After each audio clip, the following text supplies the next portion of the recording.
We first engage with non-core chips, accumulate a patent pool, and then aspire to develop baseband chips? Chen Wenzhou sighed again, lamenting the formidable challenge of breaking through foreign chip patent barriers. Unless, he added, we devise a new instruction set and chip architecture. His statement was merely a fleeting expression of frustration, for while developing a new architecture is relatively straightforward, persuading everyone to adopt it poses the greatest challenge. Yet, upon hearing this, Chu Qianlan felt a flicker of inspiration. He recalled the knowledge acquired from the technology library, wherein chip content was merely touched upon but not deeply explored. However, he was aware that the library contained more advanced chip architectures. If he could replicate one, perhaps Xinghai exploration could gain a competitive edge. Though he harbored this thought, Chu Qianlan chose not to reveal it. He comforted the two with an air of ease, asserting that while overcoming foreign patent barriers may be arduous, possessing a sufficient number of patents would allow them to erect patent barriers against others. At that point, they would also gain a measure of leverage. Indeed, that is a viable approach. Perhaps in the future, we could engage in cross-licensing to surmount foreign patent barriers. Chu Feng nodded. Having recently concentrated his efforts on commercializing various patent technologies, thus fully grasping the implications of Chu Qianlan's words. However, achieving the goals articulated by Chu Qianlan would likely necessitate hundreds, if not thousands, of patents. Suddenly, Chen Wenzhou recalled something and extracted a document from his folder. President Chu. This is the design draft for our newly completed power management chip, utilizing 0.35 micron technology, with static power consumption controlled below 68A. Chu Qianlan took the design draft, his gaze swiftly traversing the circuit diagram. Upon noticing the chip's embedded adaptive voltage reduction module, he paused. Does this topology structure draw inspiration from the redundancy design of aerospace power systems? Chen Wenzhou's face lit up with surprise. President Chu is familiar with aerospace power technology? Indeed, I referenced the power management scheme of the Xinghai spacecraft, employing a triple parallel voltage regulation circuit to enhance reliability. Utilizing aerospace standard for mobile phone chips demonstrates Chen's willingness to invest significantly, Chu Qianlan remarked, laying down the design draft with an approving tone. This plan can be put into mass production and employed in the high-end phones manufactured by Fanxing Technology. The company initially acquired the chip team under the pretext of researching power management chips. Consequently, producing such chips should pose no significant issues. The patents for power management chips are relatively dispersed, and the process is somewhat outdated, so foreign restrictions are not overly stringent. As long as Xinghai Exploration does not infringe on patents, those major chip corporations will not retaliate against Fanxing Technology. After all, companies like Kao Tong and Dazhou focus primarily on high-end chips. They are unlikely to concern themselves with a mere power management chip. After conversing with the two, Chu Qianlan turned to leave, taking a moment to explain matters regarding artificial intelligence. He also assured Chen Wenzhou that he would soon grant him a Level 10 data analysis access. This would undoubtedly facilitate Chen Wenzhou's future chip development endeavors. Once separated from the two, Chu Qianlan departed Nanshan Technology Park in his vehicle. Yet his mind remained preoccupied with Chen Wenzhou's seemingly casual remark. Only by altering the chip architecture could they circumvent foreign licensing barriers. As he journeyed back to Shenzhen University, his phone suddenly rang.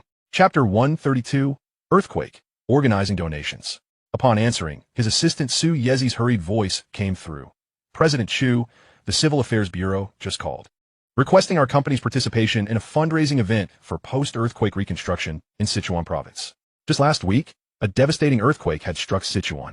The news showcased harrowing images of collapsed school buildings, muddy tents, and children clutching tattered books, all of which were profoundly shocking. Chu Qianlan instinctively tapped his fingers against the steering wheel, his mind racing through the company's financial transactions. Although Xinghai Technology had recently received a transfer of 200 million, their working capital remained ample.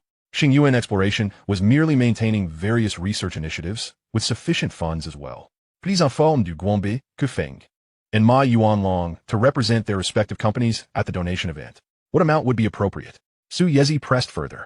Chu Qianlan fixed his gaze ahead, the neon lights of Shenzhen blurring into streaks across the windshield. Let them gauge the situation on site.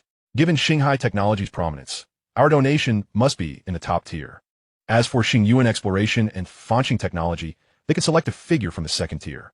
In typical donation scenarios, the more generous the contribution, the more individuals can be assisted. However, such events must not be approached recklessly. If large corporations donate too little, they may be criticized for being miserly. Conversely, If smaller companies contribute excessively, it may elevate those larger firms, potentially breeding resentment. On the other end of the line, Su Yezi fell silent for a moment before hesitantly responding. President Chu, based on your suggestion, the combined donations from the three companies could exceed 20 million, nearly half of Xinghai Technology's net profit for half a month. Proceed as I instructed, Chu Qianlan interrupted, his tone resolute. Notify the finance departments of each company to prepare large checks for tomorrow morning, and accompany the vice president to the event in the afternoon to fill out the checks on site. After hanging up, the car radio fortuitously broadcast updates on rescue efforts in the quake zone, with the anchor's voice quavering as he recounted volunteers trekking to deliver supplies. Chu Qianlan felt no remorse regarding the substantial donation. His greater concern lay in ensuring that the funds reached the disaster-stricken area rather than being diverted for other purposes, or, worse yet, lining private pockets. He was resolute in his intention to establish a charitable foundation once the company expanded, thus alleviating such worries in the future. Hey, don't forget, the school is organizing a donation event tomorrow afternoon. His roommate Lu Daocheng reminded him upon his return to the dormitory. Chu Qianlan casually tossed his backpack onto the bed, raising an eyebrow at Lu Daocheng. The school is organizing a donation? Is there a cap? Lu Daocheng sat cross-legged on the bed, shaking his phone. The instructor said it's voluntary, but suggested at least 20 from each person. However, I heard that Tao Yuansheng from the School of Arts is planning to donate 100,000. Tao Yuansheng? Chu Qianlan pulled out a chair and sat down, tapping his fingers on the table. Zhang Lei rummaged through the cupboard for snacks and added, I heard he also contacted resources from Tianhai Entertainment, intending to organize a charity performance for disaster relief. By the way, are you going tomorrow, 3rd? Chu Qianlan opened his computer. Of course. Such an event is imperative to attend. Then how much do you plan to donate? Lu Daocheng suddenly inquired, with Zhang Lei looking on in curiosity.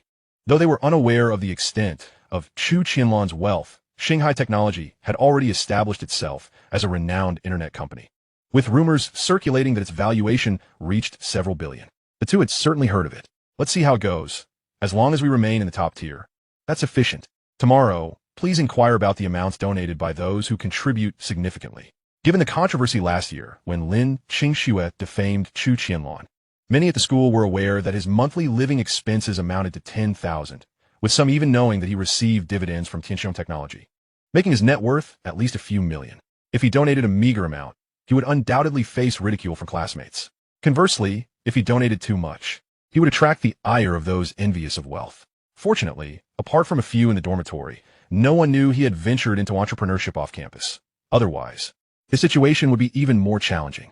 The following day, a Sunday, Chu Qianlan did not go to the company, nor did his friend Du Ming engage in part-time work. Instead, Lu Daocheng and Zhang Lei left early, returning to the dormitory only by noon. I gathered some information from the entrepreneurship club. The school has set a donation cap to prevent comparisons, with the maximum being 100,000 yuan. Those ostentatious, rich, second-generation individuals will likely donate the full amount. Lu Daocheng reported. Tao Yuansheng hinted at this yesterday, suggesting he was privy to the school's arrangements. Upon returning to the dormitory, Lu Daocheng shared his findings. And Chu Qianlan was not surprised. After all, this was a school. Most students' funds came from their parents. Donating a little could be seen as charitable, whereas donating excessively would be perceived as ostentatious. The establishment of a donation limit likely aimed to curb the culture of comparison among the wealthy, which could adversely affect the school's atmosphere. Since there is a limit, I shall also donate 100,000, Chu Qianlan remarked casually. Old 3, your rival Kong Lingua has decided to contribute 100,000 as well. I heard his living expenses were cut down to 10,000. How does he suddenly have money? Zhang Lei asked, looking at Chu Qianlan with curiosity. His father must have transferred him some funds. Do you really think Kong Lingua would use his own living expenses for donations? Chu Qianlan. That's about what I expected. Kong Lingua donating 100,000 is likely an attempt to overshadow you, Lu Daocheng remarked, retrieving half a loaf of bread from his bag and offering it to Chu Qianlan. Zhang Lei scoffed. Kong Lingua is just being foolish. He has never gotten the better of old 3. Truly, he seems to forget past lessons. Chu Qianlan did not respond, instead rising to pull back the curtains. The sunlight outside was blinding, and students were seen below, carrying donation boxes adorned with the words "Keep Going, Sichuan Province" written in red. The entire afternoon was dedicated to the donation drive, and the 4 of them did not rush to attend, only entering the auditorium around 3 o'clock. The hall was already populated with many attendees, and at the front were long tables draped in red cloth. Lines formed in front of each table, where representatives from various departments verified the names of donors and their respective contributions. Chu Qianlan and his friends quickly located the line for the physics department. Standing at the end of it, suddenly, a commotion erupted from the front. Someone from the physics department donated 100,000. It seems to be Kong Lingua. I've heard his family is quite wealthy. This is the first 100,000 donation from the physics department. Chu Qianlan turned to see Kong Lingua standing before the donation box, handing over stacks of cash to the representative. A deliberately smug smile on his face as he glanced around. The representative recorded the donation in the ledger, writing down Kong Lingua, 100,000, eliciting gasps of astonishment from those nearby. He certainly isn't afraid to spend money. Zhang Lei muttered disdainfully. I wonder how much his father has given him this time. Lu Daocheng adjusted his glasses and leaned closer to Chu Qianlan. Look at him. It's as if he's terrified that others won't realize he donated 100,000.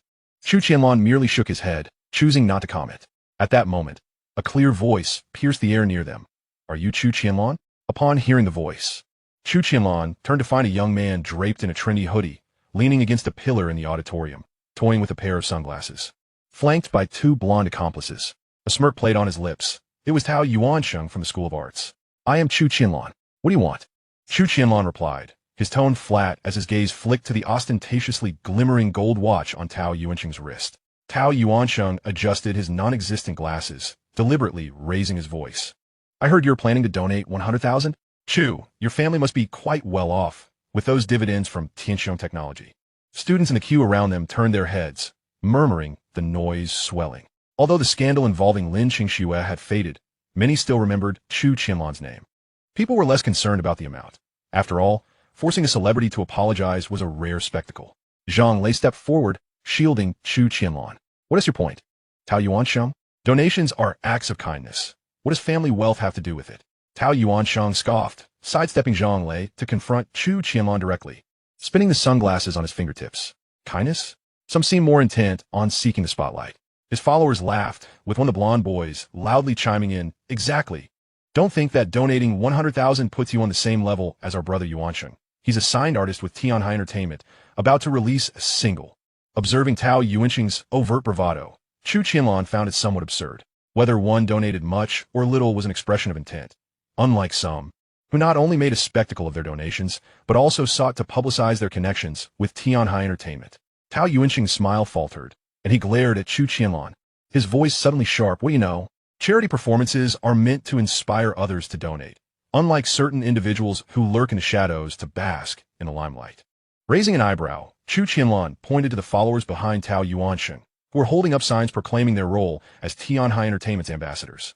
Compared to the publicity-hungry charity ambassadors entering with cameras, my discreet donations certainly lack the glamour. I suspect your photo will likely grace tomorrow's newspaper, won't it? The gaze of surrounding students turned toward Tao Yuansheng, and unbeknownst to them, two cameras have been set up at the side entrance of the auditorium. Their lenses aimed directly at this scene. Tao Yuansheng's complexion shifted from red to pale, caught off guard by Chu Qianlan's direct acknowledgement of the media's presence. You, he bit down on his words, suddenly raising his voice. Chu Qianlan, don't think you're impressive just because you donate 100,000. Lin Qingxue and I will be performing at the charity event tonight. Zhang Lei was about to interject, but Chu Qianlan raised a hand to stop him. He regarded Tao Yuansheng calmly, teasingly. What's the matter? Is another star from Xinghai Entertainment facing a scandal, and you're hoping she'll once again tarnish my reputation? I hope this time the methods are more sophisticated and don't involve public apologies. His words landed like a stone in a tranquil pond, drawing a louder uproar from the crowd.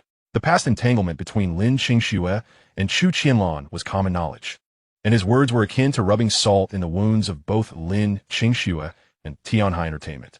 Tao Yuansheng feigned calmness, raising his voice again. Chu Qianlan, you're simply envious that Lin Qingxue has entered the entertainment industry, becoming more famous and successful than you.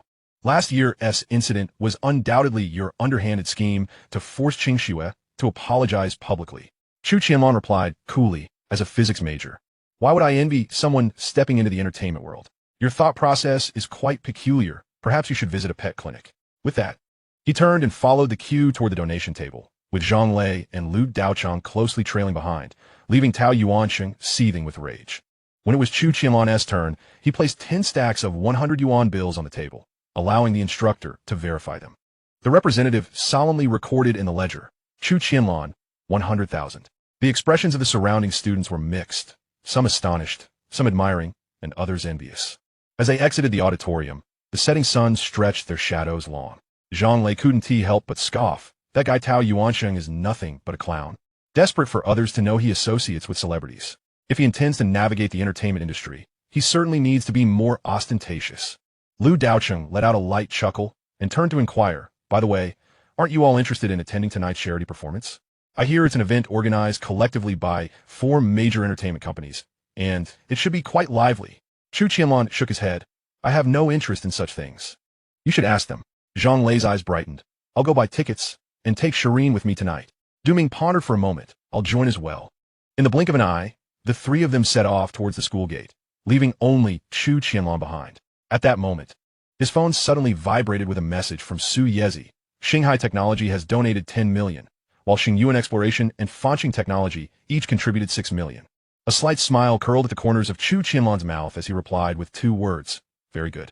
For him, donations were not a means of comparison, nor were they for show. Returning to his dormitory alone, Chu Qianlan immersed himself in the technological library, searching for knowledge regarding chip architecture among the vast array of books.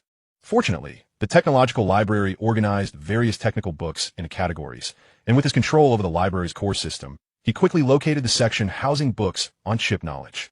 Titles such as analysis of the basic structure of silicon-based chips, manufacturing of carbon-based chip transistors, characteristics of various chip instruction sets, and the history of photonic chip development were on display here, showcasing a highly advanced civilization and all technologies related to chips. Silicon-based chips were merely a low-end existence in this context.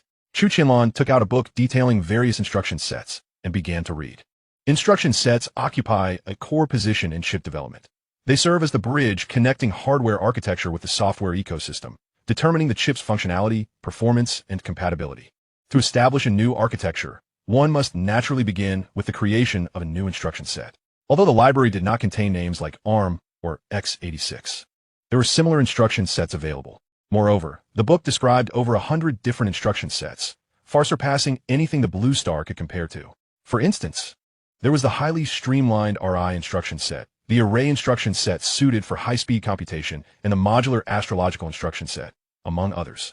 Before he could finish examining all the instruction sets, Chu Qianlan's attention was drawn to the astrological instruction set. The advantage of this particular instruction set lies in its ability to package fundamental functions into modular components, which can then be assembled to create the desired chip functionality. Although the astrological instruction set is somewhat more complex than ARM, once mastered, it would undoubtedly yield far greater efficiency in chip development. After setting the book aside, Chu Qianlan began to search for books related to the astrological instruction set. At that moment, Lu Daocheng and the others returned to the dormitory. However, having watched the charity performance, they appeared far from pleased. Chapter 134. The farce of the charity performance. What's wrong with you all? You look like you've suffered a great injustice, Chu Qianlan observed, puzzled. Lu Daocheng tossed his backpack onto the bed with a dull thud, his eyes filled with disdain. What else could it be? I was disgusted by the charity performance. Zhang Lei plopped down onto a chair, running his fingers through his hair. There were only 2 second-tier and 4 third-tier stars attending. They sang one song and then left. The rest were either newcomers or those yet to debut. Du Ming adjusted his glasses, his tone laced with sarcasm. This isn't a charity performance at all. It's clearly a ploy to promote a few companies' newcomers under the guise of charity. Lu Daocheng continued to vent, aside from the initial few stars. The singing skills of the others were truly lackluster. It was a common occurrence to hear them go off-key. At least half the audience left early. Chu Qianlan, so mewat speak acknowledged that while it was a charity performance, the entertainment companies had been too perfunctory. He shook his head and suddenly asked, how did Tao Yuanxing perform? Though his impression of the individual was not particularly favorable, his appearance was commendable. At least he had the looks suited for the entertainment industry. Lu Daocheng scoffed. Though I'm no expert, I could still tell he was off-key and cracked a few notes. Zhang Lei interjected, that's just typical of a charity performance. Otherwise, with the caliber of these stars, the audience would have demanded refunds. He pondered aloud. Do you think there will be news about the charity performance failing tomorrow? Probably not. Lu Daocheng replied, shaking his head as he glanced at Chu Qianlan. What do you think, third? Chu Qianlan, asat gone feed in. Tomorrow's media coverage will undoubtedly proclaim the charity performance a success, given that the fundraising goal has been met. As for the quality of the performance, who would care? With the means of several major entertainment companies at their disposal, even if the charity performance failed, they could easily spin the narrative. Not to mention, the event had been conducted successfully. For them, as long as funds were raised, the company gained notoriety, and their artists received exposure. Even the newcomers gained the credentials of having participated in the charity performance. These were all substantial gains. Is it really possible to operate like that? Zhang Lei asked incredulously. Just wait for tomorrow's results. Chu Qianlan. Entertainment companies typically have the power to steer public opinion. What they want you to see will be widely circulated online, while what they don't want you to see will be nearly impossible to find, even if you search for it. With his own company, Xinghai Technology, possessing even more potent means of guiding public opinion, he was well aware of their tactics. Sure enough, less than 2 hours after the charity performance concluded, related reports began circulating online. While browsing a forum, Duming suddenly pointed at the computer screen, exclaiming, "The official Weibo account of Tianhai Entertainment has issued a press release about the charity performance, titled Stars Shine Brightly. Charity performance concludes successfully, raising over 10 million in donations." Lu Daoqing leaned in to take a look. The official account featured close-up shots of all the performing stars on stage, with Tao Yuansheng and Lin Qingshui as Tianhai Entertainment's singers prominently displayed. Behind a myriad of stars, the audience seats were filled to capacity. In the body of the post, they naturally celebrated the success of the charity performance, highlighting the substantial funds raised for disaster relief, and praised the stars for their selfless contributions, as well as the audience for their generosity. As for the performers' abilities, the post portrayed them in an exceedingly positive light. Duming refreshed the page, suddenly pointing to the comment section. "Look, a live audience member commented on Weibo that Tao Yuansheng was off-key and cracked a note, and it was deleted almost instantly." The screen displayed a screenshot of the deleted comment, followed by a string of ha-ha-ha replies, which soon vanished as the page refreshed. Zhang Lei scooted his chair closer to the computer. Tianhai Entertainment's public relations team is impressively quick. Their comment deleting speed is faster than my screen switching in a game. Lu Daocheng adjusted his glasses, his tone dripping with sarcasm. "What do you expect from an entertainment company? This is their forte. Did you not see how the press release glorified Tao Yuansheng as a new generation powerhouse vocalist? I would call him a new generation off-key vocalist instead." Lu Daocheng suddenly spoke up. "Is it really possible for this charity performance to raise over 10 million? Chu Qianlan cast him a sidelong glance. "You were there in person. You can estimate for yourself." Duming shook his head. "The stadium can only accommodate around 6,000 to 7,000 people, and the regular ticket price is 200.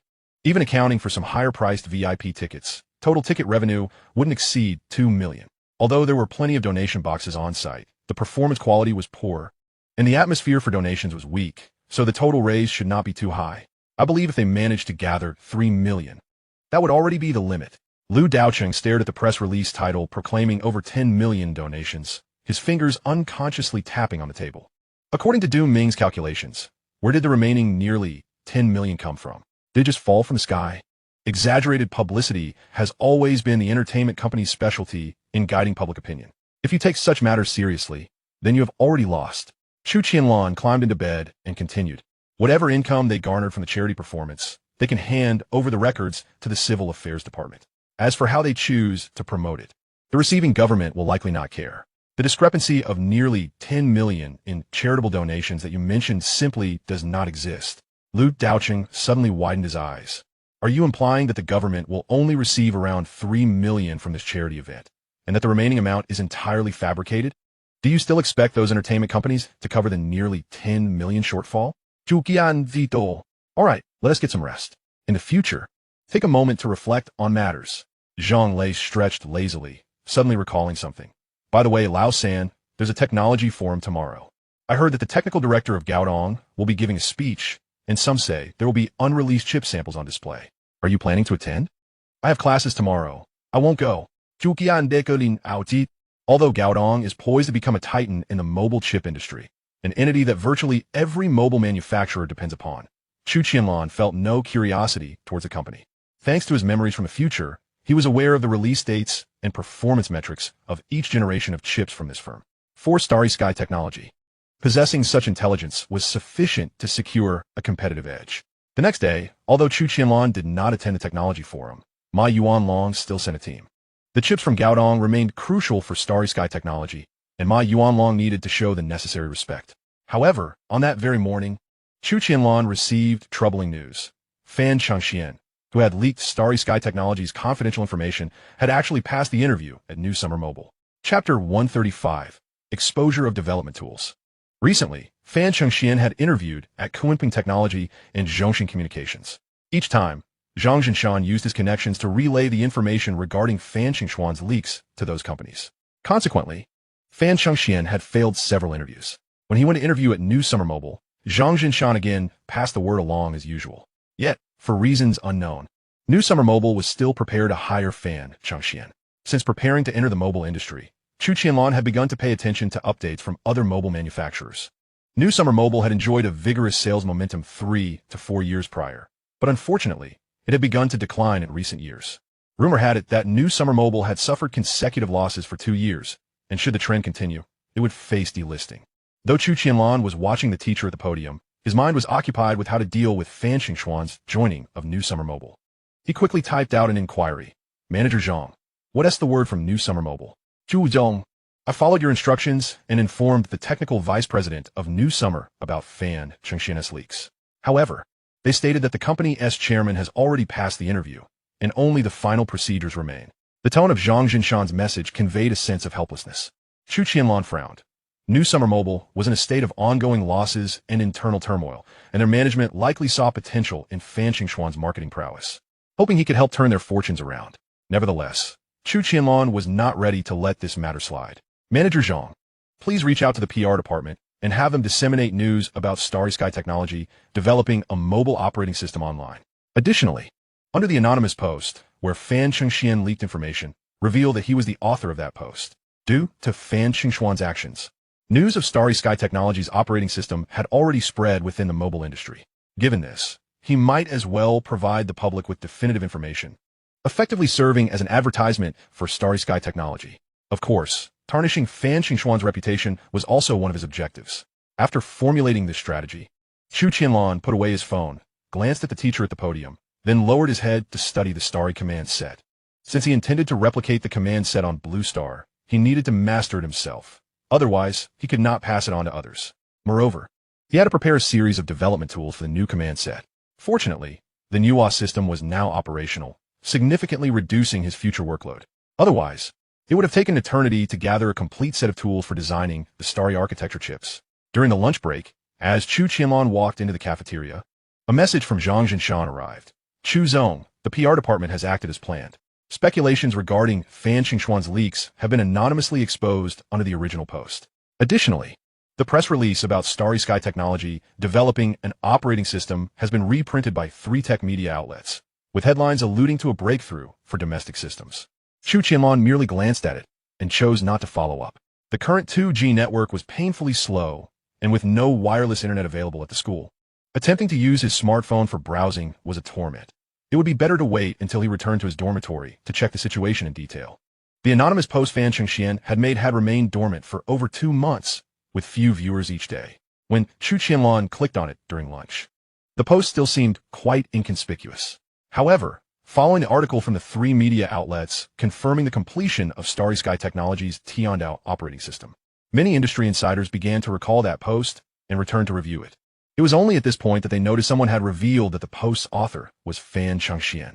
By evening, the once quiet comments section beneath the anonymous post had become inundated with a multitude of netizens, propelling it back to prominence. Almost everyone logging into the forum could see that post immediately.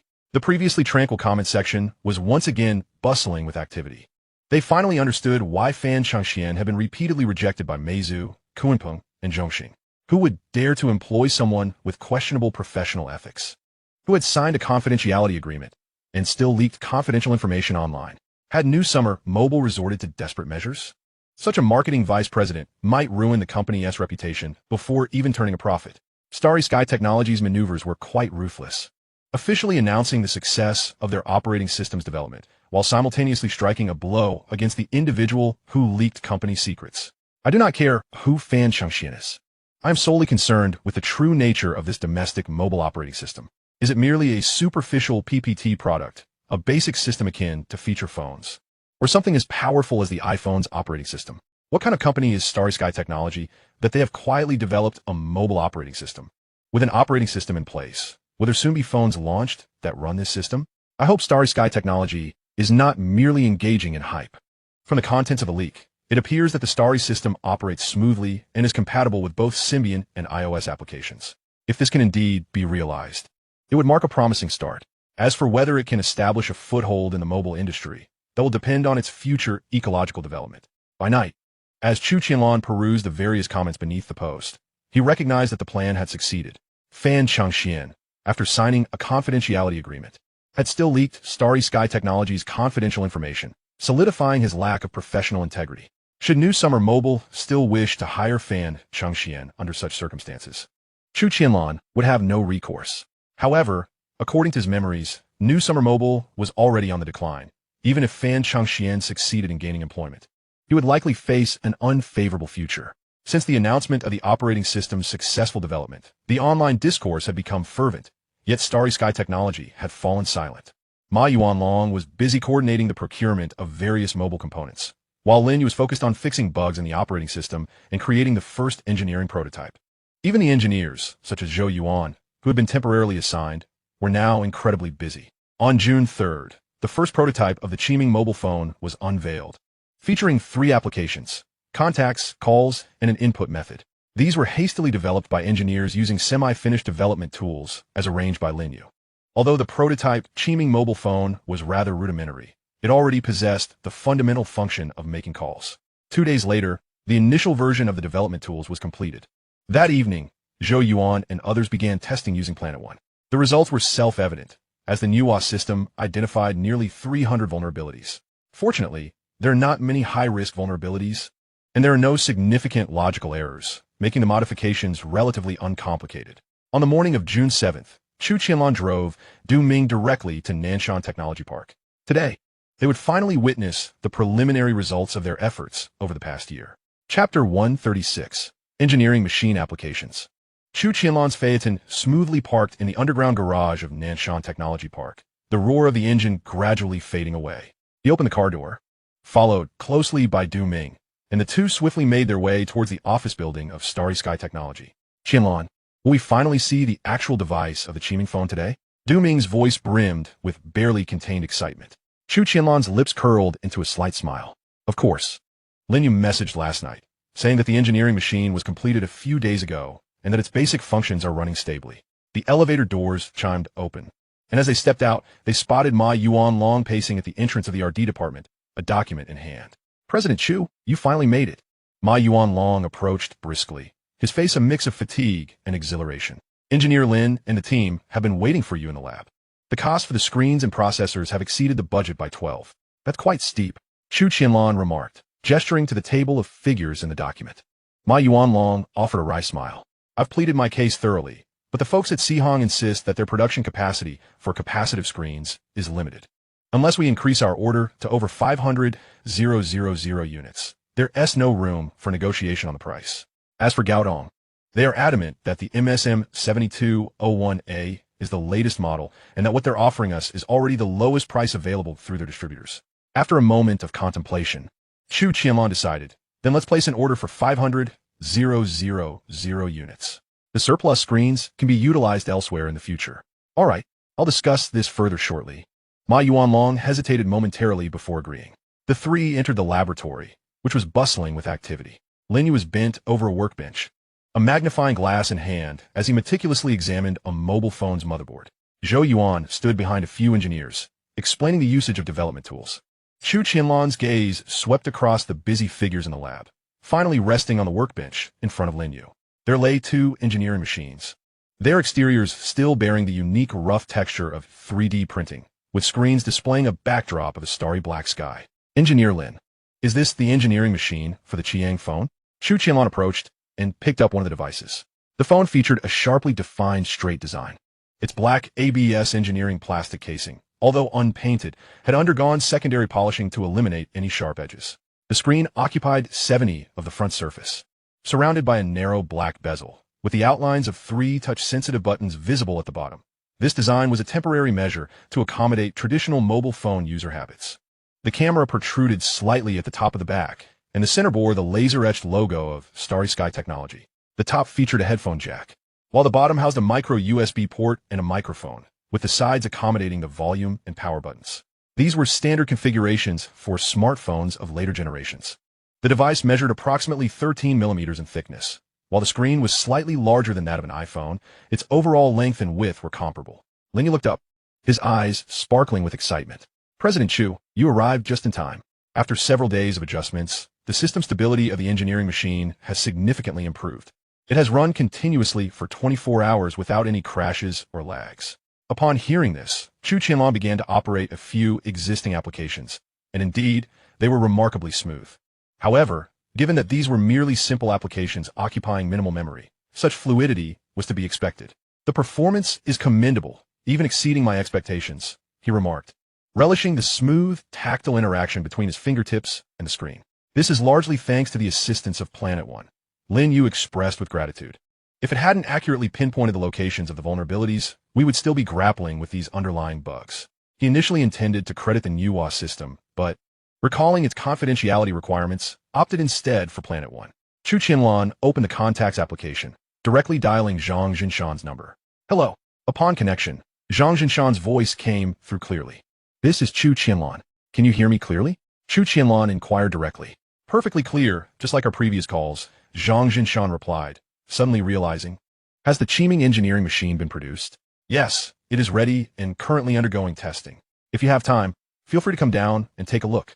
Chu Qianlan concluded the call and remarked, the call quality is quite satisfactory. However, we still need to arrange for outdoor testing to evaluate its performance in complex environments. After testing the call function, Chu Qianlan's attention shifted to the camera on the back of the phone. How is the imaging quality of the camera? It's a 2-megapixel camera. Lin Yu explained. The image quality is merely adequate, better than that of ordinary phones on the market, yet still lacking when compared to iPhones. We are in the process of optimizing the software, hoping to enhance the imaging quality further. Since the engineering machine did not have a camera application, Chu Qianlan could not take a photo to assess the effect, so he continued to explore the phone's other features. Thus far, he was relatively satisfied with the device. Now, it was a matter of waiting for all functional applications to be developed before evaluating the phone's overall fluidity. Suddenly, he turned to Zhou Yuan. How is the development tool coming along? President Chu, the vulnerabilities identified by Planet One 2 days ago should be fixed by tomorrow. I plan to run 2 more rounds of testing with Planet One, aiming to complete the optimization of the development tools by the 12th, Zhou Yuan promptly responded. Once the testing of the development tools is complete, you all should return to Xinghai Technology. Upon your return, expedite the transformation of all products under Xinghai Technology into applications. It is imperative to prioritize those that can be developed into standalone games. Chu Qianlan instructed Zhou Yuan before shifting his gaze to Lin Yu. You must organize personnel to develop essential functional applications for the phone. Additionally, a dedicated application market must be created where all listed applications can be downloaded. The application market will need to review the security of uploaded applications. Lin Yu quickly jotted down the main points, suddenly looking up, President Chu. How should the review mechanism for the application market be structured? If we enforce strict scrutiny, will it not lead to a surge of jailbroken systems? In the initial phase, relax the review process, allowing Planet One to participate in the assessments. As long as the applications are not illegal and contain no malicious code, they can be uploaded. Chu Qianlan. First, we need to produce a multitude of applications to ensure users have options, and then we can streamline the process. The application market must be deeply integrated with the system's core, preventing any circumvention. Zhou Yuan suddenly interjected, President Chu, I have a question. Games like Xinghai Technology's Happy Farm require an internet connection to function. However, domestic internet speeds are inadequate for seamless gameplay. How should we address this? Replicate a version of the game that does not require an internet connection, allowing users to pass the time. Additionally, various simple card games can also be developed. Chu Qianlan provided a decisive solution. Even so, our applications remain too few. We must expedite the development of new applications with a larger team before the phone's launch. Ma Yuanlong remarked, who had remained silent until now. Chapter 137, Events, Recruiting Architects. Chu Qianlan tapped his fingers lightly on the desk, his gaze sweeping over the progress chart on a laboratory wall. Mr. Ma, next week we will host a Starry Sky Developer Program, offering a prize pool of 5 million to be distributed among developers of high-quality applications. Have the PR department at Xinghai Technology assist in generating online buzz, emphasizing that the Tian Dao Systems Development Toolkit will be available for download on June 15th. Zhou Please use Planet One to create a user manual for the development tools and upload it to the Xinghai Technology official website alongside the toolkit on the 15th. Additionally, Zhou, coordinate with manager due to contact the game developers advertising with our company, persuading them to create mobile versions of their games. Upon hearing Chu Qianlan's arrangements, Ma Yuanlong nodded. Investing this 5 million should help establish the basic ecosystem of the Tiandao system. He opened his notebook. What will the distribution plan for the prize pool be? Should the proportion allocated to game applications be increased? Draft a proposal to distribute 5 million based on the download figures 2 months after the mobile phone's launch, ensuring an equitable distribution, Chu Qianlan stated without hesitation. Lin Yu suddenly looked up and asked, President Chu, after the development toolkit is opened, should we impose restrictions on third-party developers' access? For instance, we might temporarily withhold access to the underlying driver interfaces to avoid compromising system stability. Chu Qianlan meticulously addressed all these concerns. After a year of anticipation, our mobile phone is finally set to hit the market. After Ma Yuanlong and the others departed, Zhang Jinshan, who had just arrived, expressed his sentiments. Chu Qianlan continued to operate the engineering model. The Qiming phone was merely an engineering prototype at this stage, with at least 2 more months before its official launch. However, once the foundational applications are developed, we can prepare to produce sample units and apply for network licensing. Zhang Jinshan's expression shifted at this remark. 2 months? By then, the government will be hosting the Olympics, and the entire nation's attention will be captivated by the games. It might be challenging for our phone to garner attention. Chu Qianlan, however, remained unfazed, responding with a smile. We will aim to schedule the launch event a few days before the conclusion of the Olympics. At that time, the media will converge in the capital, providing an optimal opportunity for our promotion. Even on an international scale, we could generate a wave of advertising. As for the Olympics, its impact on us will be minimal. Zhang Jinshan nodded in agreement, understanding that while the Olympics would be a global focus, creating a buzz in the interludes of the events could potentially ignite public discourse. By the way, I have found a sales manager familiar with overseas markets. When would you be available to interview him? This was the kind of talent Chu Qianlan had previously instructed Zhang Jinshan to keep an eye out for. Regrettably, months had passed, and with the phone nearing its launch, only now did Zhang Jinshan have leads.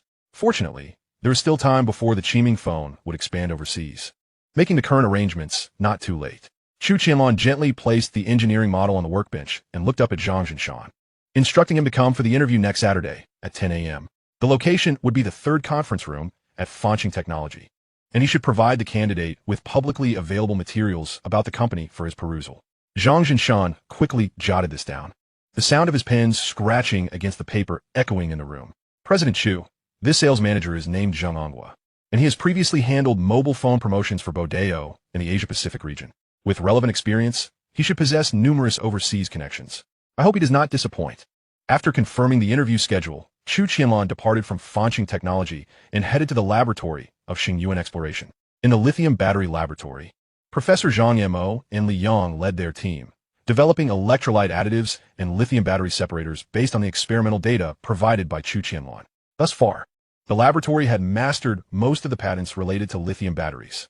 Should they achieve breakthroughs in the anode materials and coatings of lithium battery separators, they would fully grasp lithium battery technology. Moreover, this technology not only promises lower costs, but also outperforms similar lithium batteries. Once Xinghai Exploration's lithium batteries are released, the smartphones under Fanxing Technology will undoubtedly enjoy significant advantages in battery performance. Subsequently, Chu Qianlan made his way to the laboratory housing the chip development team. With Chen Wenzhou's previous report, he had a general understanding of the team's progress. Both the battery management chip and the baseband chip had made strides. Yet the accumulated patents remained few, largely due to the team's recent establishment. After discussing the research directions of the core team members with Chen Wenzhou, he sought out Manager Chu. Manager Chu, in the coming month, please assist me in recruiting 2 chip architects, as they will be invaluable during my upcoming holiday. Chip architects? Manager Chu expressed surprise, recognizing that this role is pivotal within chip design. Among the current team, only Chen Wenzhou held the title of chip architect, making such professionals challenging to find. Chu Qianlan's gaze was resolute. If you cannot find them, then have Manager Zhang Jinshan approach headhunting firms to scout talent, focusing on those from research institutions on the sanctions list by the U.S. Inform them that after this year, our company will allow them to choose their research directions.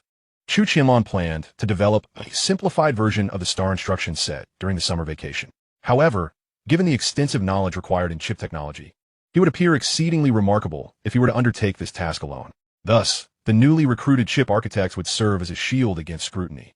Manager Chu tightened his grip on the notepad, expressing concern. President Chu, many chip architects lead their own teams. Recruiting just 2 architects might entail bringing in 2 teams of 10 or more, which would cost at least 50 to 60 million annually. Chu Qianlan waved his hand dismissively. Let us not dwell on financial constraints. The mission of Xinghai exploration is to advance technology. As long as it holds significance, spending several million is inconsequential. Given the precedent set by Fanxing's leak, Chu Qianlan was determined not to disclose his intentions to candidates prior to recruitment. The leak concerning Fanxing Technology's operating system development had merely disrupted some of his plans without significantly impacting the company. Certainly, this was also why major mobile companies had overlooked Fanxing Technology. Otherwise, Ma Yuanlong would not have procured mobile phone components with such ease. However, the development of the star instruction set was distinctly different as it pertained to chips and was highly sensitive. If leaked, it could indeed lead to sanctions from large chip manufacturers. Manager Chu's pen left deep marks on the 50 to 60 million figure. President Chu. Many individuals in the institutions on the sanctions list have signed non-compete agreements. Chu Qianlan decisively interrupted, stating, then we shall seek out marginal researchers who have not signed agreements, or establish connections to persuade those institutions to waive their non-compete clauses. Chapter 138. Arrangements unfazed by imitation.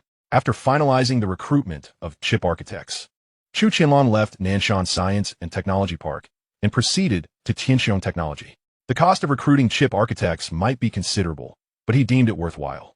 Once the first version of the star instruction set was finalized, Xinghai exploration could circumvent numerous existing patent barriers and rapidly advance chip technology. As for his promise to allow the 2 chip architects to select their research directions, it was not a waste of resources, as the results they produce would ultimately belong to Xinghai exploration. At worst, it would simply mean that these results would not be immediately applicable. As Chu Qianlan's phaeton entered the Xinghai Technology premises, the setting sun bathed the glass facade of the workshop in a golden hue. Upon entering the production area, he was greeted by the sight of Chu Qianlan standing before the newly established automated production line, where robotic arms were deftly handling mobile phone motherboards. The metallic clinks resonating in the spacious workshop. Dad, how is the new production line performing? Chu Qianlan. Noting that his father's work uniform sleeves were still stained with oil, Chu Qianlan pointed at the operating robotic arms, his face alight with rare excitement. This automated production line is truly remarkable. It can produce 4,500 units daily, surpassing the output of our previous 4 lines combined. He suddenly lowered his voice. However, the power consumption is daunting. Our monthly electricity bill has increased by 80 or 90,000. Chu Qianlan glanced toward the inspection station at the end of the production line, where 5 quality inspectors were verifying parameters on their screens. The electricity cost is not an issue. With such high output, we can easily cover the additional expense. By the way, how is the second automated production line being prepared by Hengchuan Machinery? Chu Qianlan gestured toward a nearby open area where several individuals were installing conveyor systems. The team from Hengchuan Machinery arrived yesterday to begin setting up the equipment already produced. The core machinery will take 4 to 5 more days to arrive, and we should be ready for installation and debugging by mid-July. We should still have enough time. Let's not assign any tasks to that new production line. It will be dedicated to fulfilling orders for Fanxing Technology's mobile phones. Have you finalized the production schedule? Chu Qianlan's expression suddenly turned serious. Around July 10th, the exact timing will depend on the development progress of various applications. As a smartphone, it cannot merely replicate the applications of feature phones, can it? Chu Qianlan jested about himself before continuing, stating that there are a total of 300,000 units of this batch of phones, divided into 4 model versions. 100,000 units will support 2G networks, with 80,000 for China Mobile's 3G network and 60,000 units each for the other 2 carriers' 3G versions. 300,000. A flicker of astonishment crossed Chu Qianlan's eyes. Did you not initially mention an order of only 100,000? Chu Qianlan affirmed confidently. The figure of 300,000 is based on the maximum capacity calculated from the supply chain. The capacitive screens from the 4-star supplier offered a tiered price for 500,000 units, while the chips from Kao Tong secured a guaranteed procurement volume of 350,000 units. Other components have only been procured in 30 sets for now. Dad, our mobile operating system has completed its development, and its smoothness will exceed that of the fruit system by over 50. The fruit company's sales for the first quarter this year reached 1.7 million. Since we are only producing 300,000 units, the sales pressure should not be overly daunting. Furrowing his brow, Chu Qianlan remarked, 300,000 phones will at least require a cash flow of 1.2 billion. Chu Qianlan interjected, Dad, Xinghai Technology is merely acting as an OEM, with the majority of components being our responsibility. You only need to cover the labor costs and the miscellaneous component expenses, which will amount to at most 2 or 3 million. Upon hearing this, a hint of embarrassment surfaced on Chu Qianlan's face. He had been calculating based on previous models, and the difference was indeed substantial. If it is merely OEM, then there should be no issue. Chu Qianlan, note that I will have my Yuan Long from Xinghai Technology come over tomorrow to sign the OEM contract with you. Very well, Chu Qianlan responded, shifting the subject, with production imminent. I assume your engineering prototype has been completed? The engineering prototype is ready, but due to a scarcity of supporting applications, it can currently only make calls, with other functions almost entirely unusable. Once the basic functionalities are further refined, we can proceed with the sample models, Chu Qianlan explained, pulling out an engineering machine encased in a black protective cover from his pocket. When Chu Qianlan took the device, the cool touch of the metallic frame reminded him of the first Motorola flip phone he had dismantled 10 years ago. This screen is slightly larger than that of the fruit device. He ran his thumb over the 3.6-inch capacitive screen and suddenly recalled the customers queuing outside Huiqiangbai to purchase counterfeit phones. If they were to see this device, wouldn't they crush the counter in excitement?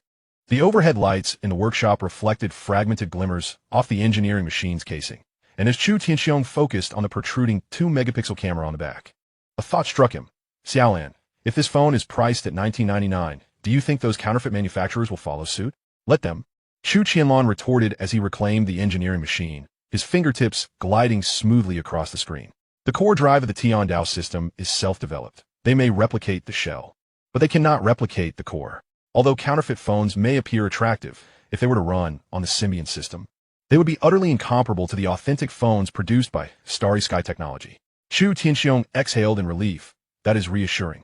It would be a significant loss if a phone that you invested so much effort into developing were to be counterfeited. Chu Qianlan inquired about the production volume of the circuit boards and learned that the newly arrived production line had already been installed, along with upgrades to the old line, resulting in a daily output exceeding 12,000 units, sufficient to meet Xinghai Technology's production demands.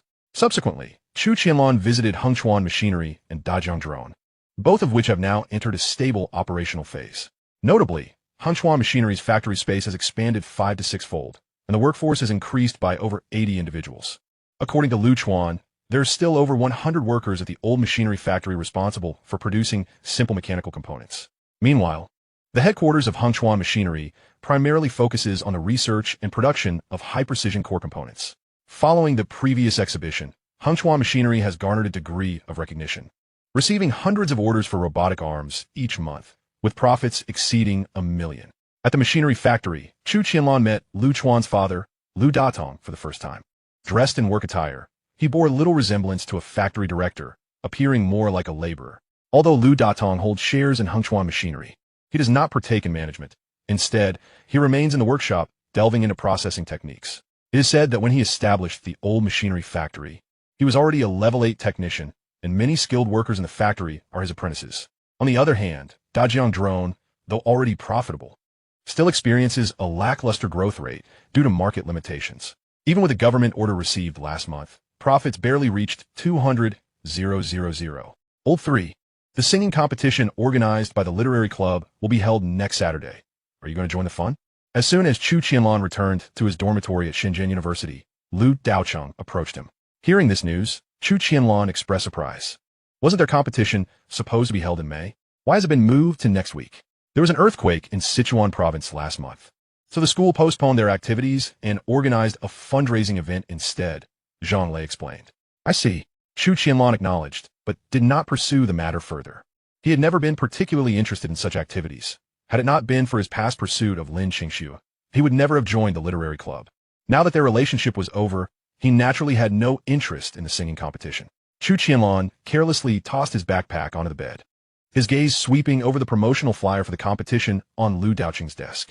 The yellowed paper prominently displayed the title Top 10 Singers Competition at Shenzhen University, with Tao Yuanxing's photo placed in a conspicuous position, alongside bold text stating special guest, Lin Qingxue. Lin Qingxue will also participate? Chu Qianlan pointed at the flyer. Zhang Lei rummaged through his wardrobe for a clean t-shirt, his tone laced with mockery. She won first place last year. According to convention, she cannot participate again. I heard Xinghai Entertainment wants her to support Tao Yuanxiang, so they made her a special guest. He suddenly lowered his voice. Old 3. Do you think she will pull any tricks again? Let them come. The heavens will provide a way. Although Xinghai Entertainment is a capital entity, Xinghai Technology is not to be trifled with. If they dare to make a move, I will ensure they regret it. Chu Qianlan. He was currently engrossed in studying the Starry command set and preparing for the production of the Qiming smartphone. However, should Lin Qingxue and Tao Yuanxiang dare to provoke him, he would undoubtedly strike back decisively. On Saturday, Chu Qianlan rose early to head to the company, where he was to interview Zheng Onghua, laying the groundwork for future overseas markets. As for the school's singer competition, it had long since slipped from his mind. The interview involved Chu Qianlan, Ma Yuanlong, and Zhang Zhinshan. Zheng Onghua, nearing 40, wore a deep gray suit, and his understated yet exquisite watch reflected his refined taste. When he entered, he did so with just the right amount of force, neither appearing reckless nor overly reserved. In answering questions, he demonstrated an extensive knowledge of renowned foreign mobile brands and a profound understanding of the internal environments of those developed nations. Coupled with Zheng Onghua's past experiences, he was indeed well suited for the role of sales manager for the overseas market. After half an hour of interviewing, Chu Qianlan and the others were optimistic about Zheng Onghua and prepared to sign the contract directly. Mr. Chu, may I first take a look at the company's products? Zheng Onghua, having heard of the advanced system at Xinghai Technology, was motivated to attend the interview. After all, having a good product would undoubtedly facilitate promotion. Chu Qianlan exchanged a glance with Ma Yuanlong, who then retrieved the engineering machine wrapped in a black protective cover from the drawer. After powering it on, he placed it in front of Zheng Onghua. This is the engineering prototype of our first smartphone, Qiming, which runs on our self-developed Tiandao operating system and is currently in the debugging phase. Seeing the look of astonishment in Zheng Onghua's eyes, Ma Yuanlong continued. It features a 3.6-inch capacitive screen and a 2-megapixel camera, with hardware specifications only slightly inferior to the original model of the Fruit device. Zheng Onghua picked up the engineering machine, the cool touch of the metallic frame causing his pupils to constrict. He deftly opened his contacts and dialed, only to hear a clear, busy tone emanating from the receiver. Subsequently, he summoned the virtual keyboard to test the input fluidity. The system exhibited commendable responsiveness, prompting him to set the device aside and cast his gaze over the starry logo on the back. However, the overseas market placed greater emphasis on brand premium. How does the company intend to surmount the 4-star barrier and the distribution blockade imposed by Nokia? Ma Yuanlong took the lead in the discussion. We plan to initially penetrate the Southeast Asian market, where the proliferation of 3G networks is accelerating, and consumers are particularly sensitive to cost-performance ratio. Manager Zheng's accumulated resources with operators in the Asia-Pacific region will be invaluable. Chu Qianlan added, as for the markets in other developed nations, we can only compete on technology and pricing.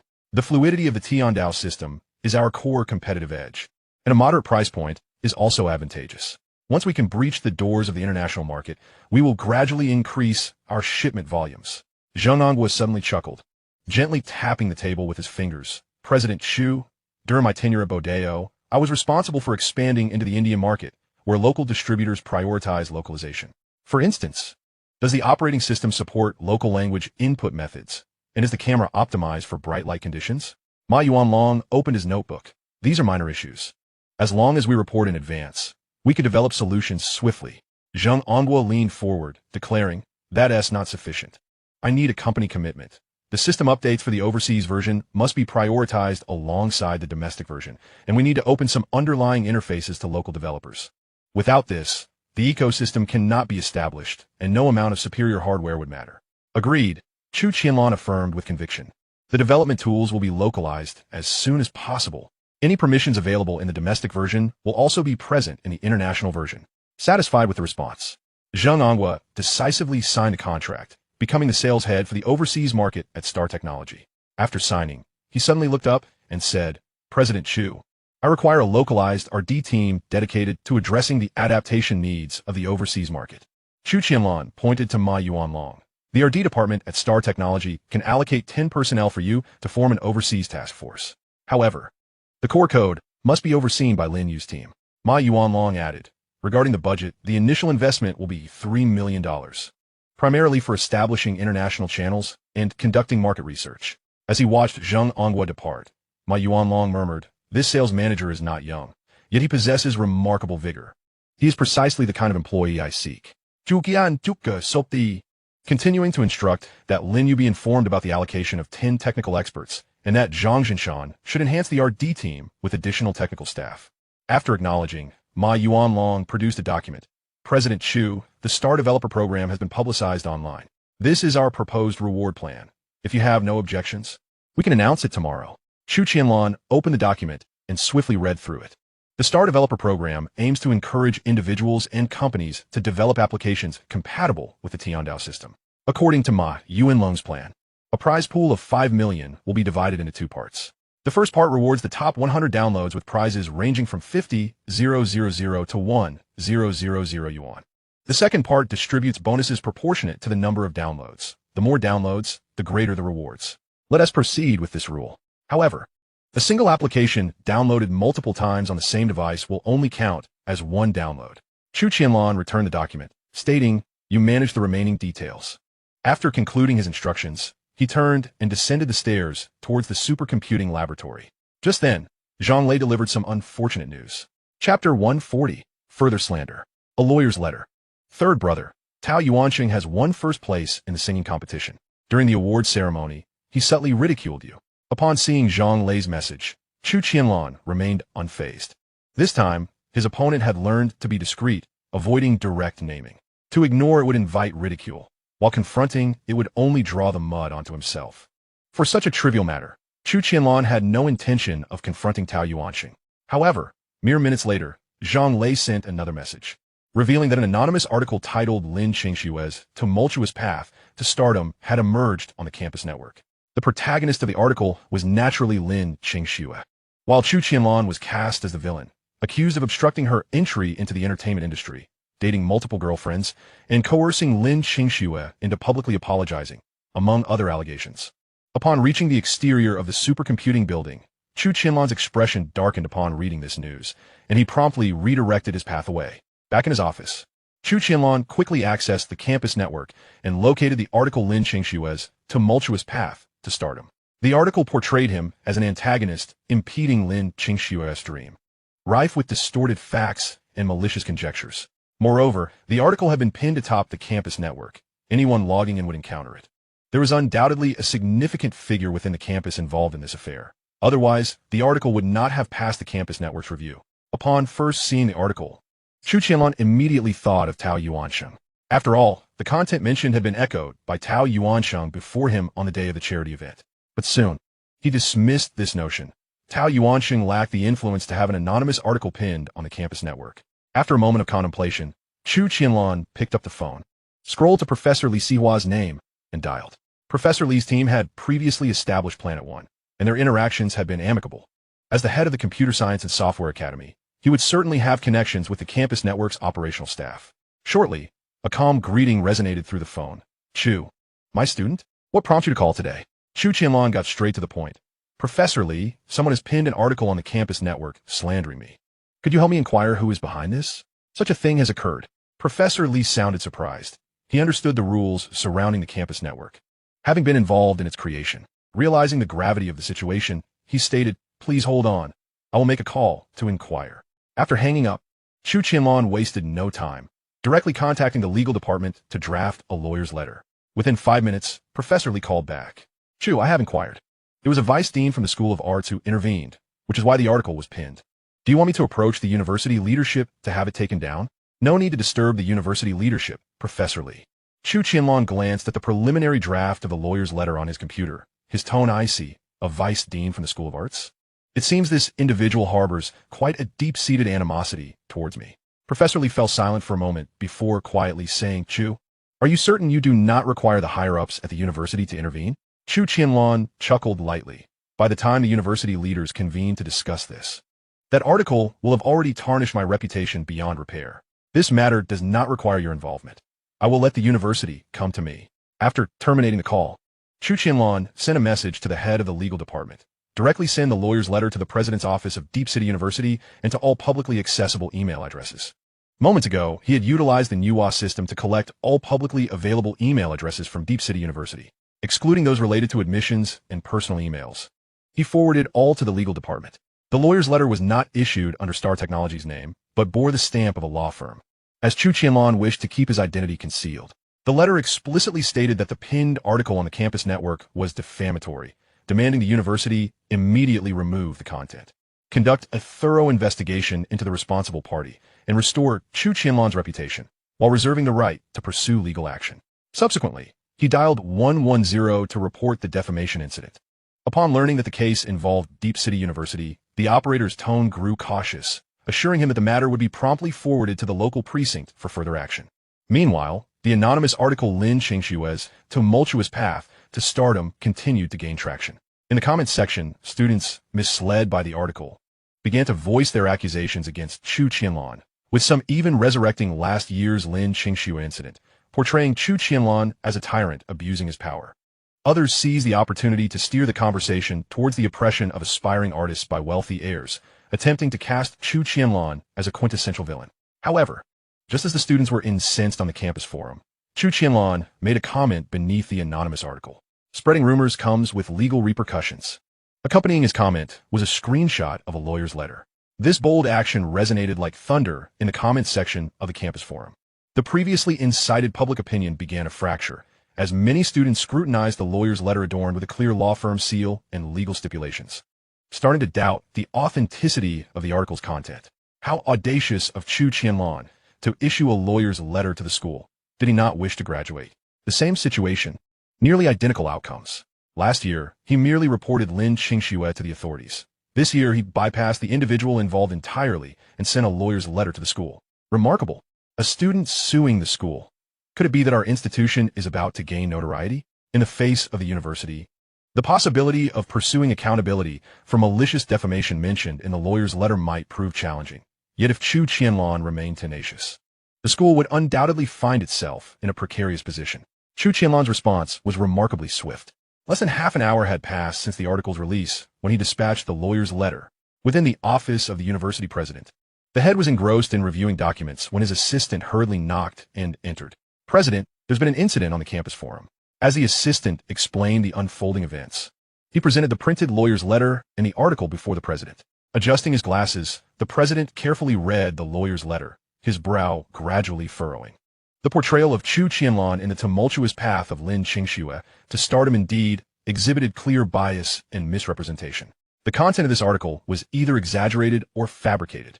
Having only read halfway, the president cast it aside and inquired of his assistant. I consulted Chu Qianlan's academic advisor. The claims concerning Chu Qianlan in this article are largely unfounded. Moreover, the incident where Lin Qingxue defamed Chu Qianlan last year is true, and she faced disciplinary action at that time. Just as the assistant finished speaking, before the president could contemplate how to address the situation, the director of the academic affairs office entered the room. On the other side, after publicizing the lawyer's letter, Chu Qianlan still felt unsatisfied, suddenly recalling the singing competition that day. The anonymous article's implications, even if aided by someone within the school, undoubtedly related to Tao Yuansheng and Tianhai Entertainment. Today, he would ensure that Tao Yuansheng fully relished the glory of being crown champion. Having previously participated in the arts club, Chu Qianlan remembered many of the rules. Competitions held by the arts club were recorded on the campus forum, and he swiftly downloaded the footage to his computer. 10 video segments featured the top 10 performances from the competition, along with corresponding teacher evaluations. Extracting the audio from the 10 videos, he scored and reordered them based on originality and quality of covers. After connecting to the Manhwa system, Chu Qianlan immediately began analyzing the award-winning performances from the day's singing competition. The Manhwa system compared the contestants' works with the original songs and provided detailed evaluations from a professional standpoint. Each song was identified with numerous errors, ranging from pitch issues to pronunciation mistakes, accompanied by suggested corrections. According to the Manhwa system's scoring, Tao Yuansheng's performance ranked 5th, while the highest score belonged to the original 4th-place contestant. It was evident that this competition had numerous hidden agendas. Renaming the analysis report to the layers of deception in the Deep City University singing competition, he anonymously posted it on the campus forum. Once again, Chu Qianlan issued directives to the Manhwa system. Such a task should have been undertaken by him, but given the report's length and the inclusion of audio files, he realized it would take at least several minutes to prepare the document for upload according to forum regulations. However, if the Manhwa system handled it, the upload could be completed in mere moments. The anonymous article, The Layers of Deception in the Deep City University Singing Competition, detonated like a deep-sea bomb, instantly delivered to the forum's most active reporting section as soon as Chu Qianlan issued the command. The article concluded with an almost academic rigor, stating, in conclusion, this year's singing competition exhibited significant scoring discrepancies. Taking champion Tao Yuanqing's performance of Chasing Dreams with a Pure Heart as an example. The chorus section displayed pitch deviations of 8 and 12 cents in 3 high notes, with insufficient breath support causing tremors in the final notes, resulting in an overall score, 687 points, that should rank 5th. In contrast, the original 4th-place contestant's rendition of The Brightest Star in the Night Sky maintained pitch errors within 3 cents and achieved professional-level transition between vocal registers, earning a comprehensive score, 864 points, which should be deemed the best in the competition. Within just 10 minutes of its release, the article had been read by over 200 individuals, with comments refreshing at an astonishing pace. I knew there was something peculiar about Tao Yuanqing's singing. Turns out he truly was off-key. A chilling realization dawned. Were the judges scoring with their eyes closed? The 5th place was forcibly elevated to 1st. Last year, Lin Qingxue took 1st place amidst allegations of foul play. And now a similar issue had emerged. Last year's Lin Qingxue, this year's Tao Yuanqing, are both connected to Xinghai Entertainment? Was this competition perhaps orchestrated solely for their company? Many diligent students, cross-referencing the timestamps in the post, re-listened to the competition recordings and immediately made new discoveries. The issues mentioned in the article could be corroborated one by one in the footage. Meanwhile, Tao Yuanqing was celebrating with a group of friends when he received a call from his agent. Upon seeing the article's precise pitch analysis down to the millisecond, his complexion shifted from flushed to ashen. He quickly contacted the campus forum administrator, requesting the post be deleted, claiming it was malicious defamation. In the office of the Deep City University president, the director of academic affairs reported on the police's involvement. The police called, stating they received a report from Chu Qianlan and require our cooperation in investigating the defamation incident on the campus forum. The president rubbed his temples, a hint of displeasure in his eyes. Chu Qianlan had even reported this to the authorities. What a stir he was causing. With both a lawyer's letter and a police report, was he intent on thrusting the school into the spotlight? The lawyer's letter. Director Zhong's expression reflected surprise, quickly shifting as he noticed the printed documents on the desk. He realized that some college leaders were pressuring us to expedite a resolution to this matter. A coldness crept across the president's face as he instructed the IT center to remove that article immediately. As for other matters, they would be addressed later. The assistant, upon receiving the order, turned to leave. The president then turned to the director of academic affairs. Director Zhong, which college leader is targeting Chu Qianlan? And what is the reason? Director Zhong paused before explaining. I inquired with the IT center. It was Vice Dean Wang from the Arts College who intervened. Last year, Lin Qingxue defamed Chu Qianlan, and he reported it to the authorities. During mediation, Chu Qianlan demanded a public apology from Lin Qingxue, which this Vice Dean opposed. But Chu Qianlan insisted on this condition, likely inciting resentment. Resentment does not justify such actions. The president slammed the table. The campus forum is a platform of the school. How can it be misused for such malicious defamation? This behavior is utterly reprehensible. A look of seriousness crossed Director Zhong's face. President, how should we handle this? Simply removing the article may not suffice to quell Chu Qianlan's unrest. What? Does that Chu Qianlan truly dare to take the school to court? The president scoffed. He feared that he might indeed pursue this relentlessly, stirring up a great fuss. This young man possessed considerable influence. Within just half an hour, he had managed to produce a lawyer's letter. Hearing this, the president fell into silence. If this matter cannot be resolved swiftly, it will undoubtedly tarnish the school's reputation, delivering a severe blow. Just as the two were deliberating strategies, the assistant to the principal hurriedly entered, clutching a document. Principal, there has been another incident. The internal network has exposed a scandal regarding the competition, directly implicating the School of Arts and Tao Yuanqing. The principal took the document, glancing over it briefly, and surmised the veracity of its contents. Immediately notify the IT department to take down this article as well. He commanded. Principal, I have already instructed them to do so. But it seems the internal network is under a hacker attack. While I can remove other articles, this one displays insufficient permissions. The assistant explained, his expression troubled. Then alert the School of Computer Science and let them investigate the cause right away. If necessary, we may have to take the internal network offline temporarily. The principal replied coldly. Once the assistant exited, the principal resumed his rapid reading of the document. Although many technical terms eluded him, it did not hinder his understanding of the document's core message. Moments later, he looked up at Director Zhong. Immediately inform the Discipline Inspection Committee to establish a special investigation team. Verify the contents of this document. Also, check if Vice Dean Wang from the School of Arts is involved in this matter. Chapter 142. Responses from all sides with rapid keystrokes. Chu Qianlan issued a final command to the Manhwa system. Continue monitoring the public sentiment on the internal network. As soon as new malicious information is detected, mark it and notify me immediately. The data streams on the screen scrolled at an astonishing speed, the Manhwa system executing commands with a velocity far surpassing that of humans. Leaning back in his chair, Chu Qianlan rubbed his throbbing temples. From the moment he received the news from Zhang Lei at noon to now, only an hour had passed. Yet the situation had escalated like a snowball. Legal letters, police reports, and internal network disclosures. After a series of operations, the leadership of Deep City University was likely overwhelmed. Chu Qianlan did not perceive his actions as excessive. After all, allowing such a malicious anonymous article to remain prominent was a failure of the internal network S review process. Those who err must face the corresponding consequences, and this applied equally to faculty members. After regaining his composure, Chu Qianlan resumed his studies on the Stellar Command set. Meanwhile, the Manhwa system intermittently sent updates regarding the happenings on the internal network. By 1:30 p.m., Lin Xingxue's Rocky Star path was deleted by the university's administrative staff. Soon after, attempts to delete the intricacies of the Deep City University singing competition were thwarted by the system. At 1:40 p.m., professors from the School of Computer Science logged into the internal network to inspect the web page structure and permission allocations. The Manhwa system did not intervene, and the intricacies of the Deep City University singing competition was successfully removed. At 2:00 p.m., Deep City University issued an announcement stating that a special investigation team had been established to conduct a serious inquiry into the related incidents. At 2:15 p.m., Chu Qianlan's phone vibrated. It was a call from Zhang Lei. Old 3, you should check the internal network. The school has issued an announcement. Zhang Lei's voice brimmed with incredulous excitement, stating that a special investigation team would thoroughly investigate the singing competition and the anonymous article. A smile crept across Chu Qianlan's lips as he glanced at the continuously open internal network. An announcement from the office of the president of Deep City University had been pinned to the top.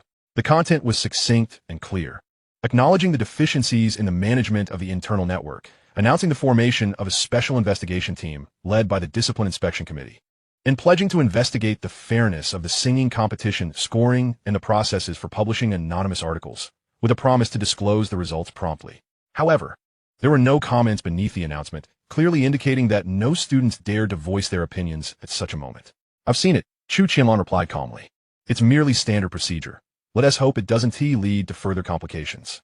Surely not, Zhang Lei exclaimed on the other end, astonished. With such a significant public outcry, the school can suppress it? As long as the outcry remains within the school, it's not a major issue. Chu Qian asat di soleti. This matter is none of your concern. The school must provide me with an explanation. Just as he ended the call, the Manhwa system presented a new alert, detected that Tao Yuanxing has posted a statement on social media, declaring the article on the singing competition scandal to be malicious defamation and pledging to pursue legal action. Chu Qianlan clicked on the link. Tao Yuanxing's statement was forceful, denouncing the slanderers. In the comment section below, several celebrity figures interacted in support, drawing a legion of fans to back Tao Yuanxing. A few dissenting comments occasionally appeared, only to be swiftly suppressed. As Chu Qianlan scrolled through, observing the ardent fans defending their idol, he initially contemplated having the Manhwa system upload the article The Intricacies of the Deep City University Singing Competition, but ultimately decided against it. He resolved to wait for the school's response before determining his next course of action. However, mere minutes later, another call came through. Chu Qian. This is Director Zhong from the Academic Affairs Office. We are currently investigating the situation on the internal network. Could you please withdraw your report? Holding the phone, Chu Qianlan lightly tapped the table with his fingertips. Director Zhong, the police investigation and your school's inquiry are not mutually exclusive. I will not withdraw my report until a result is reached. He remembered this individual. It was Director Zhong who mediated the last incident when Lin Qingxue tarnished his reputation. Regardless, he could not simply withdraw the report. Otherwise, the matter would undoubtedly be swept under the rug. After a brief silence, Director Zhong's tone turned somewhat resigned. Student Chu, the school takes this matter seriously. The special investigation team has already commenced work. If you do not withdraw your report, it may complicate matters further and affect the school's reputation. While the school's reputation indeed required safeguarding, Chu Qianlan's personal reputation held greater significance for him. His voice turned icy. If the school's investigation can provide me with a fair outcome, I will naturally cooperate. However, at this moment, I require legal protection. Following a moment of silence on the other end, static crackled through the line, and then a low, gravelly female voice emerged from the receiver. Student Chu Qianlan, you wouldn't want to escalate this situation, impacting your academic pursuits, would you? The voice was somewhat familiar to Chu Qianlan, though he could not place it. If you believe that, you may expel me. At that point, I will surely exchange the lawyer's letter for a court summons and send it to the school. Chu Qianlan retorted darkly, his expression grim. He truly did not believe that Deep City University would have no grounds to expel him without reason. Student Chu Qianlan, you must consider the bigger picture, the school. The individual on the other end attempted to continue speaking, but was cut off by Chu Qianlan. When the internal network was reviewing anonymous articles, how was the bigger picture taken into account? When the defamatory article targeting me was pinned at the top, how is the larger context considered? I demand a fair resolution. How is that disregarding the bigger picture? I have other matters to attend to. Please contact me when you have results. With that, he hung up the phone decisively. In light of the unfolding situation, Chu Qianlan felt it imperative that the school take a stance. He could not silently endure the slanderous rumors. If he acquiesced to the school's request to withdraw the report today, the students of Deep City University might believe those rumors by tomorrow. At that point, it would be too late to clarify.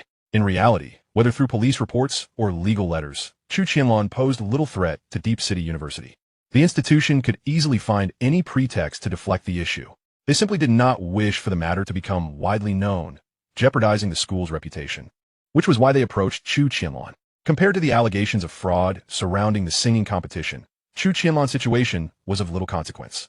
Of course, the school was unaware that the article The Intricacies of the Deep City University singing competition had originated from Chu Qianlan, or they would have approached him long ago. Meanwhile, Chu Qianlan remained oblivious that on the other end of the phone, several senior officials of the university were convening with Director Zhong, and his abrupt termination of the call had drawn visible dissatisfaction from several members present.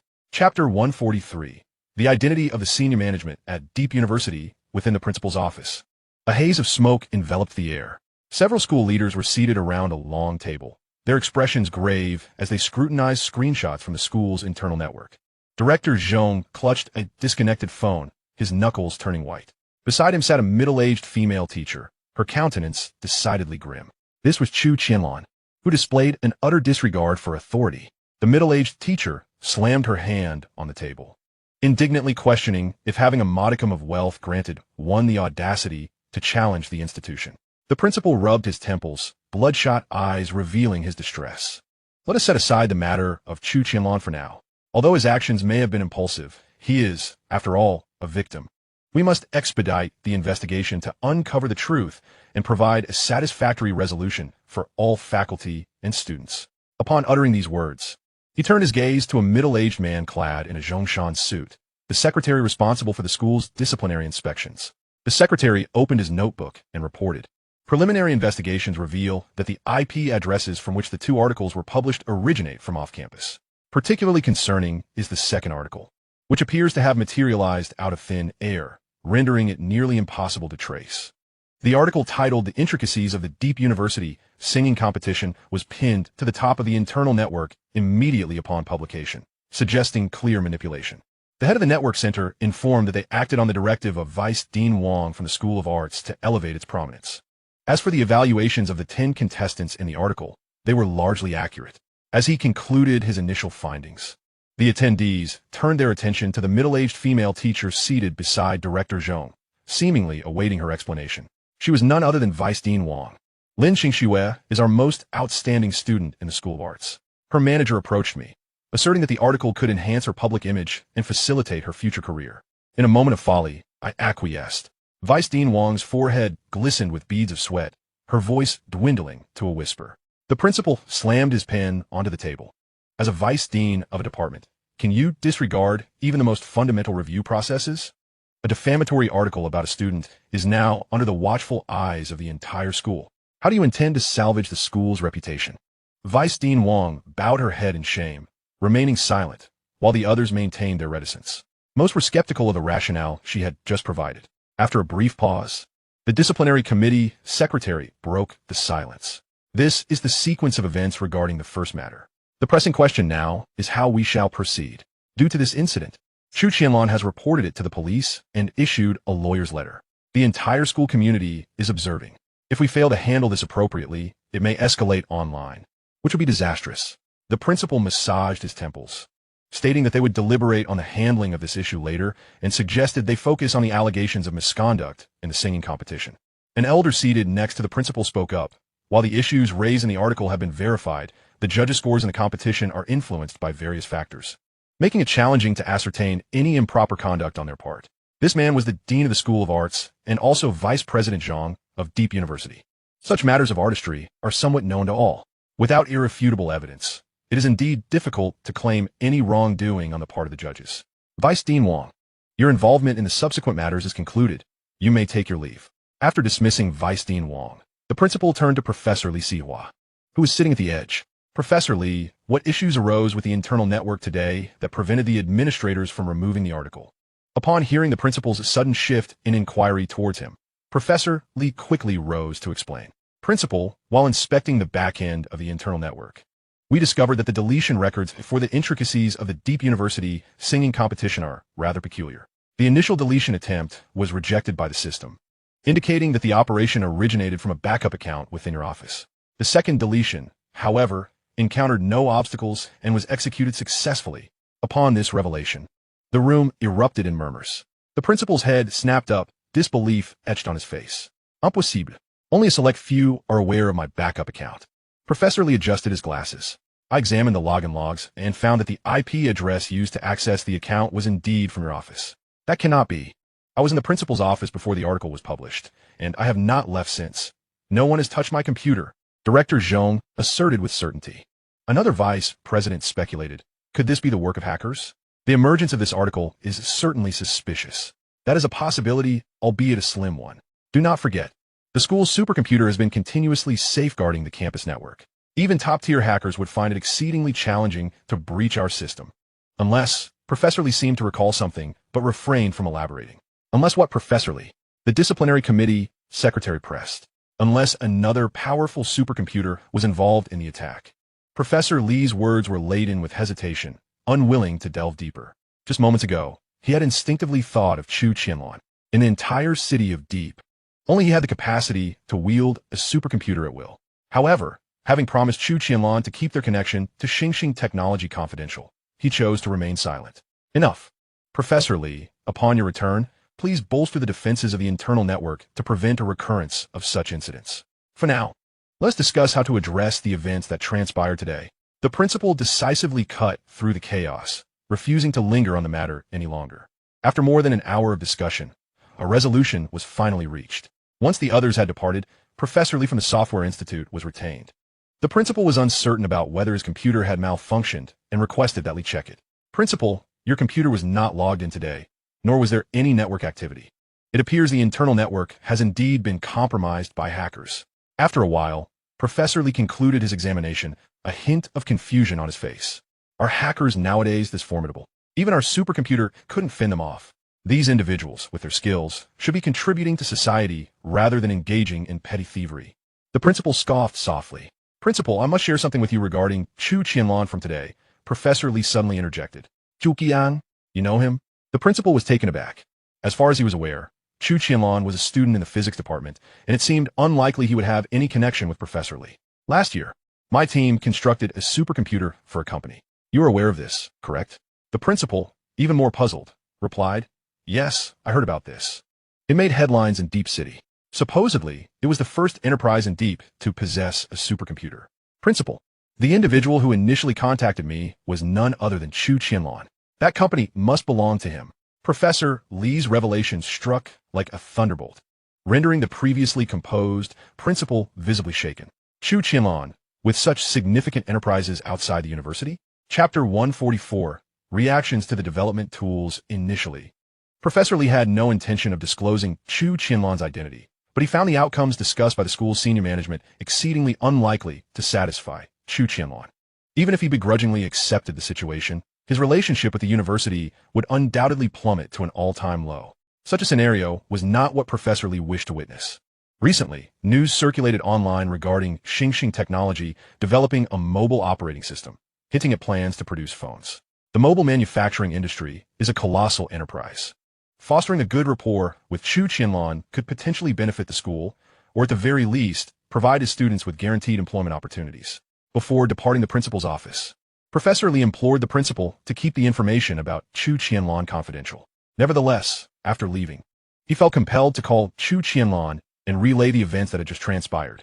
Once Professor Li exited, the principal struggled to conceal his astonishment. He had never imagined that a formidable dragon lurked within the very institution he governed. After much contemplation, he picked up the phone and dialed a number. Old Tan, please investigate a company named Farstar Technology and find out who the legal representative and shareholders are.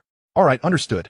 After hanging up, the principal resumed his search for information on Farstar Technology on the computer. However, the more he uncovered, the more astonished he became. A few minutes later, he picked up the phone once more and dialed out again. Secretary Wang, I've given some thought, and Wang, the deputy dean. On the other end, after hanging up on Professor Li, Chu Qianlan let out a gentle sigh. Although he was aware that his true identity would eventually be revealed, he had not anticipated it would happen so soon. Nevertheless, it was for the best, now that the principal was aware of his entrepreneurial ventures outside the school. He hoped there would be a satisfactory resolution regarding the slander he faced on the campus network. For now, he simply wished that the principal would refrain from broadcasting his identity indiscriminately. With that assurance, he promptly withdrew his police report and awaited the school's response. The following day, a Sunday, the school had yet to announce its findings. Instead, Tianhai Entertainment continued its campaign to rehabilitate Tao Yuanxing. However, his prominence was soon overshadowed. At 10 o'clock in the morning, the official website of Farstar Technology unexpectedly launched the Tiandao System Development Toolkit, along with related software usage instructions. Following the promotional buzz from the previous days, the announcement of Farstar Technology's investment of $5 million in hosting a developer event had spread across the internet. Many netizens were drawn to this news. Those acquainted with programming sought to create their own applications in hopes of sharing the $5 million prize, while individuals with some capital turned their gaze here, preparing to seize this opportunity for entrepreneurship. Even ordinary users flocked to the Farstar Technology website to see if the rumored operating system could rival that of Eagle Fruit. By 10 o'clock, the website's traffic surged, compelling the company to temporarily add several servers.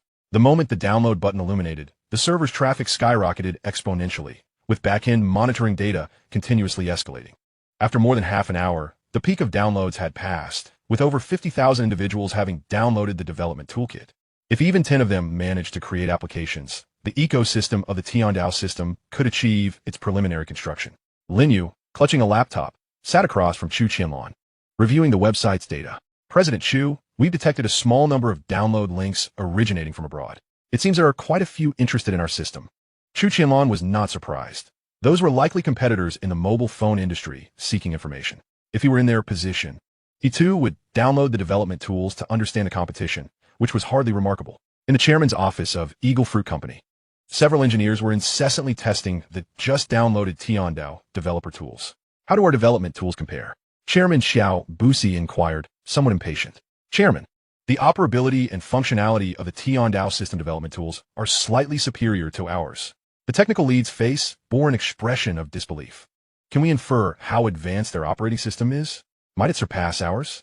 Upon hearing this question, the technical lead's face displayed some hesitation. It's difficult to speculate, but the ability to create such developer tools suggests their operating system is unlikely to be inferior. Then let us investigate whether they have utilized any of our patented technologies. In the conference room of Gugu Company, a dozen key personnel were gathered. Where did this Farstar Technology emerge from? How could they produce development tools that surpass ours in just 1 year? We need to expedite the launch of mobile phones equipped with the Manhwa system to seize the smartphone operating system market. At Saiban Company in Eagle Country, representatives from several funding shareholders convened nearly representing half of the mobile industry. What is the research and development department doing? After so many years since the launch of the sideband system, why have we not developed such a specialized toolkit? If Farstar Technology's development tools are this outstanding, could the Tiandao operating system potentially surpass our sideband? Let us send someone to make contact and see if we can acquire or finance them to bring this system under our control. Meanwhile, on domestic forums, nearly all pinned posts were related to Farstar Technology. My classmate used the Tiandao development tools and created a calculation application in just over an hour. With the toolkit launched, it can't be long before the phones hit the market. In the office of Chu Qianlan at Farstar Technology, Lin Yu reported, President Chu, there have already been 62,000 downloads of the development toolkit. However, the bandwidth usage is quite low, so future download numbers may not increase significantly. Lin Yu's face bore a mix of excitement and disappointment. Over 60,000 downloads is impressive. Keep in mind, we only prepared an initial batch of 300,000 phones. Chu Qianlan, it appears I was overly ambitious. Lin Yu shook his head. When you return, have the R&D department compile daily statistics on the types of applications being developed. If no significant categories receive development requests, we may need to plan accordingly. Upon hearing this, Lin Yu's expression turned serious. I will keep a close eye on it. He understood that releasing the development tools early was intended to expand the ecosystem. If certain categories showed a lack of interest, it could indicate either a lack of potential or that the applications were too complex to develop. Regardless of the reason, the company would need to find alternative methods to fill those application gaps. Half a day passed, and many had submitted simple applications, but the results were somewhat disappointing. As dusk approached, Chu Qianlan rose to leave. A day had elapsed since the slander on the campus network, and he expected the school's resolution to have been announced. Chapter 145. Resolution and clarification. Upon entering the school, Chu Qianlan was met with peculiar glances from a few students, influenced by the anonymous article from the previous day. Is that Chu Qianlan? Yes, it's him. I heard he was exposed for some scandal on the campus network yesterday. Is that true? I thought he was quite wealthy. He even donated 100,000 before. It must be false, right? Not only did Chu Qianlan send a lawyer's letter to the school, but he also reported it to the police. Fragments of whispered conversations reached his ears, and although Chu Qianlan maintained his composure, his steps involuntarily quickened. He knew that the turmoil surrounding the campus network would not settle swiftly, especially in a campus where information spread rapidly. As soon as he entered the dormitory, Zhang Lei waved him over. Old 3, quickly, look at the school's official website. The resolution has been announced. Chu Qianlan approached Zhang Lei and glanced at the latest announcement on the official website of Deep City University. The announcement was meticulously worded, first apologizing for the malicious, defamatory article that appeared on the campus network. Following an investigation, it was concluded that the statements regarding Chu Qianlan were entirely slanderous. The campus network had been subjected to a hacker attack, and the network center bore undeniable responsibility. The personnel on duty that day and their supervisor received a written reprimand and had their bonuses for the month deducted. Chu Qianlan was somewhat satisfied with the school's clarification of the slander he faced. However, he felt disappointed that the school only penalized a few individuals from the network center without addressing the true instigator. If Chu Qianlan were merely an ordinary student, such treatment might suffice. Yet, now that the principal was aware of his identity, this response felt rather perfunctory. Next came the issue regarding the inside story of the Deep City University singing competition. Following the school's investigation, it was deemed that the scoring of the singing competition was unfair, as judges assigned scores based on personal preferences. 2 internal judges received reprimands, while external judges, though not under the management of Deep City University, were explicitly barred from serving as judges in future competitions. Additionally, as the event organizer, the Art Society bore undeniable responsibility and would be prohibited from hosting similar events for the next 2 years. At last, the Vice Dean Wang of the Arts College faced disciplinary action for his managerial negligence, receiving a formal reprimand. After perusing the announcement in its entirety, Chu Qianlan comprehended that the institution had indeed addressed the issue concerning Vice Dean Wang, albeit through a different approach, shifting the blame for the singing competition's misconduct onto her shoulders. Upon witnessing this outcome, Chu Qianlan felt considerably relieved, though it was somewhat disheartening that Tao Yuansheng and Tianhai Entertainment had incurred no consequences. Was this truly the end? Zhang Lei gazed at the announcement, indignant on behalf of Chu Qianlan. It was evident that Tao Yuansheng had played a role in the defamation, so why had the school not taken any action against him? Liu Daoqing leaned in to take a look and remarked, "Come on, old buddy," regarding the smear campaign. As long as Tao Yuansheng isn't foolish enough to get his hands dirty, he won't be directly implicated. This matter is only something we can surmise. As long as Chu Qianlan's reputation is restored, we can consider it a victory. Du Ming's side as well, in situations lacking solid evidence. As long as Tao Yuansheng stubbornly denies any involvement, there's little anyone can do. The corners of Chu Qianlan's lips curled slightly. Well, this outcome has already exceeded expectations. He understood that if the school truly intended to investigate thoroughly, they could potentially uncover the connection between Xinghai Entertainment and the anonymous article. However, delving deeper would not be advantageous for any party involved. The current resolution allowed for the rehabilitation of Chu Qianlan's reputation while also holding the organizer of the singing competition accountable, thus providing a semblance of closure for the faculty and students. Chuckling softly, Chu Qianlan mused that although Tao Yuansheng had escaped punishment, the college's announcement had confirmed the occurrence of foul play in the singing competition, thereby diminishing the value of his first-place victory. Lu Daoqing suddenly let out a light laugh. According to the norms of the entertainment industry, Tao Yuansheng would undoubtedly leverage the results of this competition as a form of capital. As long as no one pressed the issue, the truth would likely remain obscured. Chu Qianlan's eyes glimmered with determination. He was resolute in his intent to pursue the true mastermind behind this incident. Having deduced that the smear campaign was linked to Tao Yuansheng, he intended to suppress him decisively. After a brief discussion, Chu Qianlan opened his computer and connected to the Manhwa system via a mini-program. He copied the announcement released by Deep City University and arranged for it to be posted in the comment section of the clarification announcement that Tao Yuansheng had issued the previous day. Despite the overwhelming number of fans for Xinghai Entertainment and their adeptness at controlling the narrative, the Manhwa system would post anonymously every few minutes, ensuring that many would still see it. Whether it was due to the Deep City University announcement or the continuous dissemination of the school's handling results by the Manhwa system, within less than an hour, Xinghai Entertainment withdrew Tao Yuansheng's clarification announcement. In the ensuing days, Chu Qianlan's life temporarily returned to a state of tranquility. However, online discussions regarding the development toolkit for the Tiandao system by Fanxing Technology surged in popularity. The forum saw thousands of new discussion threads daily, with developers sharing their initial results, ranging from UI design to code architecture. To concentrate more on developing the application market, Lin Yu had not organized the development of many common functional applications. He was currently testing some applications submitted by other developers, preparing to acquire essential functional applications that the research and development department had not been able to complete in time. These small applications were collaborative efforts by certain developers and did not require excessive resources. Fanxing Technology could procure the core code for a mere 1 or 2,000 yuan. Lin Yu's willingness to spend money on acquiring applications sparked a renewed enthusiasm among many developers, previously concerned that the 5 million yuan prize was merely a pipe dream. The tangible financial commitment from Fanxing Technology alleviated their apprehensions considerably. On another Saturday, as Chu Qianlan stepped into his office, Lin Yu followed closely behind. President Chu, the essential functionalities for the smartphone's launch have been compiled by the R&D department. The preliminary development of the application market can be completed this afternoon, and once Planet Number 1 is tested and any bugs are resolved, it will be ready for use. Chu Qianlan took the form Lin Yu handed him and began to review it, noting the list of all applications the R&D department planned to include in the sample smartphone. Over 40 applications seemed numerous, yet they primarily encompassed basic functionalities such as parameter settings, alarms, and calendar management. Essential, but not particularly impactful. Excellent. Chu Qianlan nodded in satisfaction. The completion of these applications indicated that the prototype was nearing its final form, a week ahead of his initial timeline. Once the software took shape, the engineering machine would be upgraded for practical testing. If no flaws emerged, preparations for production could commence. At this juncture, he felt a surge of excitement. This is something we have been diligently working on. Thus far, the engineering machine has performed admirably, Lin Yu said, his tone imbued with pride. Then let us prepare for small-scale production of the prototype. Upon hearing this, Lin Yu's face lit up with enthusiasm.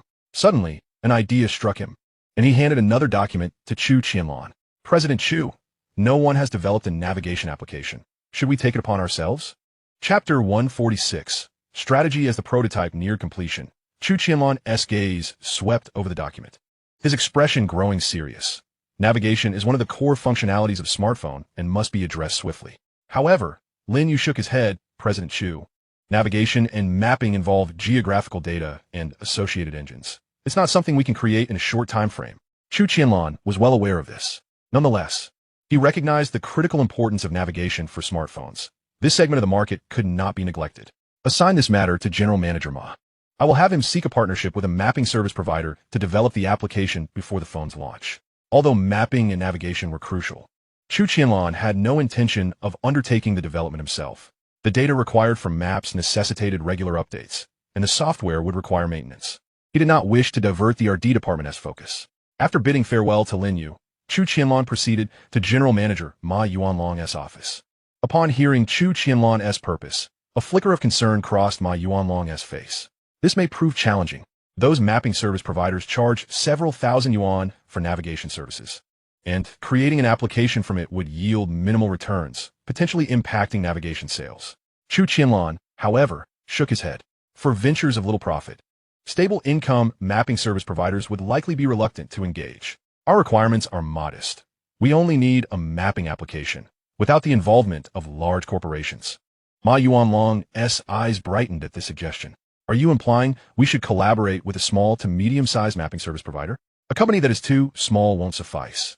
We require mapping data that covers major urban areas across the nation. Please reach out to potential partners to gauge their interest in collaboration. If none are willing, consider investing in a struggling company with the condition that they develop a navigation application.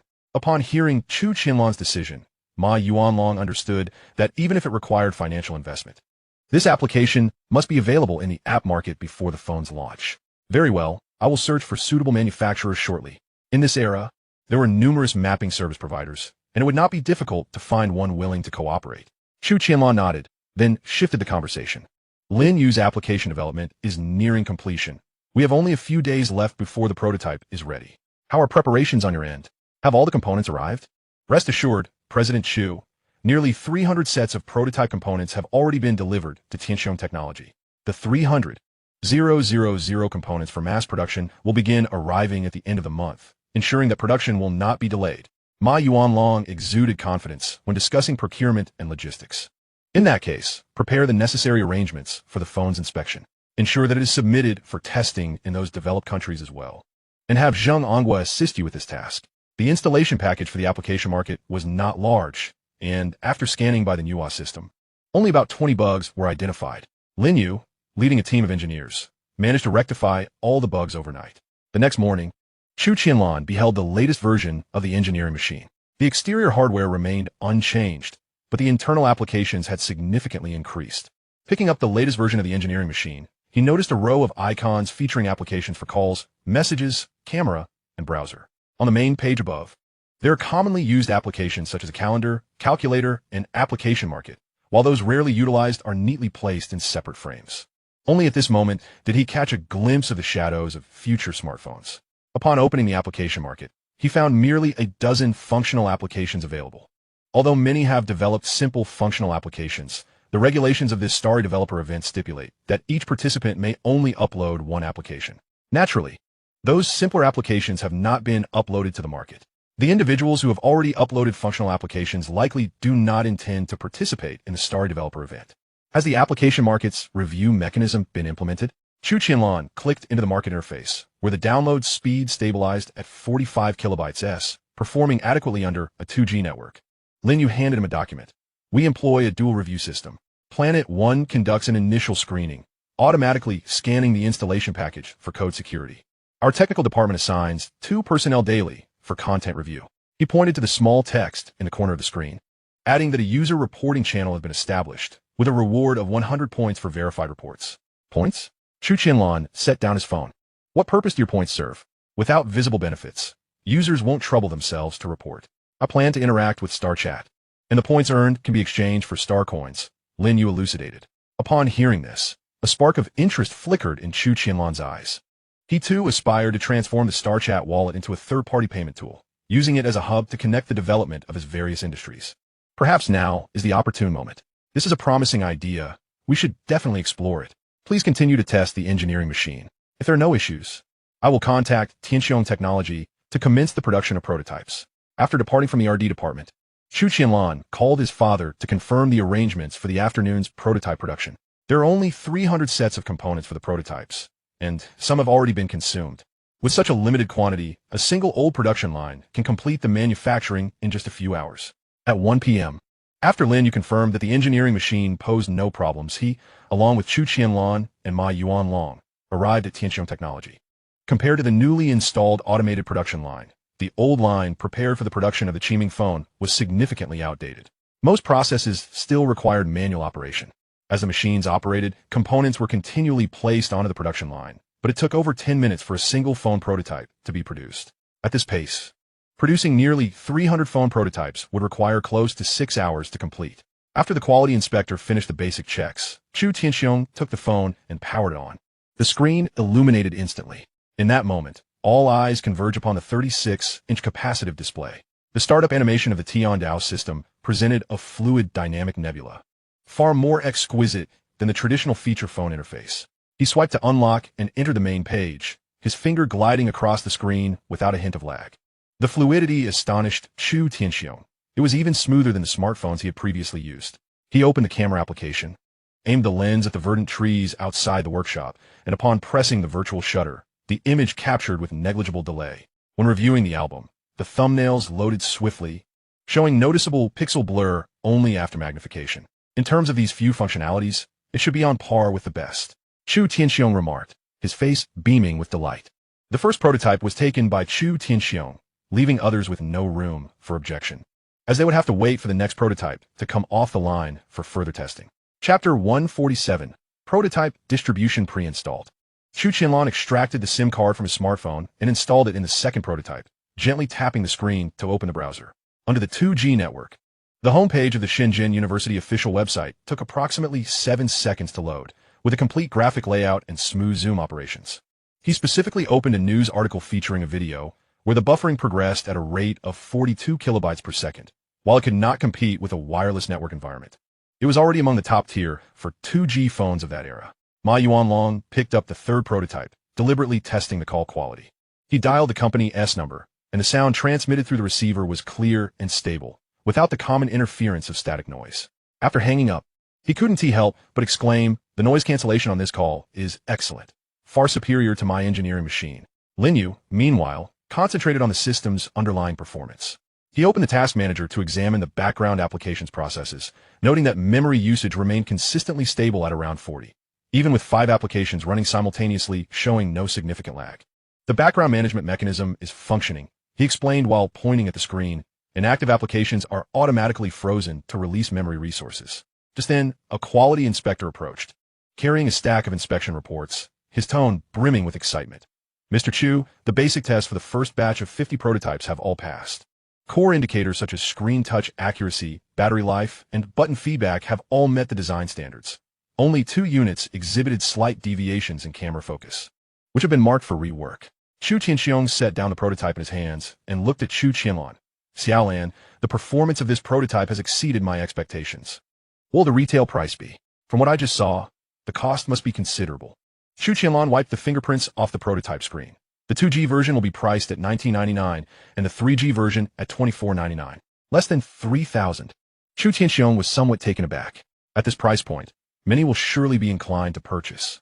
He had initially assumed that such a remarkable phone will be priced above $3,000, even if it didn't quite match the premium brands. However, he never anticipated that the phone's price would be merely half that of its competitors. Consequently, the Qiming phone's cost-performance ratio would be exceptionally high, promising robust sales. Chu Qianlan produced his SIM card, returning the prototype to the production line. As Fanxing Technology had just entered the smartphone industry, its notoriety was too low. Only an extremely competitive price could carve a niche in the market. Chu Qianlan scrutinized the prototype closely, suddenly pointing to the 3 virtual keys at the bottom of the screen. "This button design resembles that of the premium brands. Will consumers perceive us as imitating?"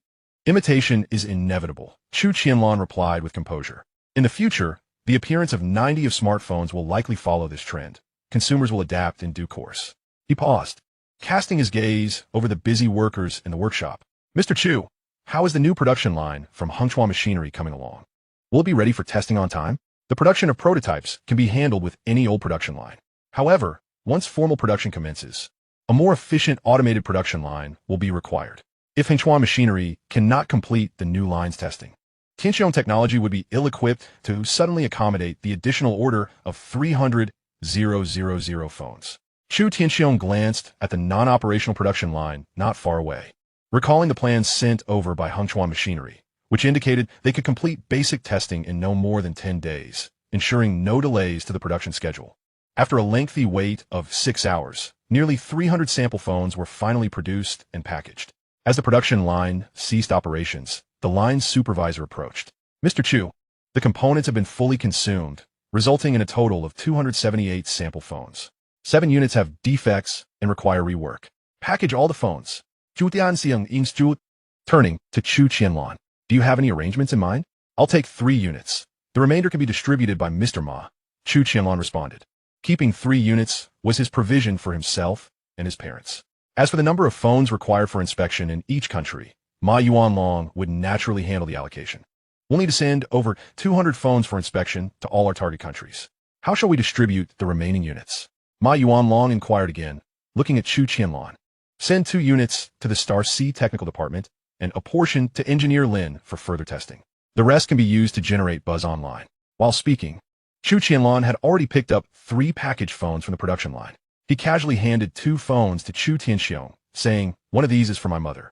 Ma Yuanlong gazed at the neatly packaged prototype, a glimmer of excitement flickering in his eyes. President Chu, I plan to reach out to several tech media outlets to host a prototype experience event to generate some pre-market buzz. Chu Qianlan shook his head. There's no need for such fanfare. Let's first ensure that the inspection process is completed. As for media promotion, we shall address that once we secure the network access license. He paused for a moment before adding, you may instruct the public relations department at Xinghai Technology to anonymously post some experience articles about the prototype on forums and social media platforms, enticing curiosity without divulging excessive details. Ma Yuanlong nodded in understanding. Understood. I will make arrangements tomorrow. Lin Yu, holding a prototype, could not contain his enthusiasm. President Chu, the performance of this device exceeds expectations. I recommend we commence preparations for mass production ahead of schedule. Chu Qianlan shook his head. The applications are still insufficient. This prototype does not outperform functional phones by a significant margin. We shall adhere to the original plan and await the completion of the new production line at Xinghai Machinery before we officially commence production. In the interim, your project team needs to ensure the simulator applications for the Fruit and Sideband systems are well prepared and integrate the applications developed by Xinghai Technology into the pre-installed system. Before the official production of the Qiming phone, the pre-installed applications must include Xingliao software, Zhihui Office, and 2 to 3 games.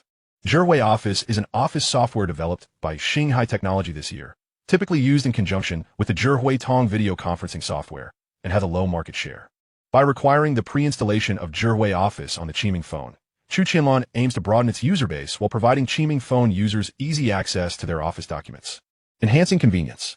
The rationale behind pre-installing these applications lies in the still developing online environment in the country.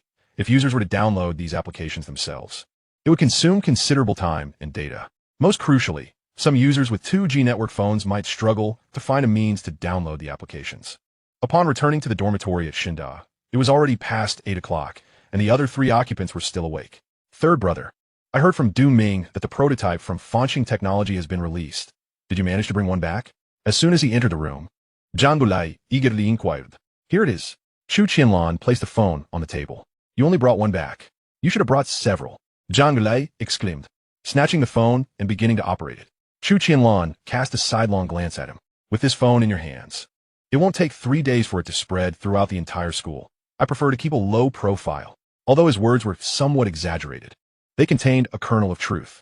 If Zhang Lei had the prototype, it would soon become widely known. Defamation. It is absolutely defamation. I have a tight-lipped policy, Zhang Lei declared with righteous indignation. I'll let you use the Fruit phone first. When the Qiming phone launches in a couple of months, I'll provide each of you with one. Chu Qianlan casually retrieved his own phone. Third brother, this phone looks impressive. When do you plan to launch it? Lu Daocheng, seated on the bed, inquired. Leaning against the wardrobe, Chu Qianlan observed Zhang Lei's fingers swiftly gliding over the prototype screen, a smile unconsciously forming on his lips. Soon. Once the new production line at Xinghai Machinery is fine-tuned, we can begin production next month. As for sales, that depends on when we can secure the domestic network access license. Lu Daocheng leaned forward from a bed, his gaze fixed on the smoothly transitioning application interface. Given this fluidity, it might truly rival the Fruit phone. I fear it may incite a buying frenzy upon release. Chu Qianlan raised an eyebrow. I appreciate your optimistic words.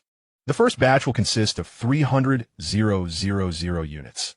If we can sell them quickly, Xinghai Technology will establish a firm foothold in the mobile phone industry. Beginning the following day, sporadic news about the Qiming phone began to surface online, with occasional videos of individuals operating the device.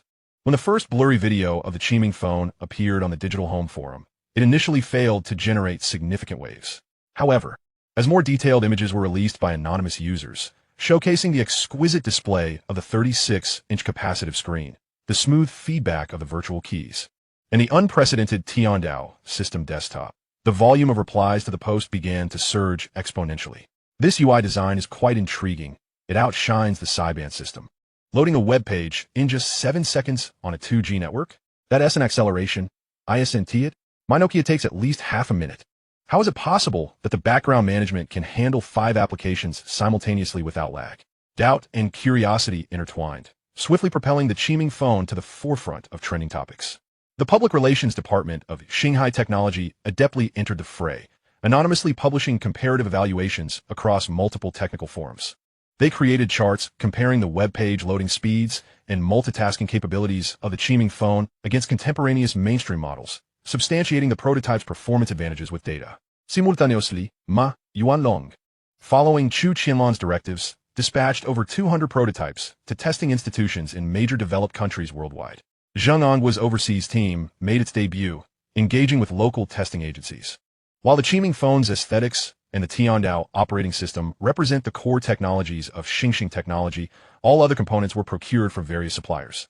Although Xinghai Technology must bear substantial patent fees, this approach also alleviates many potential complications.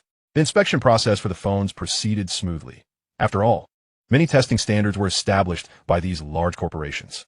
On that day at noon, Zheng Onghua unexpectedly called with a transcontinental line. President Chu, the testing fees from the Eagle Sauce FCC are exorbitant, and they also require the company to provide the underlying code for the operating system. It seems they intend to delay us for a while. The voice from the receiver bore a grave tone. While dining in the cafeteria, Chu Qianlan set down his chopsticks and glanced around, noting that only Zhang Lei and the others were nearby before responding. If they choose to stall, so be it. But the underlying code is a core company secret that we cannot relinquish. Adjust the priority for Eagle Sauce and proceed with the certifications for the markets in Fusan and South Korea. Their 3G networks are more mature and might serve as a breakthrough. We should tackle the easier tasks before the more challenging ones. There's no rush in the international market. Upon hearing Chu Qianlan mention other countries, Zheng Ongua's voice brightened with excitement. President Chu, I've contacted several operator friends in Southeast Asia, and they have shown a keen interest in our Qiming phone. Chu Qianlan arched an eyebrow. What is the specific situation? Zheng Onghua quickly explained. While arranging for inspections in various countries, I also sent brief parameters of the Qiming phone to some operators. Upon learning that its fluidity rivals that of the Fruit phone, they expressed considerable interest. After discovering our phone's pricing, they indicated a willingness to further discuss collaboration. Some Southeast Asian countries share similar living habits with the Dragon country, and their 3G networks are rapidly proliferating, making them a suitable market for the Qiming phone. Have they mentioned any specific intentions for collaboration? Chu Qianlan, Zheng Onghua replied. One operator expressed a desire to become our exclusive distributor in their country and is willing to pay a portion of the deposit up front. Several others wish to first receive a batch of prototypes for testing. If the results are satisfactory, they will consider bulk purchases. A glimmer of excitement flashed in Chu Qianlan's eyes. A deposit up front? That's excellent news. Inform them that we can provide prototypes, but the exclusive distribution matter requires careful consideration. We need to comprehensively evaluate all aspects. Understood, President Chu, Zheng Onghua affirmed. Regarding the deposit amount, have the finance department coordinate with them, Chu Qianlan instructed. The deposit must not be less than 30 of the first batch order, excluding the country of Tianju, where payment must be made in advance. Additionally, remind them that our earliest delivery time is late August. After hanging up the phone, Chu Qianlan glanced around before resuming his meal. Lu Daocheng suddenly leaned over. Third brother, I overheard your call. Is there an issue with the overseas market? The Eagle Saw side is causing a bottleneck, Chu Qianlan replied, prodding his rice with his chopsticks. They insist on the underlying code. It's simply creating unnecessary obstacles. Zhang Lei idly pushed the vegetables around in his bowl, mumbling indistinctly. Why are they so domineering? They want to assess the phone's performance and scrutinize the system code? Du Ming adjusted his glasses and remarked. They must have ulterior motives. I have reviewed the FCC's testing standards, and I recall that there is no requirement to submit the underlying code. It matters not. Although the potential of the Eagle Sauce market is immense, the competition is equally fierce. We can certainly carve a path into the international market through other nations. Chu Qianlan was utterly indifferent to the matter. For him, the sole concern was that smartphones continued to sell steadily. He had no interest in where they were sold. As time progressed, the variety of applications appearing in the app market gradually increased. Online, advertisements began to emerge promoting the downloading of applications on Qiming smartphones. The most common scenario was using a Qiming phone to play games, only to uninstall them after a while and download another from the app market. Recently, the popularity of Qiming smartphones surprisingly overshadowed even the fervor surrounding the Olympics. One day, while attending class, Chu Qianlan received a text from his assistant, Su Yeji, stating that representatives from China Mobile in Shenzhen wished to place a custom order for a batch of smartphones. Chapter 149, Order Breach of Contract. Upon reading this message, Chu Qianlan felt a twinge of surprise. China Mobile is one of the three major telecommunications operators in the country, known for its high-handedness. It was unexpected for them to proactively seek to order smartphones. However, he quickly recalled that China Mobile in Shenzhen was currently constructing a 3G network. Perhaps they aimed to seize customers as soon as the network was completed. Regardless, he would not refuse their bulk order for smartphones. Chu Qianlan swiftly replied to Su Yeji, "Have Ma Yuanlong receive them," emphasizing that the advance payment should not be less than 30.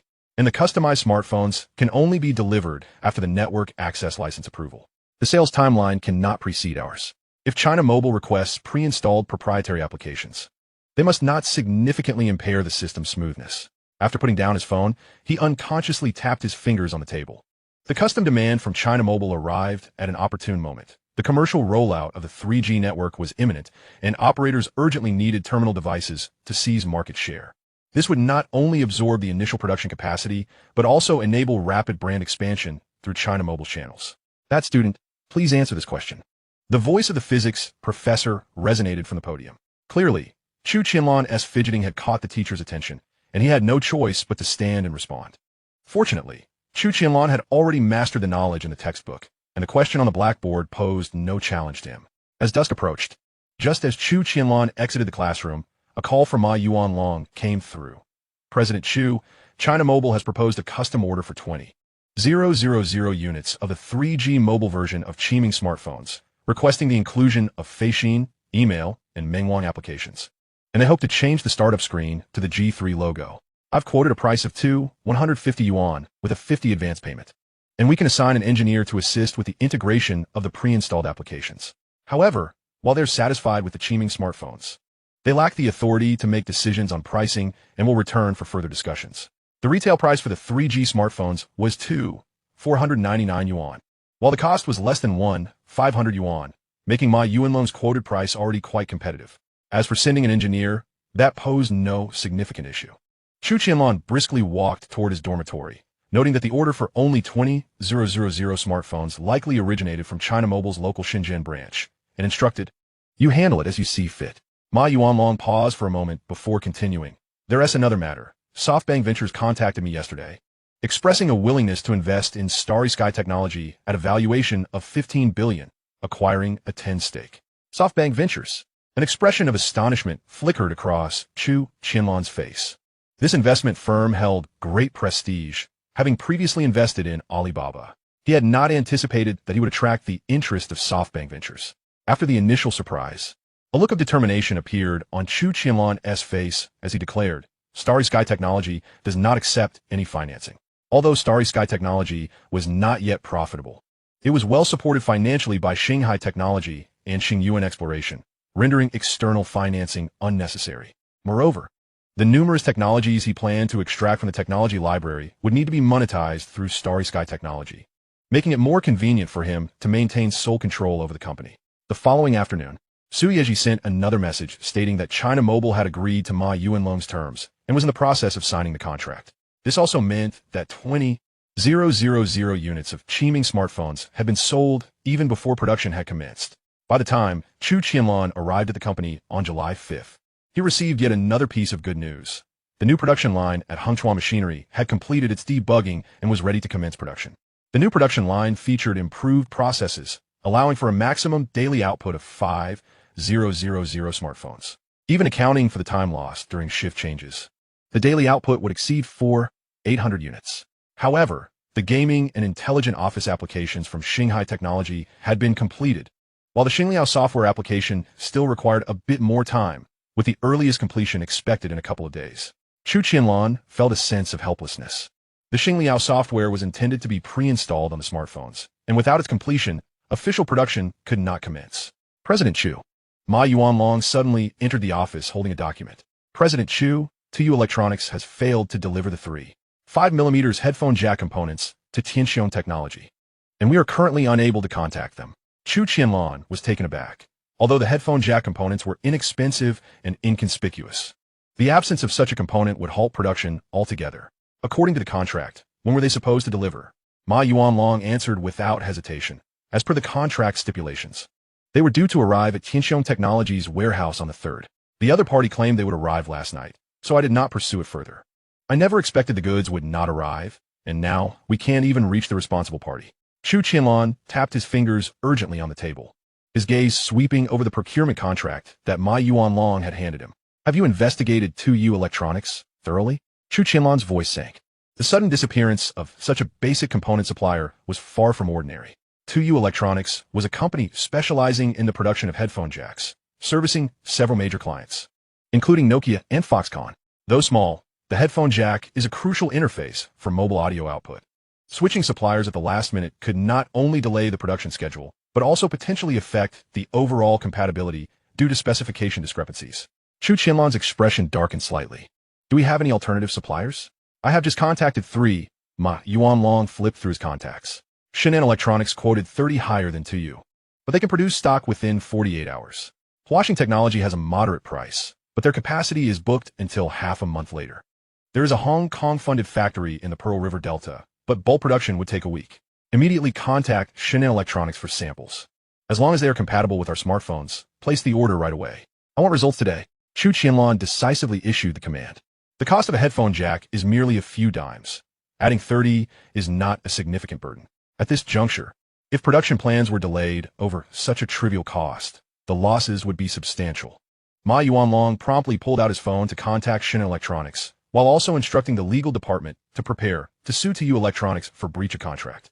The office was left with only Chu Qianlan, who was deep in thought about the headphone jack issue. Logically speaking, the value of a few 100,000 headphone jacks was only around 100,000 yuan. Even if something went awry leading to the other party breaching the contract, it should not result in the responsible party going completely unreachable. The occurrence of such a situation compelled Chu Qianlan to take the matter seriously. After much contemplation, he resolved that in the future, unless dealing with irreplaceable components, he would always select 2 suppliers simultaneously. Chu Qianlan attempted to utilize the Manhwa system to gather information on 2U Electronics. However, as it was merely a physical company, there was not much critical information available online.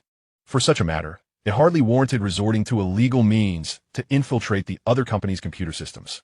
At 2 p.m., Ma Yuanlong returned to his office, stating, President Chu, I sent someone to Dongguan this morning and located the 2U Electronics factory.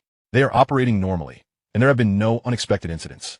Moreover, the company's personnel have inquired and discovered that they have recently received a substantial order. Chapter 150, Changing Suppliers and Plagiarism. Upon hearing this, Chu Qianlan's gaze sharpened. A substantial order? What is the scale? Ma Yuanlong hastened his words. According to workers who dined outside the factory, it is a sudden surge in orders from Nokia, amounting to a staggering 3 million headphone jacks, with an extremely tight deadline. In order to expedite production, 2U Electronics has pushed our order to the back. Nokia? Chu Qianlan lightly tapped his fingers on the table. Upon hearing this name, he surmised the reason. The Symbian system is an intelligent operating system developed by Nokia in collaboration with several mobile giants. It is rumored that Nokia is attempting to acquire all shares of the Symbian company. Currently, the Tiandao system claims it can overshadow Symbian, thereby infringing upon their interests. However, despite Nokia's current prominence, its name does not appear among the future titans of the mobile industry, suggesting an impending decline over the next few years. With a cold snort, Chu Qianlan resolved that since 2U Electronics has breached the contract, they should be made to pay the penalty as stipulated. Furthermore, this company is to be placed on our blacklist. We cannot afford such suppliers. The legal department has already drafted a letter, ready to be dispatched on Monday. Ma Yuanlong paused momentarily, adding, "But even if we win, the execution process is lengthy, and we cannot afford to wait." Chu Qianlan waved his hand nonchalantly, stating that as long as the other party pays the price, the duration of the execution is inconsequential. By the way, what is the status with Xinghai Electronics? They sent a representative this morning with samples. Ma Yuanlong glanced at his watch. Results should be forthcoming. No sooner had he spoken than Lin Yu's call came through. Chu Qianlan pressed the speakerphone button, and an urgent voice came through. "President Chu, the headphone jacks from Xinghai Electronics are compatible with our motherboard.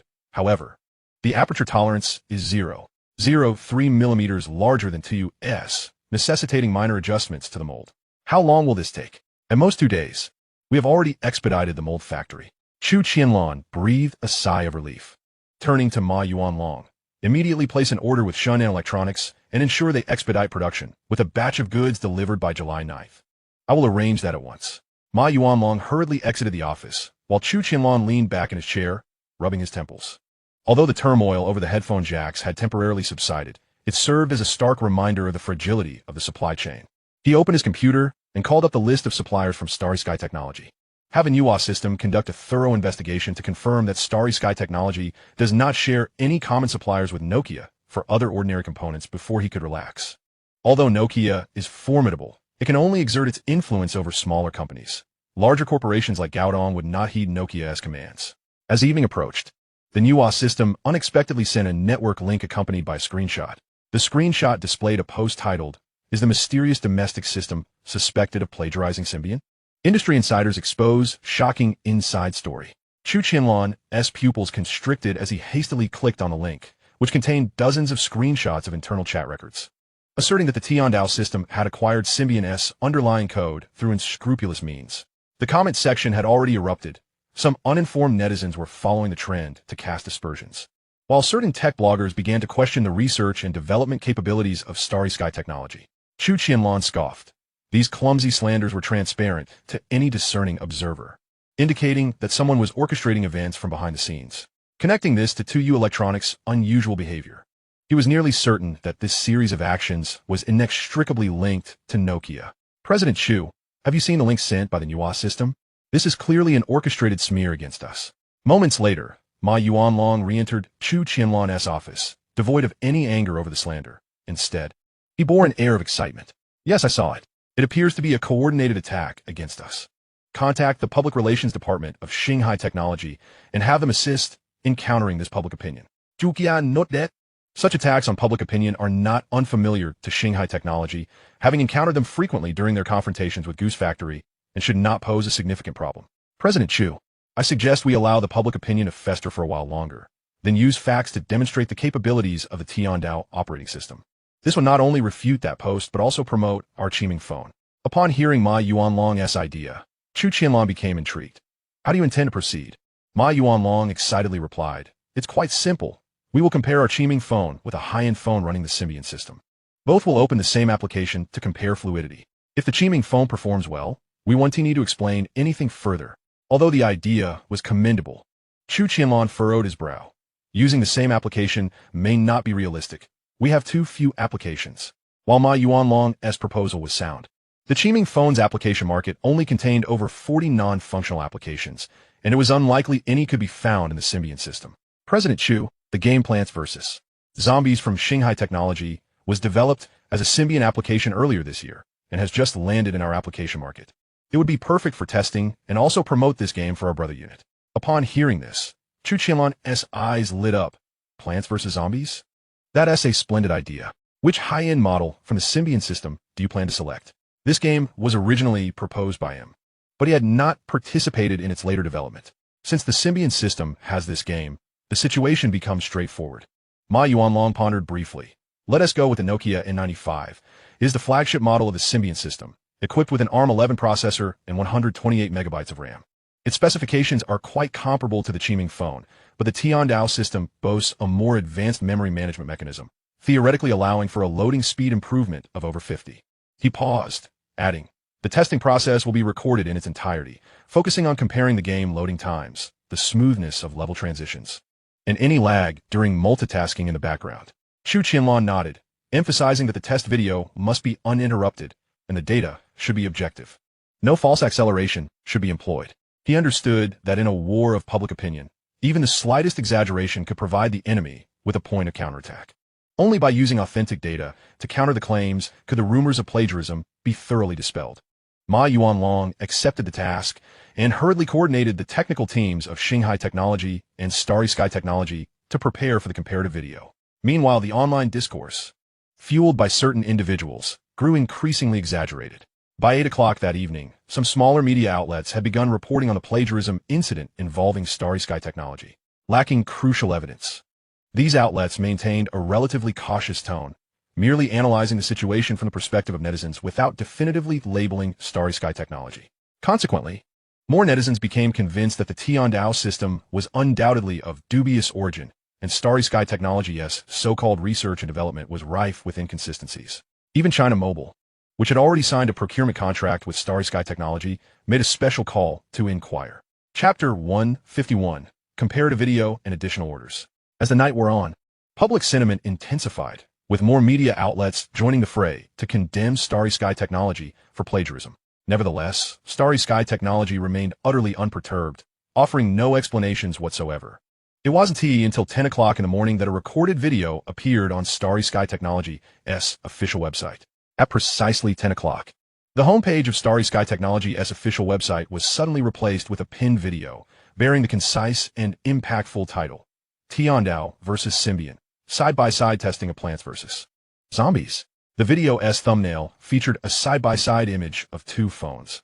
On the left was the black prototype of the Qiming phone, while on the right was the classic sliding design of the Nokia N95. As soon as the video went live, it was met with a frenzy of clicks from eager netizens. The video opened with a close-up of Ma Yuanlong holding both phones, showcasing the device models and system versions. To all viewers, the left side features the Qiming engineering device equipped with the Tiandao system, while the right side displays the flagship N95 running the Symbian S60 system. We shall simultaneously install the game developed by Starry Sky Technology, Plants vs. Zombies, on two devices, capturing the entire process in real time, without acceleration or editing. As Ma Yuanlong clicks the icon, the loading animations on both phones spring to life concurrently. The progress bar of the Nokia N95 advances at a painfully slow pace, with the unique stuttering of the Symbian system becoming particularly apparent while loading game resources, even pausing briefly on 2 occasions. In stark contrast, the Tiandao system of the Qiming phone demonstrates a wholly different fluidity. The loading animation glides smoothly like a flowing stream, and the progress bar experiences virtually no interruptions. From the moment of clicking to entering the main interface took merely 72 seconds, a full 41 seconds faster than the N95. In an instant, the comments below erupted. Wow, the disparity in loading speeds is astounding. The N95 is lagging like a PowerPoint presentation, while Qiming is impressively smooth. Wasn't Symbian supposed to be the benchmark for smartphones? This is a severe blow to the ego. Without comparison, there is no pain. I always thought my N95 was exceptional, but it seems I've been viewing the world through a narrow lens. Is this Tiandao system truly the result of a year's development by Starry Sky Technology? How exaggerated! Upon entering the game, Ma Yuanlong selected the same level, the endless pool mode. When he clicked the Start Game button, the N95 screen exhibited noticeable tearing, and the plants flickered slightly during loading, taking 58 seconds to transition from the main menu to the battlefield interface.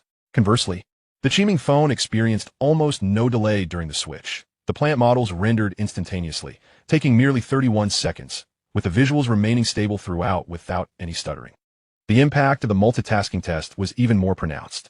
While Ma Yuanlong ran the game on both phones, he simultaneously opened text messages, a browser, and a calculator.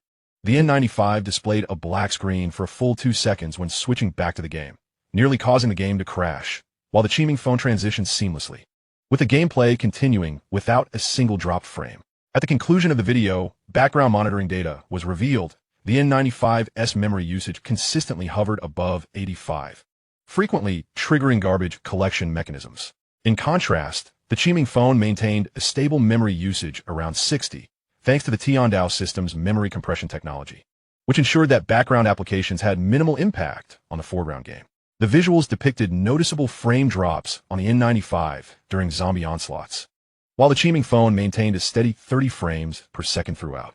As the video concluded, Ma Yuanlong raised both phones, the camera focusing on the screens, What you see is not just a difference in game fluidity, but rather a fundamental distinction between the two system architectures. The Tiandao system has fundamentally restructured memory management and task scheduling. This is not mere optimization, but a technological advancement. Regarding the rumors of plagiarism circulating online, we shall refrain from explanations. The audience may draw their own conclusions in due course. The video ended with a freeze frame comparing both phones, where the Qiming phone screen displayed plants versus zombies in seamless motion, while the Nokia 95S screen exhibited clear tearing due to lag. In the following hours, the tide of public opinion shifted rapidly. The earlier doubts regarding plagiarism were drowned out by astonishment at the performance of the Tiandao system. Many tech bloggers began to share the video, accompanied by professional analyses dissecting the innovations in memory management and task scheduling within the Tiandao system, contrasting them with the structural flaws of the Symbian system. The public relations department at Nokia's headquarters convened an emergency meeting. Their faces pale as they watched the comparative video play on the screen. Just last month, all shares of the Symbian company had been acquired by Nokia, and now, mere days later, they found themselves in this predicament. How could the disparity be so pronounced? Wasn't the Symbian system supposed to be optimized to perfection? One vice president slammed the table in frustration. The technical director, sweating profusely, remarked, Xinghai Technology's system architecture evidently employs more advanced memory compression and dynamic scheduling algorithms, surpassing the technological boundaries of traditional mobile systems. Now is not the time to question the strength of Xinghai's technology. The PR director interjected. The public sentiment has completely reversed. We must respond immediately, or the market reputation of Symbian will plummet. Less than an hour after Xinghai Technology's video was released, Nokia hastily issued a statement, claiming the testing environment was not objective and suggested deliberate optimization. They emphasized that the Symbian system had a highly developed ecosystem, with stability tested in the market. Yet, this statement appeared feeble in the face of undeniable empirical data. An unobjective testing environment? Was the fluidity of the Qiming phone merely fabricated? The Symbian ecosystem is comprehensive. It takes me ages to find an application to download. The Tiandao system's app market is straightforward. Stability? My N95 crashes frequently, yet that problem was conspicuously absent in the Qiming phone's testing video. As traffic to Xinghai Technology's official website surged, many sought to learn more about the Tiandao system and the Qiming phone. Seizing the opportunity, Ma Yuanlong published partial specifications of the Qiming phone on the official site, reigniting fervent discussions. Seeing that the crisis had passed, Chu Qianlan resumed his focus on preparations for formal production. Just as he set down the component testing report, a call from Su Yezi came in, tinged with surprise. President Chu, General Lin from China Mobile's Shenzhen branch, is in the reception room. He wishes to discuss additional custom orders. President Ma would like you to come over. Last week, China Mobile had just signed a contract for 20,000 units of the 3G custom phone, and now they were looking to increase the order. It seemed that the practical testing video of the Qiming phone had revealed its market potential to them. After a moment of contemplation, Chu Qianlan rose and made his way to the reception room. He recalled Ma Yuanlong mentioning that the previous negotiator was not General Lin, but rather the deputy from China Mobile's Shenzhen branch. General Lin's personal visit undoubtedly indicated that there was more at stake than merely increasing the order. There must be other requirements as well. Chapter 152, Olympic Custom Phones. Upon entering the reception room, Chu Qianlan saw Ma Yuanlong engaged in an animated conversation with a middle-aged man dressed in a dark suit. The man's gaze was fixed on a prototype of the Qiming phone resting on the coffee table, the untouched teacup before him a stark contrast to his focused demeanor. President Chu, this is General Lin from China Mobile's Shenzhen branch, Ma Yuanlong introduced, his tone laced with amusement. General Lin has just watched our testing video and is full of praise for the performance of the Qiming phone.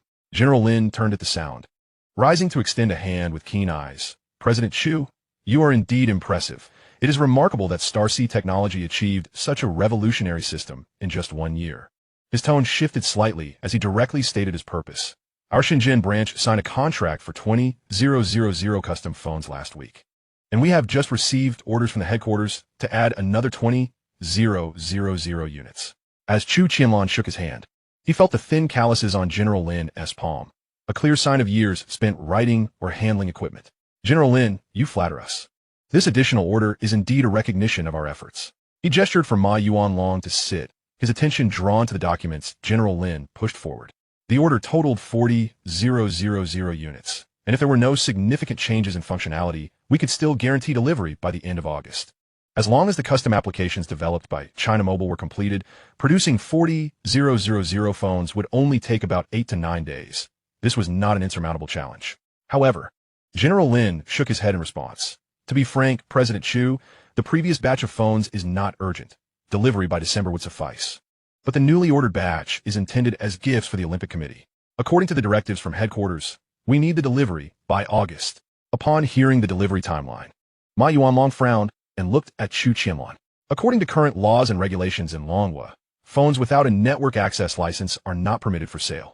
Given that the Qiming phone had only been submitted for inspection less than 2 weeks ago, it would be impossible to obtain the network access license by the end of July, making it unfeasible to deliver finished phones to China Mobile. Chu Qianlan's gaze swept over the cover of the document General Lin had handed him, where the words China Mobile Olympic Special Supply Phone Cooperation Plan stood out prominently. Giving phones to the Olympic Committee would undoubtedly serve as a prestigious endorsement, but delivering them before August would necessitate violating regulations by shipping them before obtaining the network access license. Such matters are easily subject to criticism. Chu Qianlan retracted her gaze, her tone steady. The Qiming mobile phone is currently undergoing inspection. We cannot deliver until we obtain the network access license. Network access license? Lin Zong paused momentarily, then chuckled.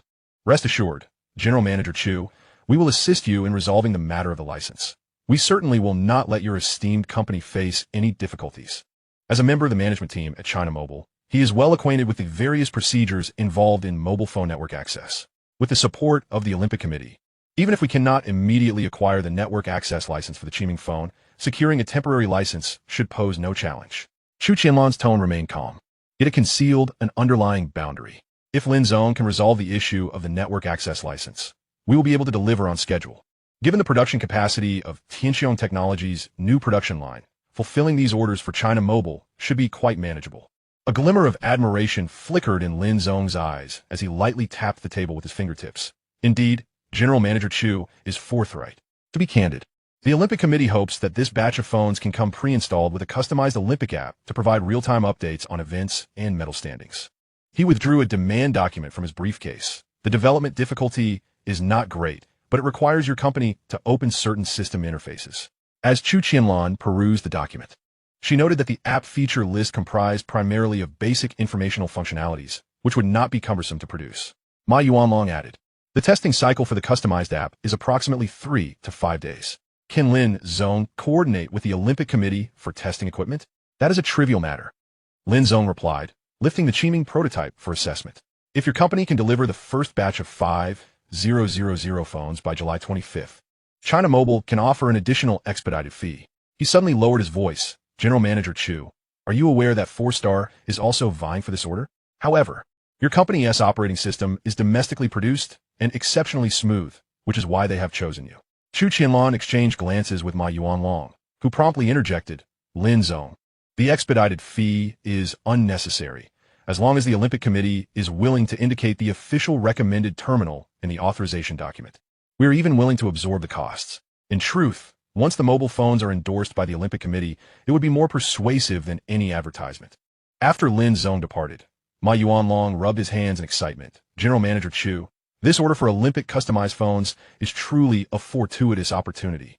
Once the Qiming phone is showcased at the Olympic Games, our Xinghai Technology will surely gain prominence in the mobile industry.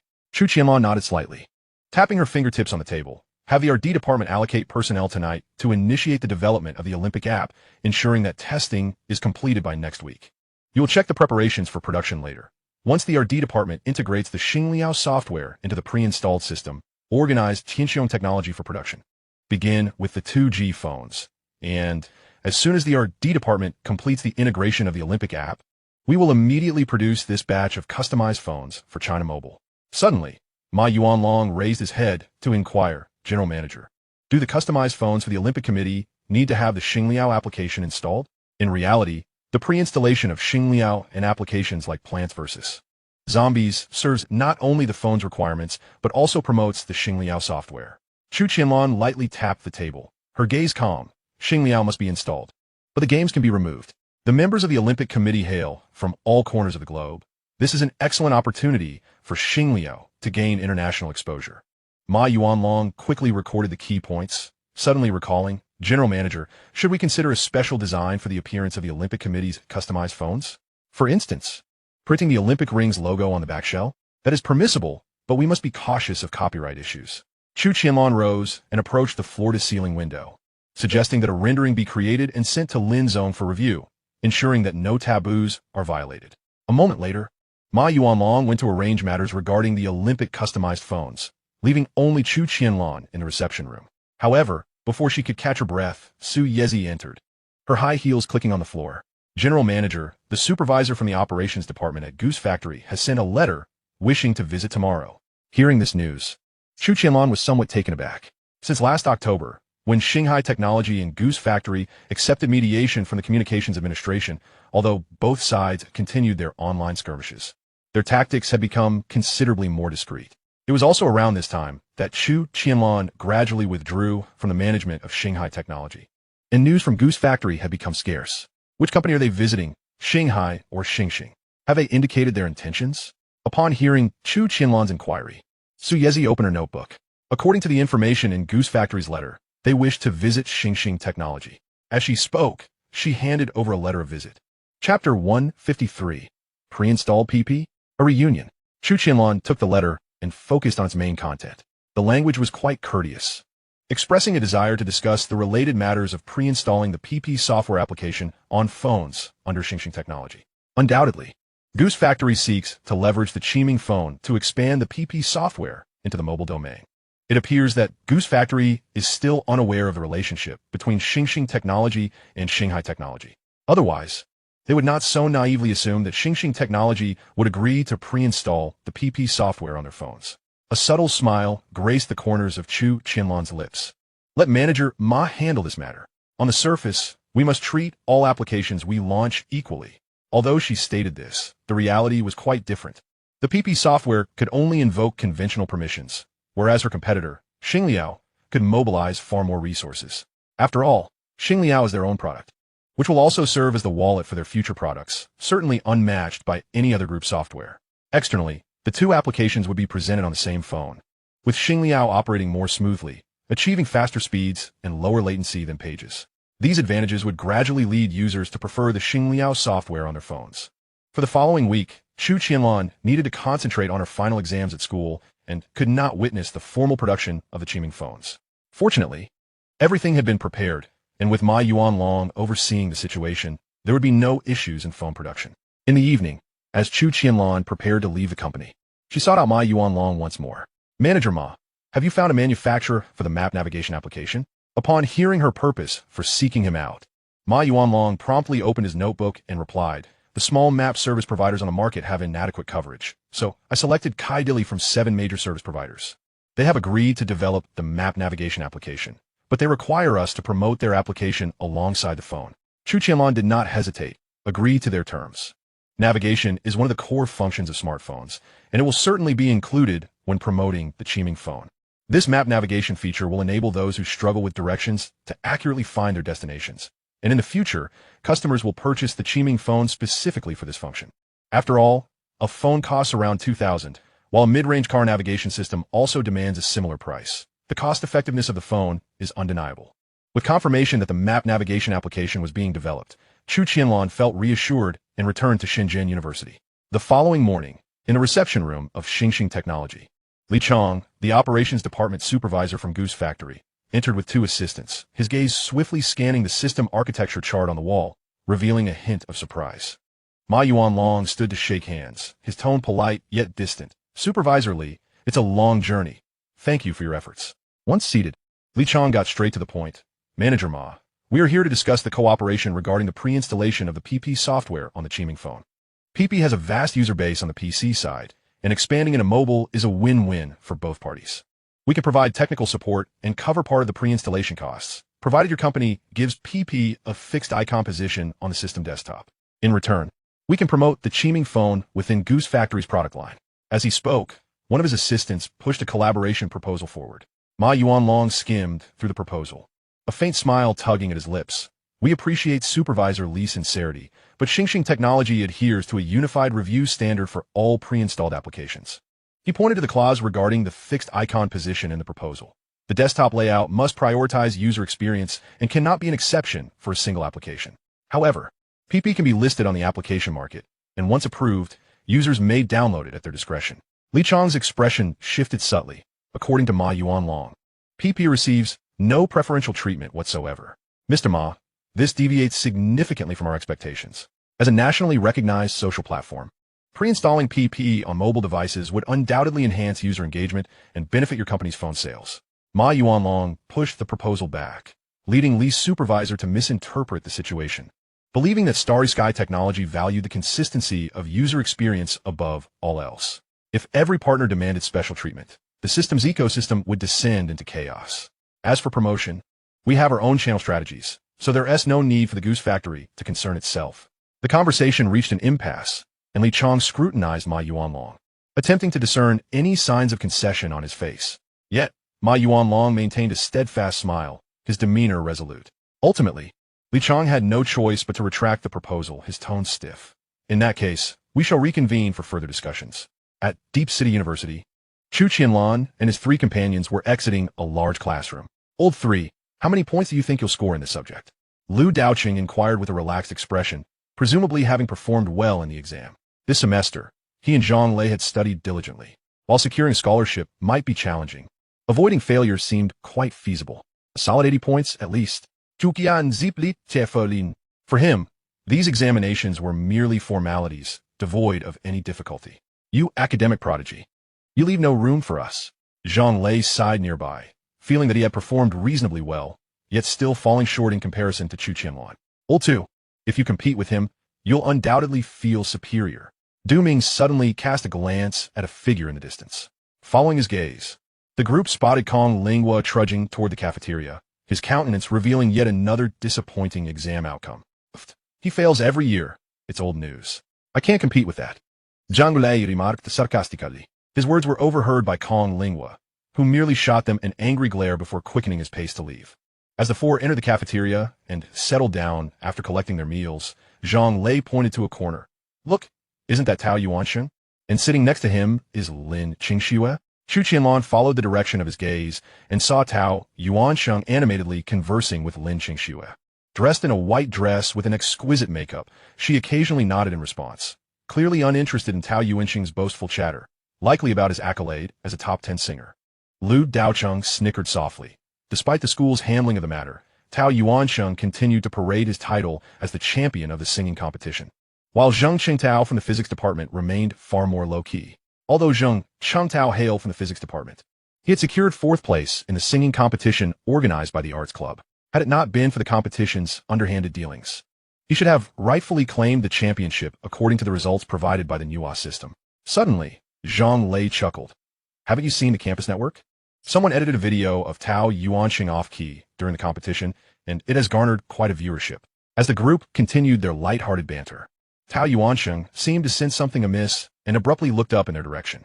The 4 exchanged glances, resuming their previous topic, completely unfazed by the murderous glare from Tao Yuansheng. Moments later, Tao Yuansheng's fierce expression softened, and he approached them with Lin Qingxue and 2 of his lackeys in tow. Stone, Tao Yuansheng declared haughtily, while Lin Qingxue wore an expression devoid of emotion. Arriving at Chu Qianlan's table, Tao Yuansheng deliberately raised his voice. Oh, isn't this Chu Qianlan? I heard you become quite famous recently. What are your thoughts on that? Instantly, several tables of students turned their attention toward them.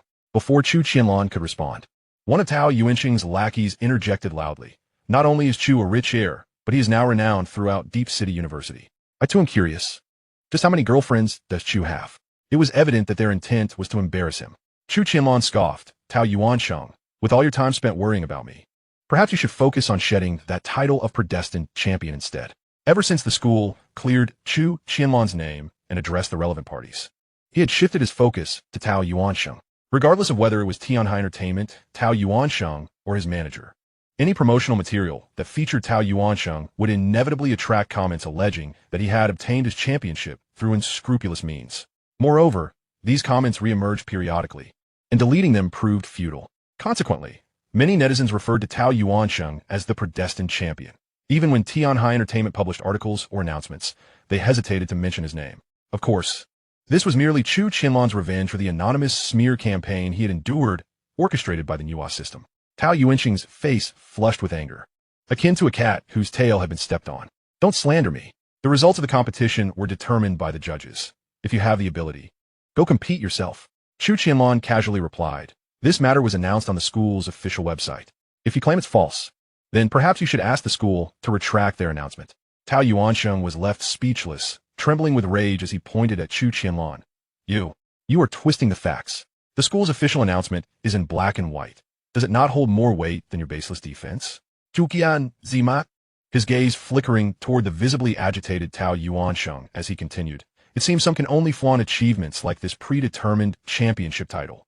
His words struck a nerve, and Tao Yuanqing's face shifted from red to pale as he raised his hand to strike Chu Qianlan. Zhang Lei reacted swiftly, seizing his wrist. Tao Yuanqing, what are you planning to do? Are you going to start a fight in the cafeteria? The surrounding murmurs grew louder, with some students pulling out their phones to record the incident. Tao Yuanqing's lackeys attempted to intervene, but were subtly blocked by Lu Daocheng and Du Ming. Let go. After stepping back a few paces, Tao Yuanqing finally freed himself from Zhang Lei's grasp. He surveyed the onlookers, feeling as if he had just been publicly slapped. Suddenly, a thought struck him, and a smirk crept onto his face. Chu Qianlan, don't think that your wealth allows you to act with impunity. You may not know, but Qingxue has agreed to be my girlfriend. The cafeteria fell silent, all eyes converging on Lin Qingxue. A flicker of panic crossed her face as she instinctively wanted to refute him, but was silenced by Tao Yuanqing's gaze. Chu Qianlan raised his eyes to meet Lin Qingxue's rigid expression, a mocking smile gracing his lips. Oh, congratulations to you both. Are you jealous? Regretful? Tao Yuanqing taunted. When I liked her, she was a gem in my eyes. When I no longer did, she was merely a stone by the roadside. Chu Qianlan retorted with a scoff. He had never regretted breaking up with Lin Qingxue, especially after she had followed Tianhai Entertainment's directives to smear their company's artist's reputation onto herself, extinguishing the last remnants of affection between them. Tao Yuanqing erupted into exaggerated laughter. Chu Qianlan, stop pretending to be high and mighty. You're likely regretting it deep down. Regret? Chu Qianlan chuckled softly, shaking his head. Last year, you slandered me in public, and this year, you continue to malign me on the campus network. Those who attempt to use me as a stepping stone should keep their distance. His words struck a heavy blow to Lin Qingxue, her fingers gripping the hem of her dress tightening until they turned pale. The scrutinizing gazes of her classmates roamed over her face, their inquisitive and mocking looks proving far more humiliating than outright accusations. Upon witnessing the situation, Tao Yuanqing promptly stepped forward, positioning himself protectively in front of Lin Qingxue, defiantly asserting, Chu Qianlan, you are spitting venomous words. He then added, Qingxue, let us disregard this envious little man. As he spoke, he took Lin Qingxue by the hand and strode toward the cafeteria's entrance. Observing the curious gazes of fellow students around them, Chu Qianlan picked up his tray and, accompanied by Lu Daocheng and others, departed. In the ensuing days, Chu Qianlan remained preoccupied with examinations at the school, while Su Yeji kept him updated on significant matters concerning the company. On the evening of July 8th, the Xingliao software was integrated into the operating system, becoming a pre-installed application on the Qiming smartphone. The following morning, under the watchful eyes of Ma Yuanlong and others, the production of the Qiming 2G phone commenced. That afternoon, Xinghai Technology welcomed its second chip architect, Chu Feng, fulfilling the assignment Chu Qianlan had given him the previous month. The two chip architects also brought along 23 talented individuals skilled in chip research and development, and to facilitate their smooth onboarding, Xinghai Technology expended over $7 million in cash. On July 11th, the Olympic app was completed, and Tianxiong Technology began the production of customized 3G Olympic phones on the 12th. Even on weekends, examinations persisted, with Chu Qianlan merely taking a brief tour of the company before returning to campus. By July 14th, having completed his final exam, the summer vacation for his junior year officially commenced. Finally, vacation had arrived. Upon returning to the dormitory, Zhang Lei tossed his backpack onto the bed with exuberance. Are you two going home this summer? Chu Qianlan inquired, glancing at Lu Daocheng and Zhang Lei. As for Du Ming, there was no doubt he would remain, for he could earn a substantial amount working part-time in Shenzhen for a month.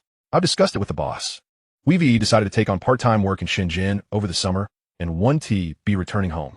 Zhang Lei chuckled. Part-time work. What do you wish to do? I can arrange something for you, Chu Qianlan offered, though slightly surprised by their decisions. Lu Daocheng waved his hand dismissively. No need for your concern, third brother. We plan to work part-time at senior sister Zhong as Fanxing materials. Chu Qianlan nodded. That is acceptable. Should you encounter any issues, do not hesitate to contact me. I hold shares in Fanxing materials as well. After a brief conversation, Chu Qianlan took Du Ming directly to Xinghai Exploration, having scheduled a meeting with the two chip architects earlier. Chapter 155, Instruction Set License. Inside the chip laboratory of Xinghai Exploration, the air conditioning was refreshingly cool, and several precision instruments flickered with indicator lights. As Chu Qianlan entered, Chu Feng and Chen Wenzhou were engaged in discussion with two middle-aged men in front of a whiteboard. President Chu Feng greeted first, stepping forward to introduce. This is Engineer Zhou Mingyuan, who has joined us from Weishan Electronics, specializing in chip architecture design. This is Dr. Zhao Liwei, formerly with the Qiming Research Institute, who possesses extensive expertise in instruction set optimization. Zhou Mingyuan, slightly plump, had keen eyes, and when they shook hands, he spoke with a steady grip. President Chu, your youth and achievements are commendable. It is rare in the industry for a company to conquer core lithium battery technology in less than a year since its establishment. Zhao Liwei, more reserved, expressed his hope for an opportunity to engage in deeper discussions, having heard of President Chu's unique insights into chip technology.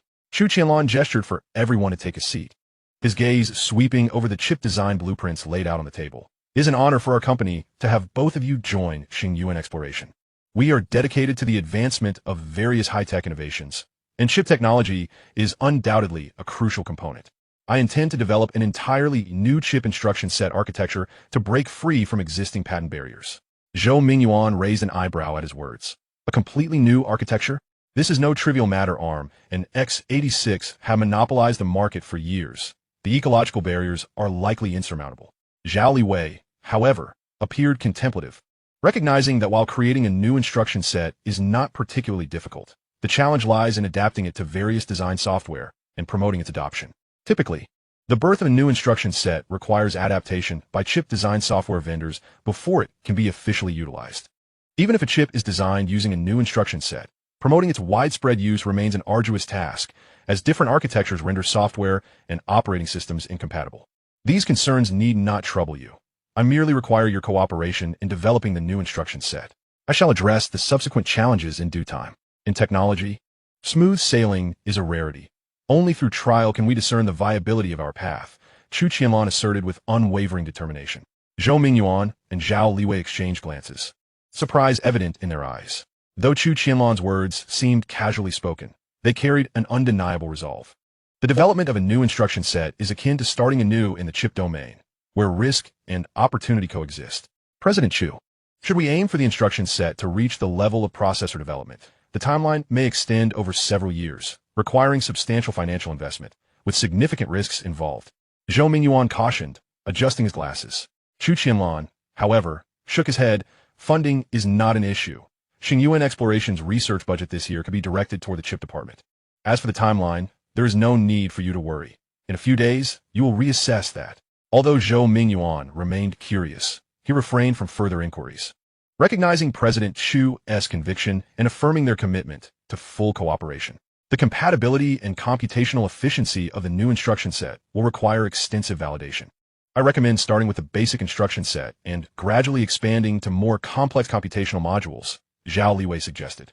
I can begin by mapping the patent distribution of the existing instruction sets to avoid high-risk areas, while also designing a dynamic optimization algorithm to enhance instruction execution efficiency. Chu Qianlan nodded. The design of the new instruction set need not be rushed.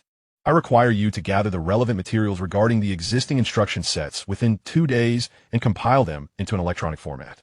Though Zhou Mingyuan and Zhao Liwei were puzzled by Chu Qianlan's request to organize the existing instruction set materials, they nonetheless agreed solemnly, observing the two diligently taking notes. Chu Qianlan added, there is no need for excessive detail. Please focus on highlighting the functional roles of each instruction and the architectural flaws. This should not pose too great a challenge for you. After the two departed, Chen Wenzhou could not contain his curiosity. President Chu, do you truly intend to start anew with the development of a new instruction set? The investment could amount to billions. Chu Qianlan approached the window, gazing at the array of office buildings in the technology park. For Xinghai Exploration to achieve true core technology, we cannot perpetually operate within the confines of others' patent walls. A few billion is but a trifling expense. I can well afford it. In truth, he held no concern regarding this investment. The advantages of the Xinghai instruction set over existing ones were substantial, and the chips designed in the future would also hold tremendous competitive edge. The funds allocated for research and development would be recouped in no time. Upon hearing Chu Qianlan's words, Chen Wenzhou fell silent, and, after a moment, turned back to Chu Qianlan, President Chu. Since the company is preparing to develop a new instruction set, should we continue utilizing the ARM architecture for chip development? Chu Qianlan turned to face him, his gaze steady. The new instruction set is a long-term strategy, while the current chip research must proceed. Particularly, the power management chips we can publicly use are of utmost importance. Chen Wenzhou nodded in agreement. Once Chu Qianlan and Du Ming left the laboratory, Du Ming ventured, Qianlan. Even with the assistance of a Manhwa system, developing chips using the new instruction set will still require considerable time. One it? Chu Qianlan lightly tapped his fingers on the steering wheel. Preparing in advance is far better than scrambling at the last minute. Once the Qiming phone truly gains traction, the Eagle faction will undoubtedly pursue Xinghai Technology relentlessly. I am well prepared for this. The Xinghai instruction set is precisely designed for such contingencies. Du Ming adjusted his glasses, the lenses reflecting the glow of the streetlights. But the various chip design software required for the new instruction set are also unavoidable with the Eagle faction, aren't they? Chu Qianlan's expression remained resolute. If necessary, we shall develop our own software. After all, one does not simply perish from holding one's breath. For him, the software issue was not particularly daunting.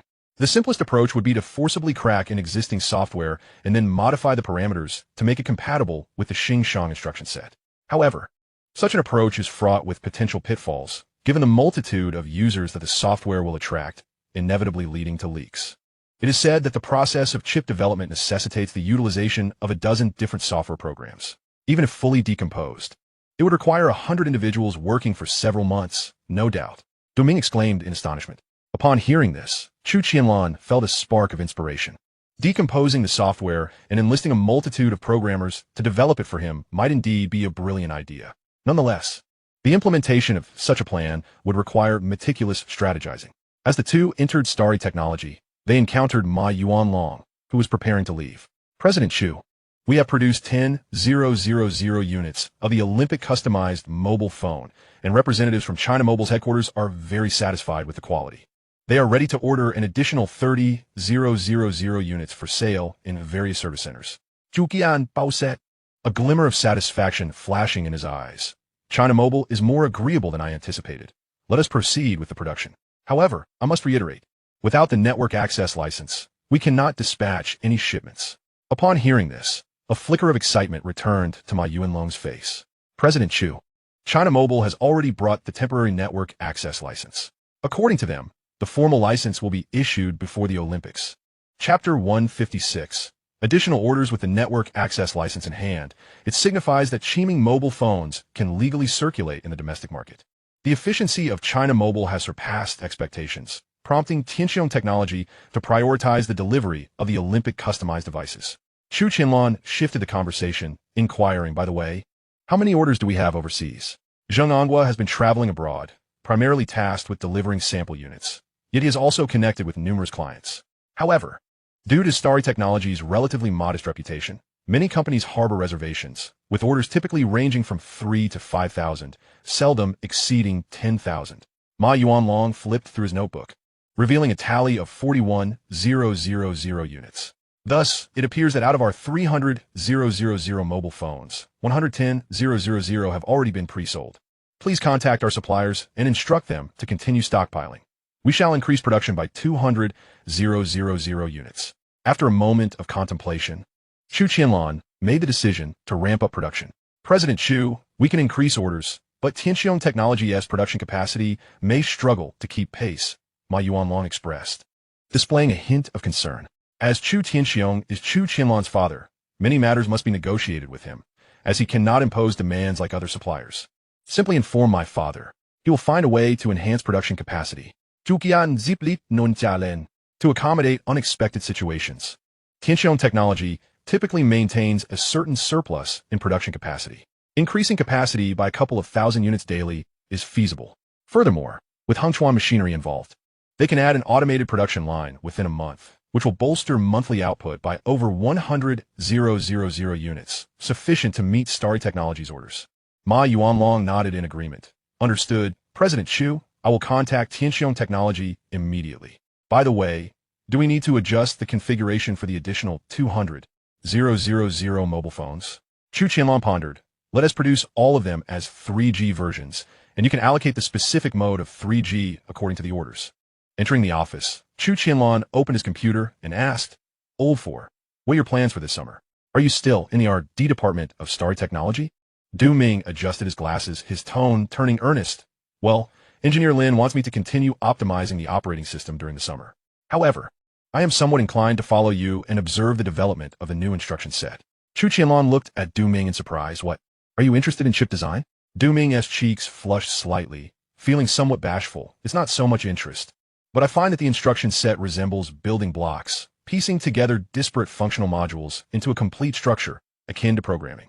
Moreover, Engineer Lin mentioned that the underlying optimization of the operating system will eventually need to be deeply integrated with the chip instruction set, so gaining early insight can only be beneficial.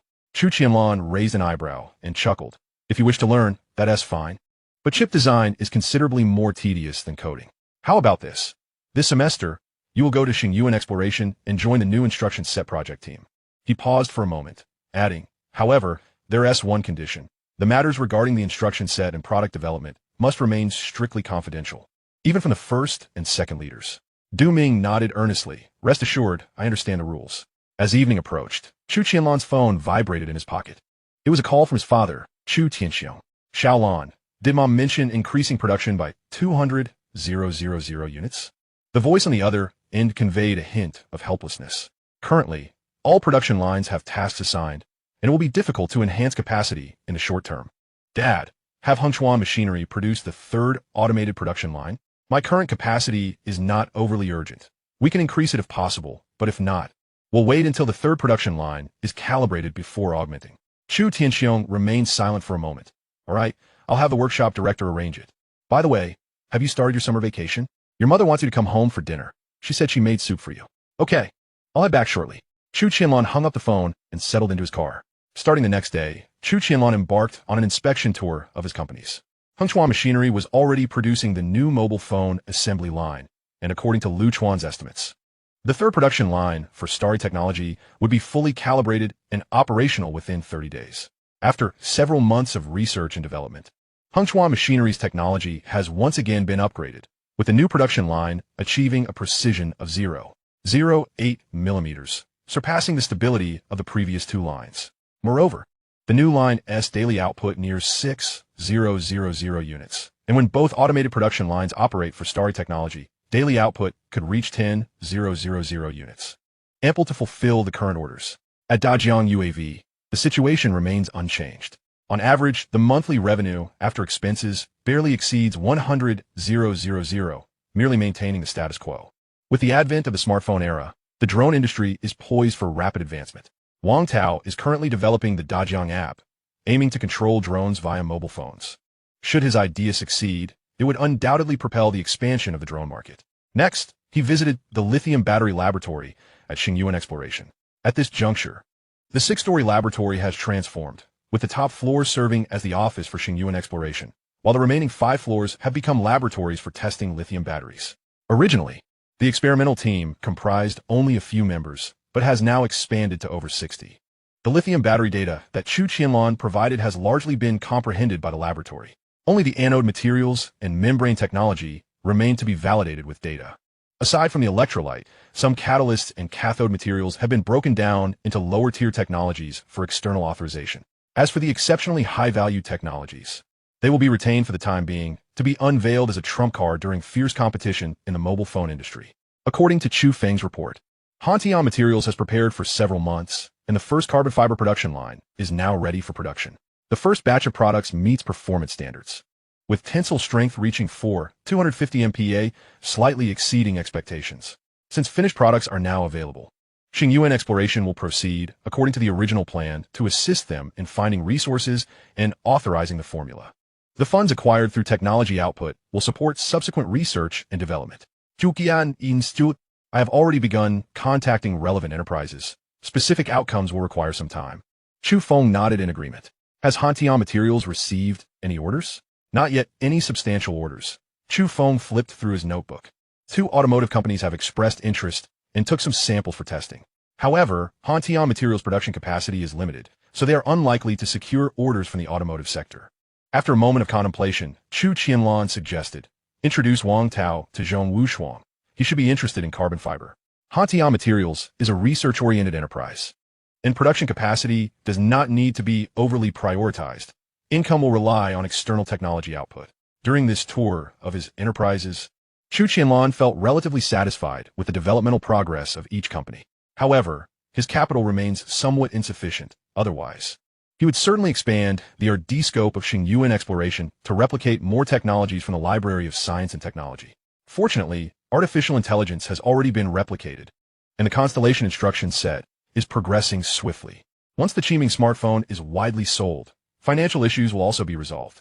Chapter 157. Integration of the fundamental framework. Early the next morning, Chu Qianlan picked up Du Ming and headed straight for Xinghai exploration. In the chip laboratory, Zhou Mingyuan and Zhao Liwei were engaged in a heated debate in front of a whiteboard. Upon noticing Chu Qianlan's entrance, they immediately ceased their discussion. President Chu, the existing instruction set has been organized, Zhou Mingyuan indicated toward the nearby computer. It contains nearly all x86 instructions, as well as 3 major versions of the ARM instruction set. Chu Qianlan merely cast a cursory glance at the computer without delving into details, instead directing his attention to Zhou Mingyuan and Zhao Liwei. You two have already joined Xinghai exploration and, I presume, have signed a confidentiality agreement.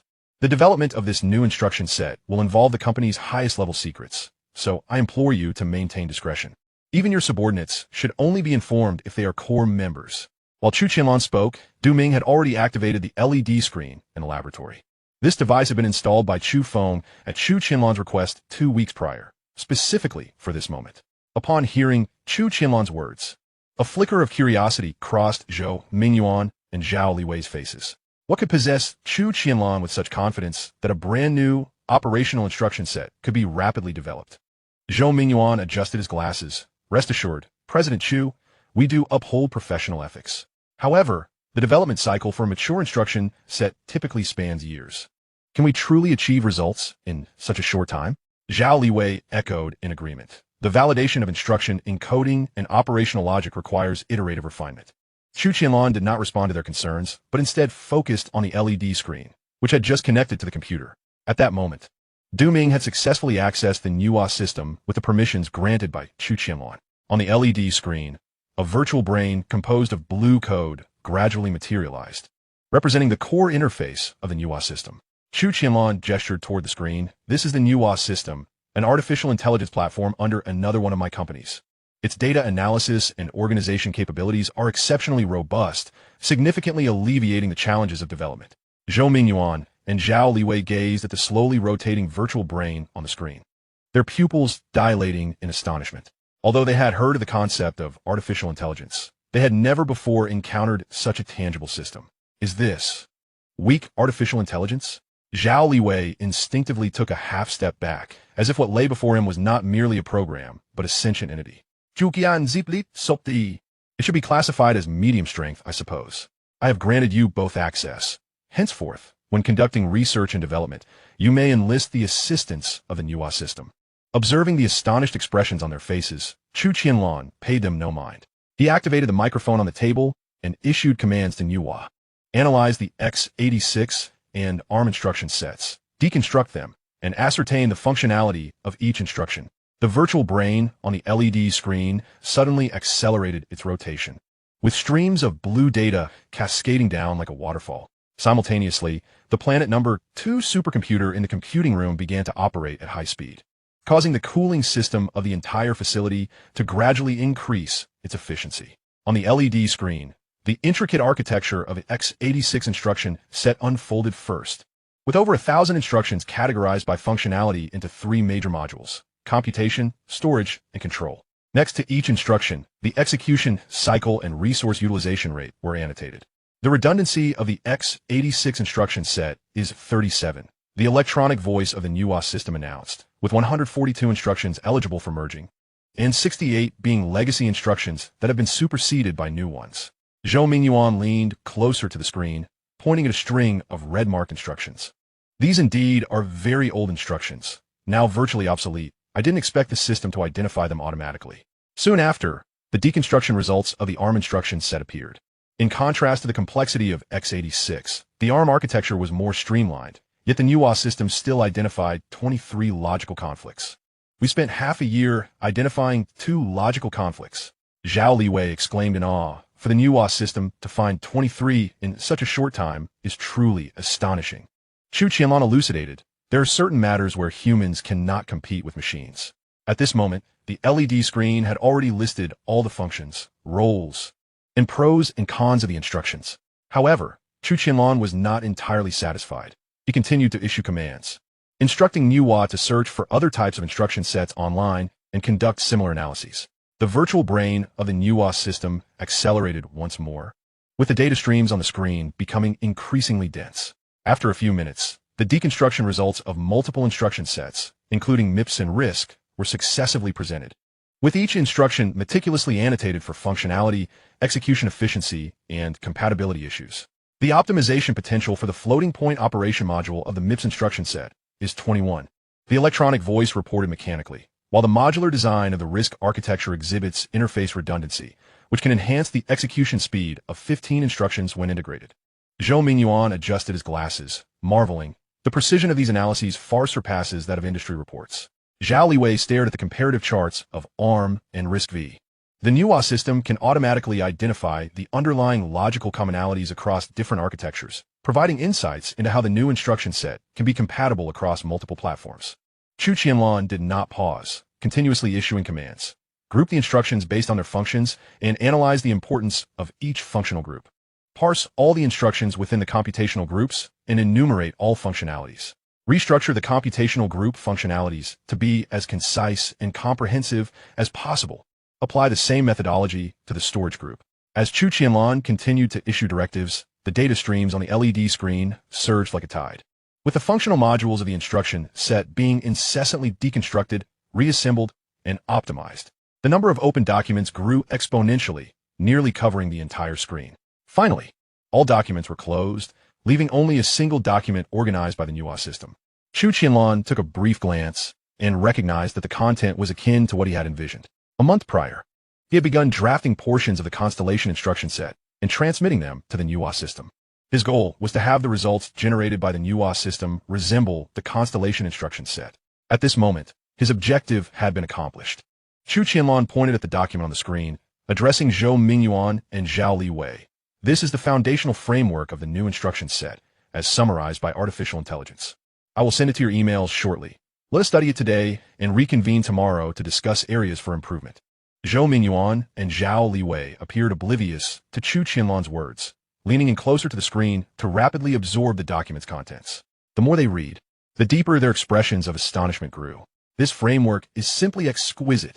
Zhou Mingyuan could not help but exclaim. It assimilates the streamlined efficiency of ARM while drawing upon the compatibility advantages of x86, all while circumventing numerous shortcomings of other instruction sets. Zhao Liwei nodded in agreement, especially the integration of the computational groups. The logic is clear, and the redundancy is exceedingly low. The execution efficiency will likely see considerable enhancement. Chu Qianlan smiled slightly. This is merely the foundational framework synthesized by Manhwa. It certainly has its shortcomings. Our subsequent task is to identify these deficiencies and refine them. Chapter 158. Plans for the release conference and after-sales service in the subsequent period. Zhou Mingyuan and Zhao Liwei reviewed the documents generated by the Manhwa system each afternoon, marking areas of concern. The following morning, after discussions with Chu Qianlan, they operated the Manhwa system to address the raised issues, generating entirely new documents. Within 3 days, the foundational framework of the instruction set was substantially established. In 7 days, the necessary instructions for computation, logic, storage, and other elements have been meticulously planned. After another 5 days, the less frequently used yet essential instructions were also systematically incorporated.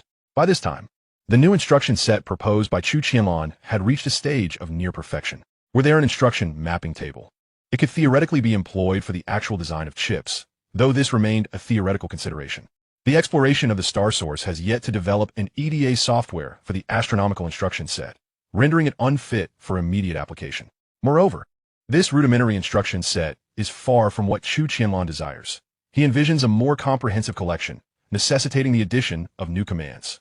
Over the next 3 days, Chu Qianlan, alongside Zhou Mingyuan and another colleague, successfully devised over 150 commonly used module instructions. These, indeed, embody the quintessence of the astronomical instruction set, significantly enhancing the efficiency of chip development. At this juncture, the various commands of the instruction set have been meticulously planned and their functionalities defined. However, this merely constitutes the initial phase of the development of the astronomical instruction set. The subsequent step involves creating a control signal mapping table for these instructions, thereby establishing a bridge between the instruction set and the microarchitecture. This process is rather intricate, and Chu Qianlan intends to assign it to Zhou Yuanming and Zhao Liwei. During the past fortnight, through the deliberate guidance of artificial intelligence, Chu Qianlan has presented a simplified version of the astronomical instruction set to the group, completing his preliminary task. Moving forward, as Zhou Yuanming and his colleague methodically engage in research and development, the astronomical instruction set will come to fruition. Meanwhile, Chu Qianlan must contemplate the creation of the EDA tools. After all, a mere instruction set cannot facilitate chip development. Only complementary development software can maximize the efficacy of the astronomical instruction set. The EDA tools are specifically designed for chip development. Having crafted the astronomical instruction set, Chu Qianlan is determined not to be hindered by software constraints. Zhou and Zhao, I entrust you with the control signal mapping table, he remarked, turning to the two who were diligently verifying each instruction's functional description. Zhou Mingyuan adjusted his glasses, his fingers producing a crisp sound as they danced across the keyboard. We plan to divide the tasks according to functional modules. I will oversee the signal mapping for arithmetic and logical instructions, while Zhao focuses on storage and control instructions. We anticipate completing the initial draft within 2 months. Zhao Liwei added, the mapping table will simultaneously generate verification vectors, which will be rigorously checked through the Manhwa system to ensure complete alignment with the microarchitecture. Chu Qianlan, note that, as you advance the mapping table, I will develop an EDA toolchain tailor for the astronomical instruction set. It may take some time, but I assure you, it will not be a prolonged wait. Developing EDA tools from scratch? Zhou Mingyuan's eyes widened in astonishment as he looked up. Even leading firms in the industry rely on American EDA solutions, while we only have our internal team. Though it poses considerable challenges, with the assistance of a Manhwa system, it is indeed a feasible endeavor. Chu Qianlan gazed at the data brain image on the LED screen, asserting, I will tackle the EDA matters. You can focus on refining the astronomical instruction set. He planned to draft the program architecture himself, subsequently allowing the Manhwa system to segment the required code into tens of thousands, even hundreds of thousands of fragments, to be posted on intermediary platforms. Each fragment would be accompanied by documentation elucidating the coding requirements. Generally, programmers with even a modicum of coding experience could handle the simpler tasks, while the more complex ones would be posted on platforms frequented by hackers.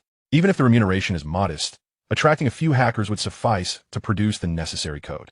Developing EDA tools is a monumental project, and Chu Qianlan is in no rush. His recent focus on the astronomical instruction set has kept him distant from company affairs, particularly concerning the impending launch of the Qiming phone, which requires his decisive input on numerous matters. Upon entering the office of Xinghai Technology, Ma Yuanlong promptly approached him. Mr. Chu, you have finally returned. Ma Yuanlong exclaimed, clutching a thick document, his face radiating uncontainable excitement. The launch plan for the Qiming phone has been drafted. Please review its feasibility. Chu Qianlan accepted the document, swiftly scanning the core points on the front page. The product launch event is scheduled for August 16th, with online pre-sales commencing the following day. Is the venue for the launch set in the Shenzhen Convention and Exhibition Center? Chu Qianlan furrowed his brow. Change the venue to Yanjing. As a top-tier city, is it really necessary to hold the events so far away? Ma Yuanlong queried, perplexed. Chu Qianlan shook his head slightly. This launch event coincides perfectly with the Olympics. At that time, Yanjing will host journalists from around the globe, advantageous for our external publicity. I will contact Yanjing shortly to secure an appropriate venue. Ma Yuanlong nodded, jotting down the note. While perusing the document, Chu Qianlan casually inquired, how is the production at Xinghai Technology proceeding? How many phones can be delivered by the time of the launch? Mr. Chu, throughout July, Xinghai Technology delivered 110,000 phones. Your father postponed some orders, so the production pace will accelerate in August. By the 16th, we should be able to produce at least 90,000 phones. However, the customized phones for China Mobile have already been delivered, leaving us with only 150,000 phones available for sale. Hearing this, Chu Qianlan's brow furrowed. 150,000 phones could indeed suffice for the launch. However, there remain 20,000 customized units for China Mobile and several tens of thousands of overseas orders that must be fulfilled, necessitating that future production addresses these substantial orders. Will the new production line at Xinghai Technology be operational? Have overseas orders increased? Ma Yuanlong's eyes gleamed with excitement as he spoke of the orders. The new production line will complete testing by mid-September. It should be operational by the time of our launch event, significantly boosting our capacity. Overseas orders have reached 70,000 units. And both China Unicom and China Telecom have also reserved 20,000 customized phones. In total, we have 110,000 pending orders. Chu Qianlan closed the document, his expression growing grave. Immediately informed Manhwa that all future overseas orders must have their delivery dates adjusted to mid-September. Additionally, urged Xinghai Machinery to expedite installation and testing. Suddenly, he recalled something and turned to Ma Yuanlong. What arrangements does the company have for after-sales service? After sales? Ma Yuanlong hesitated momentarily before his expression froze. Chapter 159, Hosting System Open Source. Chu Qianlan. The newly appointed vice president had evidently devoted all his energy to production and sales, neglecting after-sales considerations. Selling the phones is merely the beginning. Chu Qianlan tapped his fingers on the table, pondering, what if users encounter a black screen or lag? Who will handle hardware malfunctions? We cannot allow customers to complain about a brick in their hands. Ma Yuanlong gulped, quickly retrieving his notebook. You are absolutely right, Mr. Chu. I will arrange for the establishment of an after-sales system immediately. Should we build our own service points or collaborate with third parties? Establishing service points from scratch is no longer feasible, so partnering with third parties seems prudent. First addressing the existence of service, then tackling quality issues. Every provincial capital and major city must have a service point. The development of service points in other cities can be delayed. In case of issues, users should be able to mail their phones to the company. Minor problems can be repaired, while major issues warrant a replacement. Ma Yuanlong swiftly recorded the details. His pen racing across the page. I will contact third-party service providers in provincial capitals, prioritizing chains with experience collaborating with phone brands. We also need to refine the mail-in process. Who bears the shipping costs, and what is the repair turnaround time? Chu Qianlan added, customers will initially cover the shipping costs. Once it's confirmed that the phone indeed requires after-sale service, the company will reimburse them. Moreover, excluding the shipping time, the repair period must not exceed 3 working days. Ma Yuanlong nodded in agreement, suddenly recalling something. Mr. Chu, could you please review the invitation list for the launch event? We are currently preparing to invite 30 tech media outlets, 10 phone review organizations, and several digital influencers. Chu Qianlan's fingers tapped on the corner of the table, a smile gracing his face. Since we are hosting the launch event in Yanjing, let's not impose any restrictions. Extend invitations to influential media outlets from various countries. Alongside prominent domestic media, our independently developed Tiandao system will undoubtedly capture their attention. Furthermore, a formal invitation should also be sent to major domestic smartphone manufacturers, marking our official entry into the mobile industry with a flourish. After documenting the details, Ma Yuanlong turned to Chu Qianlan and inquired, will you be hosting the press conference? Mr. Chu? A glimmer of excitement flickered in his eyes as he spoke. Given Chu Qianlan's demeanor, it was likely he would attend the event without taking the spotlight. Consequently, the responsibility of hosting the conference would fall upon him, a prospect that greatly intrigued Ma Yuanlong. As he had anticipated, Chu Qianlan promptly declined his suggestion, stating, you can handle the hosting for the smartphone launch. If Engineer Lin is willing, he may take the stage to introduce the Tiandao system. With the opening of the Deep City University just around the corner, Chu Qianlan himself was uncertain if he would attend the press conference in Yanjing. Ma Yuanlong's anticipation was palpable as he quickly replied, not a problem. Engineer Lin possesses an in-depth understanding of the Tiandao system's intricacies, making him an ideal candidate for the presentation. I will initiate communication with him immediately to ensure he prepares the demonstration content. Chu Qianlan acknowledged with a nod.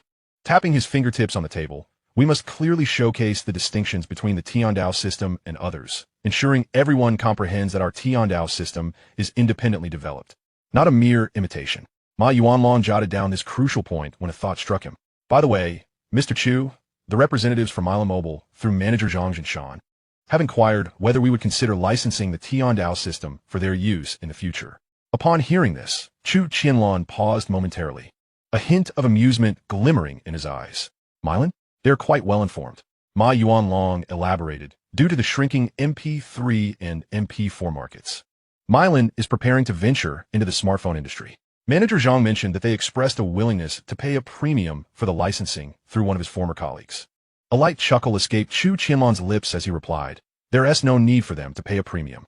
In the near future, we will open source the Tiandao system for all smartphone manufacturers to utilize." With the knowledge he possessed from future developments, he understood the trajectory of the Manhwa system. The Guj company had leveraged the Manhwa system to bind GMS services, reaping annual profits in the hundreds of billions. Moreover, he had gained significant influence over a vast array of software and hardware. Should he manage to replace it, it would greatly benefit efforts to dismantle technological monopolies. Ma Yuanlong's eyes widened in astonishment. Open source? Mr. Chu, this is our core technology developed with substantial investment. If we open source it, wouldn't other manufacturers be able to easily replicate it?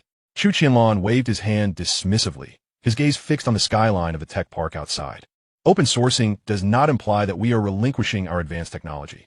The open source Tiandao system will surely not encompass our latest innovations. He continued, tapping his fingers on the table. The Eagle Nation's Manhwa is an open source system, and next month, a smartphone featuring the Manhwa system will be launched. If we do not open source now, other smartphone manufacturers will resort to using the Android system. Rather than waiting for the Manhwa system to establish an ecological barrier that could potentially encircle our Tiandao system, it is far more prudent to open source directly. Ma Yuanlong furrowed his brow, still perplexed, but if a manufacturer like Milan acquires the Tiandao system, with slight modifications, they could launch their own smartphones, which might siphon off our users. Chu Qianlan smiled knowingly. We must have faith in our company's technological prowess, and even more so in the enhancement provided by the Manhwa system in research and development. Even if other manufacturers obtain the open source version of the Tiandao system, their smartphones will not surpass those from Xinghai Technology. Moreover, our open sourcing does not equate to a complete relinquishment of profits. Manufacturers wishing to utilize the Tiandao system must pre-install core services such as Xingliao and the application market. The more smartphones they sell, the greater our earnings. With that, he shifted the conversation, informed Zhang Jinshan to reply to Milan, stating that the open source plan for the Tiandao system will be announced at the press conference, inviting all manufacturers to participate, with specific details to follow in our official statement. Ma Yuanlong's realization dawned upon him, admiration evident on his face. Mr. Chu, you are truly insightful. This way, we can rapidly expand the market share of the Tiandao system by leveraging the strengths of other manufacturers, while simultaneously maintaining ecological dominance through pre-installed services. Truly a win-win scenario. Chu Qianlan nodded slightly, his fingers gliding over the documents. The specifics of the open source plan should be drafted collaboratively by the legal and technical departments, ensuring that the agreement clearly states that manufacturers using the Tiandao system must not alter the core security mechanisms to safeguard user data. I will arrange that immediately, Ma Yuanlong replied, gathering his notebook and exiting the office. Barely a few minutes had passed when Lin Yu arrived. Mr. Chu, I heard that you planned to open source the Tiandao system. As a technical professional, Lin Yu was understandably reluctant to see the fruits of his labor made public. Chu Qianlan invested considerable effort in persuading Lin Yu of the benefits of open sourcing until he finally acquiesced to the proposal. Once tasks were allocated, Chu Qianlan bid farewell to Lin Yu and turned his attention to the EDA architecture of the Starry instruction set. Although he intended for the Manhwa system to decompose the task of software development and subcontract it through freelance websites, he still needed to write the primary framework himself. Furthermore, the EDA tools were notably complex and extensive, necessitating a dedicated department for maintenance and subsequent upgrades. With this in mind, Chu Qianlan sought out Zhang Jinshan to request assistance in finding relevant talent. Upon hearing about the establishment of a department specifically for the maintenance and upgrading of EDA tools, a look of surprise crossed Zhang Jinshan's face, although he quickly regained his composure. Mr. Chu, developing EDA tools encompasses multiple fields, including microelectronics and software engineering. Top-tier talent is predominantly concentrated within a few major companies in the Eagle Nation, making relevant talent quite scarce domestically. Chu Qianlan tapped his fingers on the table, his gaze directed towards the Manhwa system on the computer. Scarcity does not equate to absence. You can approach this from two angles. First, reach out to domestic universities with microelectronics programs to see if there are professors or PhD candidates researching relevant fields who might be willing to collaborate. Second, engage headhunters to specifically target Chinese engineers working in overseas EDA companies, offering competitive salaries and development autonomy. He paused before adding, this new department will be under Xingyuan exploration. In addition to maintaining existing EDA software, they should also pursue their own research ideas, with an annual budget of 30 million. Zhang Jinshan rapidly noted this down, responding, understood.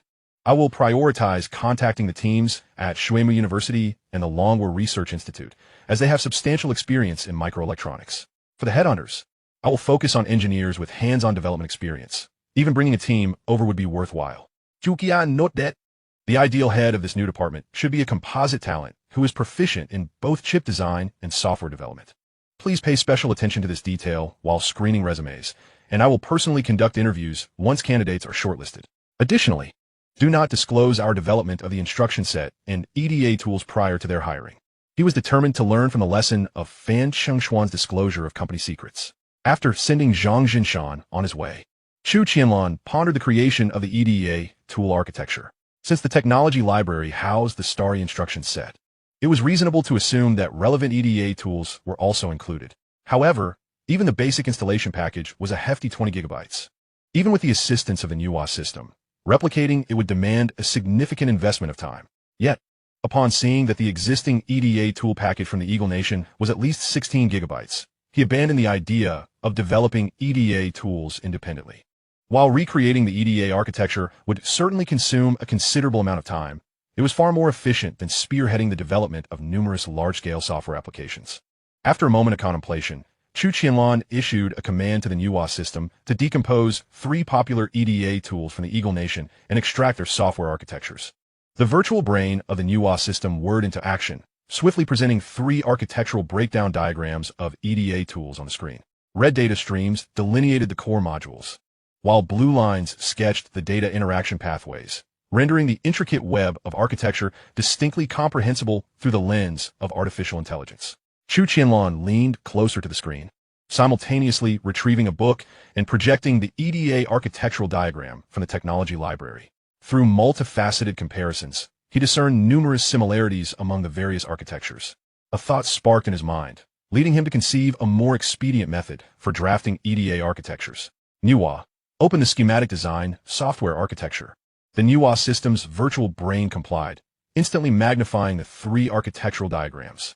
Ultimately, only a small portion of the architecture was displayed on the computer screen.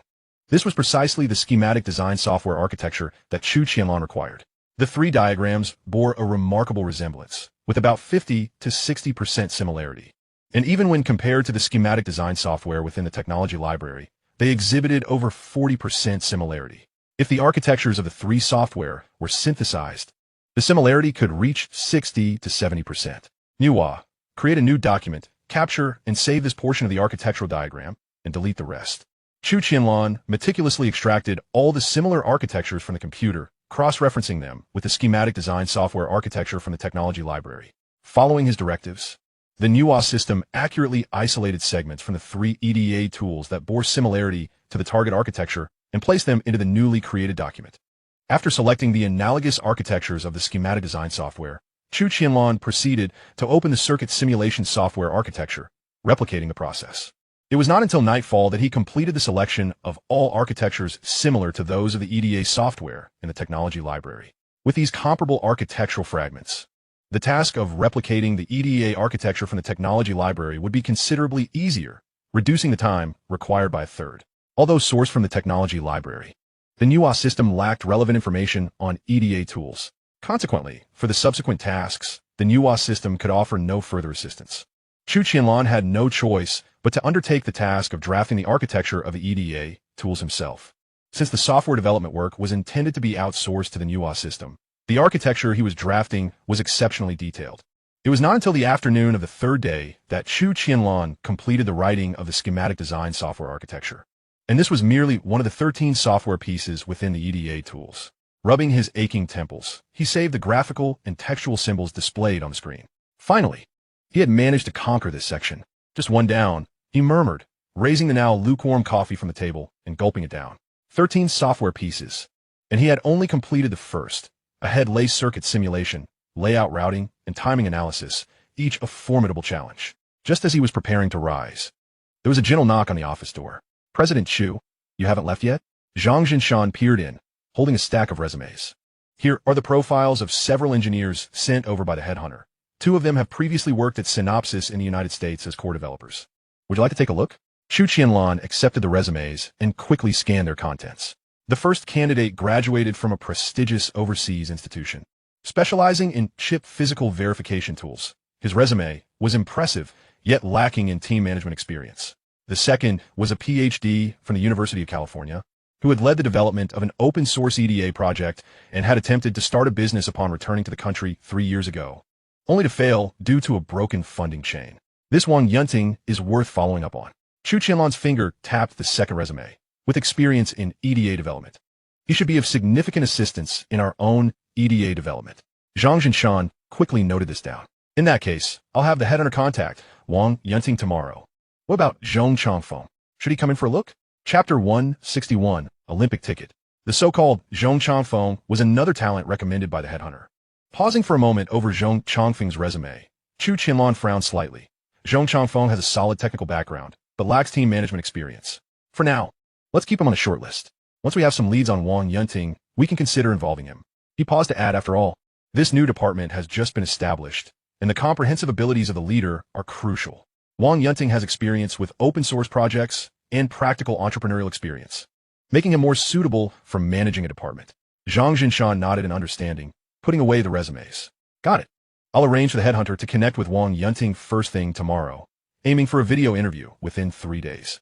According to Chu Qianlan's previous plan, he intended to outsource the schematic design software into numerous program segments via the Manhwa system over the next couple of days. However, he changed his mind, deciding to wait until they recruited someone knowledgeable in EDA tool development before proceeding with the outsourcing. After all, once the outsourced programs were returned, these talents would be needed for the final assembly. It wouldn't do to have Chu Qianlan personally piece together the voluminous return programs. Moreover, not all programs could be outsourced. Some core programs could only be written by the company's personnel.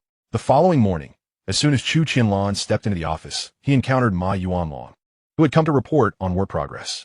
"President Chu, the venue for the Yinjing launch conference has been set at the Yinjing International Conference Center, which can accommodate up to 500 people. If there are no issues, I will have the administrative department produce the invitations." Chu Qianlan did not accept the document offered by Ma Yuanlong. "You can confirm this on your own, since we have such a large venue. Invite more media and industry professionals. If there are extra seats, we can also invite some interested netizens." Ma Yuanlong's eyes brightened. "Invite netizens? That's a great idea. We could hold an online lottery to give away tickets, which would not only generate buzz, but also allow genuine users to experience the product up close." As he spoke, he quickly jotted down notes. "I'll have the PR department plan the scheme and use our Xingliao account to repost the lottery, while also promoting the reservation link for the Qiming phone." Chu Qianlan nodded. "Keep the lottery rules simple. Don't complicate it too much. Additionally, limit the lottery to Yinjing IP addresses. If someone from elsewhere wins, they likely won't attend." Just then, Chu Qianlan's phone vibrated. It was a message from Zhang Jinshan. "Wang Yunting has responded, willing to do a video interview, scheduled for the day after tomorrow at 10 in the morning." Zhang Jinshan's message eased the tension in Chu Qianlan's brow, and he quickly replied that he understood, then looked up at Ma Yuanlong. "I've been quite busy lately, so keep a close watch on the details of the launch conference." Ma Yuanlong immediately understood. "Rest assured, President Chu, I will have Su Yezi update us daily on the progress." For the next 2 days, Chu Qianlan devoted all his energy to the architecture of the second EDA software. The segments of similar architecture extracted by the Manhwa system resembled scattered puzzle pieces. Chu Qianlan needed to modify them to conform to the standard architecture from the technology library, while also bridging the logical gaps between the fragmented architectures. At 10 o'clock on Tuesday morning, Chu Qianlan was timely seated in the conference room, holding high expectations for the interview. However, the outcome was unexpected. Upon learning that Xinghai Exploration was preparing to establish an EDA department, intending not only to maintain the EDA tools already in use, but also to develop related software independently, Wang Yunting bluntly refused to engage in EDA tool development. He believed that foreign giants dominated the industry, making it impossible for domestic companies to break through. He perceived Xinghai Exploration's desire to develop EDA tools as a fleeting whim, one that they might soon abandon. Throughout the conversation, Wang Yunting appeared somewhat dismissive of Xingyuan exploration. Both Chu Qianlan and Zhang Jinshan frequently frowned during the interview. They felt that while Wang Yunting possessed technical skills, his demeanor seemed affected, revealing a complete loss of the composure expected from a team leader. Ultimately, Wang Yunting's video interview concluded in failure. After the video call ended, the conference room fell into a brief silence. Zhang Jinshan was the first to shatter the silence. General Chu, Wang Yunting's attitude is entirely uncharacteristic of someone with entrepreneurial experience. It resembles more that of an individual whose vigor has been dulled by the monopolistic grip of the industry. Chu Qianlan sighed. Perhaps having spent time at colossal foreign corporations has imbued him with an acute awareness of their formidable nature, leaving him lacking the confidence to confront them. He casually set aside Wang Yunting's resume and directed the headhunter to contact Zhong Changfeng for a potential interview. Our EDA project is on the verge of launching. We must expedite the search for someone well-versed in EDA tools. However, that very afternoon, the headhunting agency relayed the news that Zhong Changfeng was in Yanjing and would be unavailable for an interview in the coming days. With that, the interview was rendered moot. He instructed Zhang Jinshan to continue the search for relevant talent while he himself delved into drafting the framework for the EDA tools. General Chu, China Mobile has sent over 2 tickets for the Olympic Games opening ceremony. Do you wish to attend? As the workday drew to a close, Ma Yuanlong entered the office holding an email. Chu Qianlan gazed at the envelope presented by Ma Yuanlong, his expression betraying a hint of surprise. Tickets to the Olympic opening ceremony are exceedingly rare, and the unexpected arrival of 2 from China Mobile was indeed astonishing. Nevertheless, he was currently engrossed in the architecture of the EDA tools, leaving him scant opportunity to spare. Chu Qianlan raised his eyes to Ma Yuanlong. Are you interested? The opening ceremony promises to be quite a spectacle. Ma Yuanlong quickly waved his hand. With so many pressing matters at hand, I simply do not have the leisure. Upon hearing this, Chu Qianlan tucked the tickets away, intending to inquire with his mother if she might be interested. He then asked, what is the status of the after-sales network? The partners in the provincial capital have been largely finalized. They're all chain brands with experience in mobile phone repairs. And we can sign the contracts tomorrow. The selection process for the outlets in third-tier cities is progressing more slowly, but it will not affect the initial after-sales launch. Ma Yuanlong flipped open his notebook, detailing the after-sales process.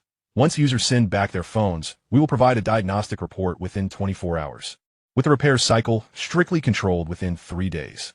Indeed, let the customer service department publish this process on our official website. Clarity will prevent disputes. Chu Qianlan nodded in agreement. Upon returning home that evening, his father was already settled on the sofa, while his mother busily laid out dishes on the table. Mom, do you want to watch the Olympic opening ceremony? Chu Qianlan inquired as the last of the dishes were placed. The Olympic opening ceremony? I plan to watch it live the day after tomorrow. What is up? Li Yulian asked, placing a bowl of rice on the table with a puzzled look.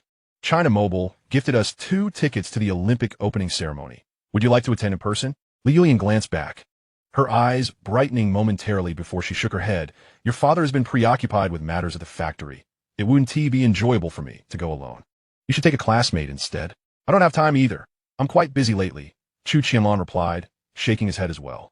However, Li Yulian, who had initially been indifferent, suddenly became serious upon hearing this. You must go. You've been burning the midnight oil these past few days, and your dark circles are starting to resemble those of a rabbit. Consider it a break to watch the Olympics. Chu Qianlan looked at his mother's suddenly earnest expression and chuckled helplessly. Mom, the project is at a crucial stage. I truly cannot spare the time. Li Yulian deftly added some greens to her bowl, her tone leaving no room for argument. No matter how busy you are, you need to take a breather. You've been staying up late every night, and the redness in your eyes is alarming. Treat the opening ceremony as a holiday. Once you've seen it, you'll return to work feeling rejuvenated. Chu Qianxiong, setting down his teacup, chimed in unexpectedly. Your mother is right. Work is never-ending. Attending the opening ceremony to soak in the atmosphere could provide a refreshing respite for your mind. If necessary, you could always bring your laptop. Chu Qianlan was amused by his father's suggestion. Dad, bringing a laptop to the opening ceremony would be quite the buzzkill. He looked into his parents' hopeful eyes and felt his resolve soften. All right, I'll go. However, I must first wrap up my current tasks and will depart for Yanjing tomorrow afternoon. Li Yulian's face lit up with joy. Now that's the spirit. The following day, after conveying his instructions at the company, Chu Qianlan made his way to the airport. Initially, he had hoped to bring someone along, but unfortunately, Du Ming was preoccupied with intensively studying chip knowledge. while Zhang Lei and Liu Daocheng were busy with their part-time jobs, leaving him to journey alone. Upon arriving in Yinjing, the sky had already darkened. Instead of heading straight to the hotel, he first contacted the headhunting agency to confirm Zhong Changfeng's schedule. General Chu, Engineer Zhong is available tomorrow afternoon. We can meet at a cafe near the bird's nest. The headhunter's voice came through the receiver, tinged with a hint of caution as he emphasized, "We only wish to discuss technical matters, not management positions." Chu Qianlan grasped his phone and softly replied, "Understood. Please send me the address." The next day at noon, Chu Qianlan arrived at the cafe 10 minutes early. In a window-side seat sat a young man clad in a gray t-shirt, gazing out the window. "Are you Engineer Zhong?" As Chu Qianlan took a seat across from him. The young man turned his head just in time. Zhong Changfeng removed his black-rimmed glasses, a flicker of surprise crossing his features. "I never anticipated that General Chu would be so young." He had assumed that someone coming to interview him would surely be middle-aged. Engineer Zhong seems quite youthful as well. Chu Qianlan. He spoke the truth. Aside from exceptional individuals like himself who had managed to stand out in certain technical fields, few young talents existed. Zhong Changfeng appeared to be only in his mid-20s, which in the tech industry was still considered young. "I have researched Xinghai exploration. Your advancements in lithium battery technology are unparalleled and have nearly shattered foreign monopolies. I am curious about your intentions in reaching out to me. Are you planning to develop chips and relevant EDA tools? Our company is committed to pioneering various advanced technologies, and we currently have 3 chip teams conducting research. We also have some ideas regarding EDA tools and are in the process of forming a team well-versed in the entire construction of EDA tools." Chu Qianlan was certain that he would not disclose to Zhong Changfeng that he had already commenced EDA tool development prior to the latter's joining. Zhong Changfeng's gaze turned scrutinous. Developing EDA tools is no trivial matter. From schematic design to layout verification, a complete toolchain involves dozens of software and hundreds of modules. Merely ensuring compatibility of the underlying database could keep a team occupied for half a year. He suddenly shifted the conversation. "What process node are your chip teams utilizing? What bottlenecks exist in the current EDA tools?"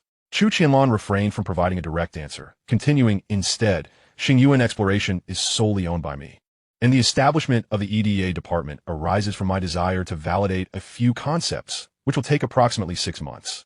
Once my ideas are validated, I will allocate an annual budget, allowing the teams involved in this initiative to choose a direction for independent research."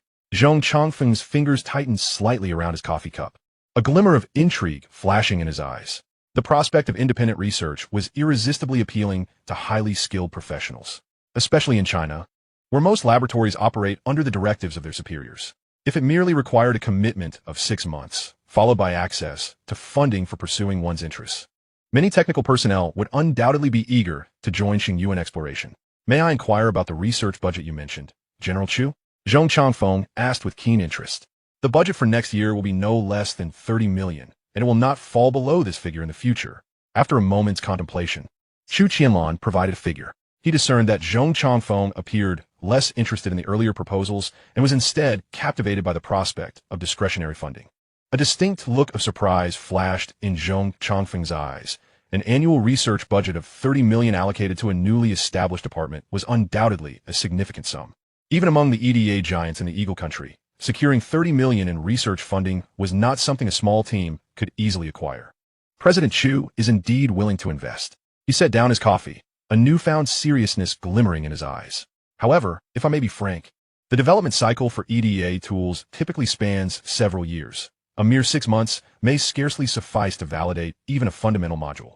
Chu Qianlan's lips curled into a slight smile.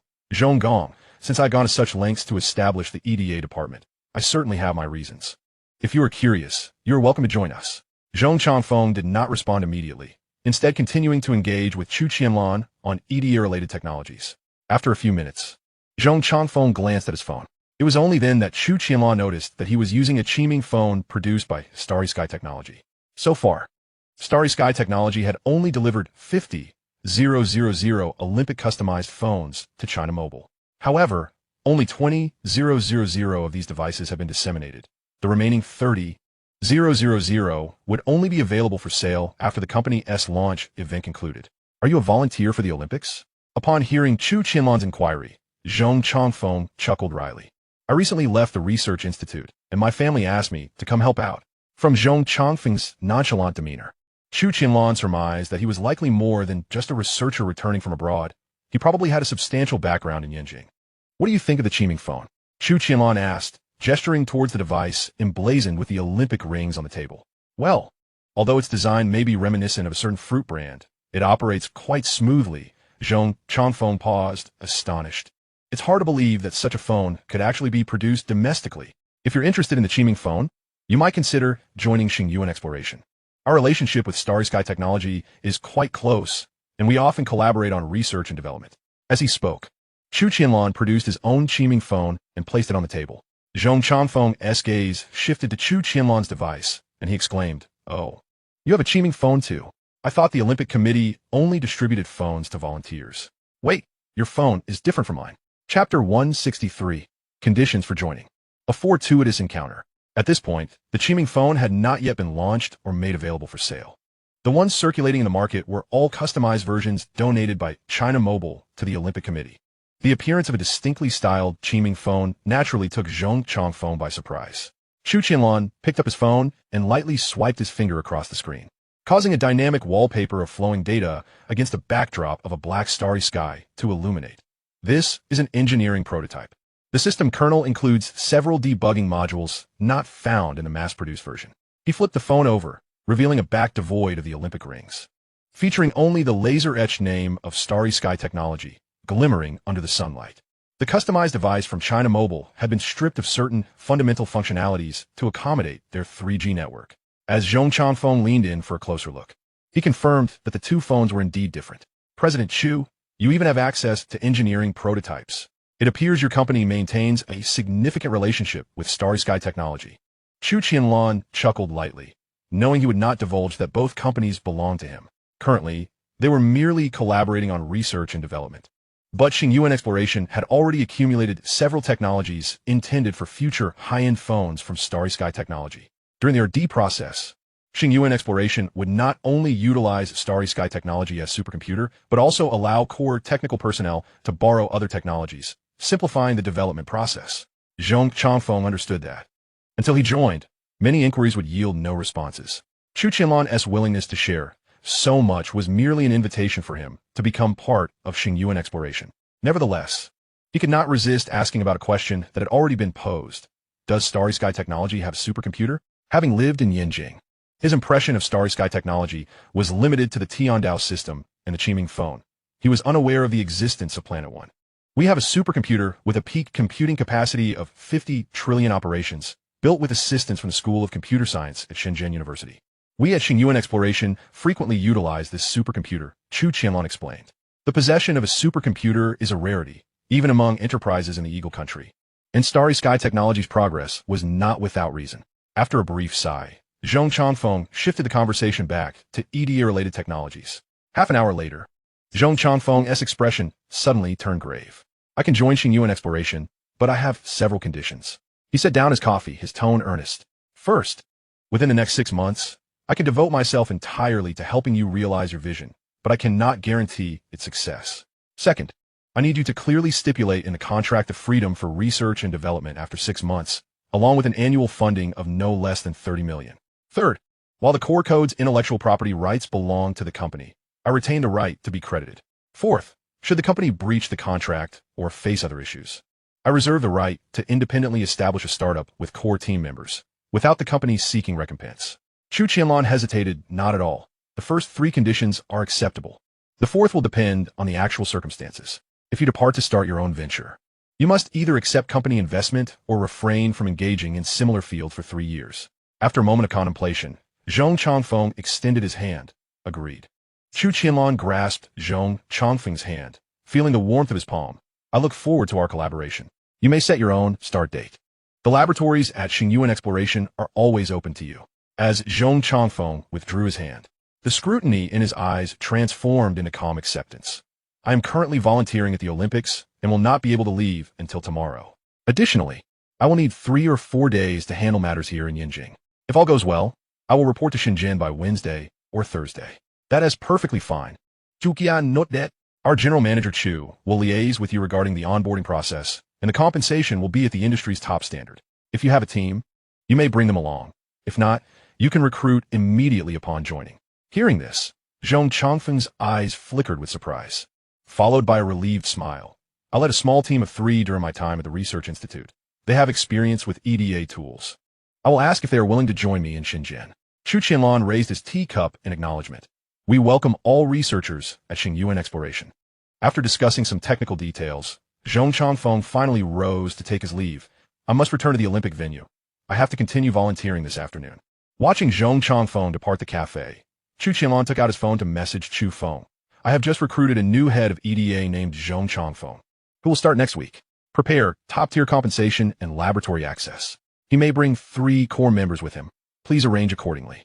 Putting away his phone, he gazed out at the silhouette of the bird's nest, his fingertips gently tapping on the table. With the EDA department now having a leader, he could instruct the Manhwa system to decompose the written software framework and outsource the programming tasks. Having arrived in Yanjing with a goal in mind, he planned to return to Shenzhen after watching the opening ceremony tomorrow and continue crafting the EDA framework. After leaving the cafe, he ventured alone to the Forbidden City. However, to Chu Qianlan's surprise, he encountered Zhong Wushuang at the Forbidden City. At that moment, she was shopping with 2 girls of similar age. Chu Qianlan greeted her before taking his leave. On the evening of August 8th, the landscape lights outside the bird's nest illuminated one by one, outlining the steel structure in a dazzling display. Chu Qianlan followed the crowd towards the security checkpoint. Chu Qianlan, a voice deliberately raised, called out from behind him. Chu Qianlan paused momentarily, turning to find Tao Yuansheng and Lin Qingxue standing not far away, both wearing work badges from the organizing committee. Compared to their last meeting, the relationship between Tao Yuansheng and Lin Qingxue appeared significantly closer. Dressed in a tailored suit, his hair slicked back, Tao Yuansheng puffed his chest upon seeing Chu Qianlan. I never expected to run into you here. Whose connections did you leverage to obtain a ticket? Lin Qingxue stood aside, her exquisitely made-up visage devoid of expression, merely casting a fleeting glance at Chu Qianlan before quickly averting her gaze. Chu Qianlan, disinterested in engaging with him, replied coolly, "This is none of your concern." Tao Yuansheng stepped forward, his tone laced with arrogance. "Qingxue and I are here as representatives of Xinghai Entertainment, and we shall soon be seated in the VIP section, unlike some individuals who will have to settle for a distant view from the stands." As he spoke, he deliberately flaunted the limited edition watch on his wrist, its chain glinting under the lights. Chu Qianlan glanced at the work badge on his chest, noticing the media designation at the end of the number, a smirk tugging at his lips. "So, you're not a guest after all, merely here to bask in the limelight." Tao Yuansheng reacted as if someone had stepped on his tail, raising his voice dramatically. "Chu Qianlan, Qingxue, and I are a genuine couple, and we will be appearing together before the cameras shortly. You, on the other hand, have come alone to the opening ceremony, likely having purchased your ticket from Scalper." Due to Tao Yuansheng's provocations, the queue had descended into chaos. Some people halted to watch the spectacle, while others circumvented the throng to continue waiting for entry. Chu Qianlan, unwilling to engage in a verbal sparring match before an audience, scoffed lightly, preparing to turn back to the line. "Hey, who are you insulting, Chu?" Tao Yuansheng seethed. "You flaunt your family's small factory, parading your wealth around. Yet now Qingxue has left you and chosen to be with me." His voice grew louder, fueled by rage. Chu Qianlan turned once more, a cold laugh escaping his lips. "If you prefer second-hand goods, that is your issue. Please refrain from boasting before me." Under normal circumstances, he would not stoop to such remarks, but Tao Yuansheng's incessant provocations had eroded his patience. The words struck like ice, rendering Lin Qingxue's face pale as she instinctively sought to defend herself, only to be firmly grasped by Tao Yuansheng, causing her fingers to tremble in pain. Tao Yuansheng's anger intensified. "You're just jealous. After Qingxue left you, no one will ever look at you again. Tao Yuansheng, mind your language." A chilling voice suddenly emerged from the crowd, as Zhong Wushuang parted the onlookers, her white dress sweeping over the fallen leaves. 2 girls followed behind her, cameras in hand, the lenses capturing the ferocity of Tao Yuansheng's expression. "Director Zhong?" Tao Yuansheng released Lin Qingxue's hand abruptly, his tone softening. "This is a private matter between Chu Qianlan and me. In public, you dare to argue? Aren't you afraid of embarrassing Xinghai Entertainment? What about the reputation of Deep City University? Do you not fear disciplinary action?" Zhong Wushuang's gaze swept over Lin Qingxue's pale countenance before settling on Chu Qianlan. "Chu, please don't dwell on this matter." Chu Qianlan cast a glance at Tao Yuansheng and Lin Qingxue, nodding slightly. "Since Director Zhong has spoken, I have no objections." Seeing this, Tao Yuansheng's arrogance surged once more. "You know your place." He took Lin Qingxue's hand and joined a line. "Director Zhong, are you 3 also here for the opening ceremony?" Chu Qianlan. Due to Zhang Lei and Lin Shuring's connections, the two dormitories had dined together several times last semester, leading to a closer relationship. We initially had that intention. However, we only have 2 tickets for 3 people, and we can't find a scalper now, so one of us might miss out. Zhong Wushuang displayed a hint of helplessness. You should consult Chu Qianlan. He purchased his ticket from scalper. Tao Yuansheng interjected from distance. Chu Qianlan frowned at his words, finding him rather persistent. Zhong Wushuang's friends looked eagerly at Chu Qianlan, while she herself seemed dissatisfied with Tao Yuansheng's remarks. I don't know any scalpers, but I happen to have an extra ticket. If you need it, it's yours. He had received 2 tickets from Xinghai Technology, and the surplus was simply wasteful to keep. Zhong Wushuang's eyes sparkled with surprise as she hastily expressed her gratitude. Chu, I can't thank you enough. We were just fretting about this. Her 2 friends also wore grateful smiles, repeatedly thanking him. Chu Qianlan retrieved the extra ticket from his pocket, extending it toward them. It's no trouble at all. Tao Yuansheng stood nearby, dumbfounded. He had not anticipated that Chu Qianlan would possess an extra ticket and simply offer it. His earlier boasting had become a joke. He must have bought an additional one from scalper. Tao Yuansheng grumbled indignantly. Oh, this is an A-level ticket, which means we don't have to queue and can access the VIP entrance directly. One of Zhong Wushuang's friends exclaimed. Chu Qian, my lady. I stumbled upon this ticket by chance. I genuinely had no idea it exempted me from queuing. He had been engrossed in research and had not followed the Olympic event details, thus unaware of the associated rules. Nearby, Tao Yuansheng's face turned a deep shade of crimson. He glared at the A-level ticket in Zhong Wushuang's hand, then at his own media badge, the earlier bravado evaporating entirely. Lin Qingxue hung her head, her fingers unconsciously twisting the hem of her dress, a flicker of regret in her eyes. Zhong Wushuang glanced down at the ticket in her hand. The golden embossed is standing out under the lights, and one of her friends dramatically covered her mouth. Chu, this ticket is too valuable. We can't accept it. You should keep it for yourself. The girl with short hair chimed in urgently. Wushuang, this is an A-level ticket. We can see the flag raising and ignition ceremonies up close. Zhong, you should accept it. I still have another ticket. As Chu Qianlan spoke, he produced another ticket, waving it before them. Zhong Wushuang looked at the A-level ticket in Chu Qianlan's hand, finally relenting. Then I won't refuse. Thank you, Chu. She turned to the girl with short hair. This A-level ticket is for you. Forget it. Just give me your C-level ticket. You use the A-level one. The girl shook her head resolutely. After a moment of contemplation, Zhong Wushuang nodded. Then you all can queue here. I will accompany Chu through the VIP entrance. As she spoke, she handed another ticket to the girl with short hair. The girl took the ticket, her excitement barely contained, nodding repeatedly. All right, thank you, Wushuang. Thank you, Chu. Chu Qianlan and Zhong Wushuang turned towards the VIP entrance, ignoring the frustrated murmurs from Tao Yuansheng behind them. The security personnel at the VIP entrance verified their ticket information and politely granted them access. Upon entering the bird's nest, the grand venue unfolded before them. The circular stands already filled with spectators, the colorful glow sticks merging into a flowing river of stars against the night sky. I didn't expect the A-level seats to be this splendid, Zhong Wushuang remarked as she approached the front row, her gaze sweeping over the central performance area, so close to the main stage that she could clearly discern the actors' expressions.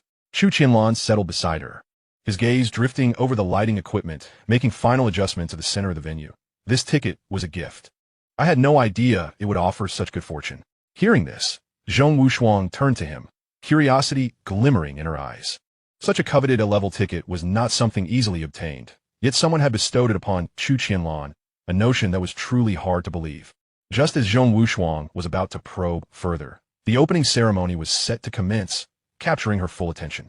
Meanwhile, Chu Qianlan caught sight of a familiar figure at the edge of the podium. Chu Qianlan's gaze fixed upon the edge of the podium, where a figure donned in a well-tailored dark suit was engaged in hushed conversation with several staff members. The sharp contours of his profile revealed him to be Zhong Changfeng, whom he had encountered earlier that day. It was evident that the individual held a position of leadership among the group. Chu Qianlan raised an eyebrow slightly. Zhong Changfeng had indeed mentioned his role as a volunteer at the Olympic venue yesterday, yet here he was, unexpectedly appearing in the VIP area. Just then, the lights in the center of the venue dimmed abruptly, and a thunderous applause erupted. Chu Qianlan diverted his attention back to the stage.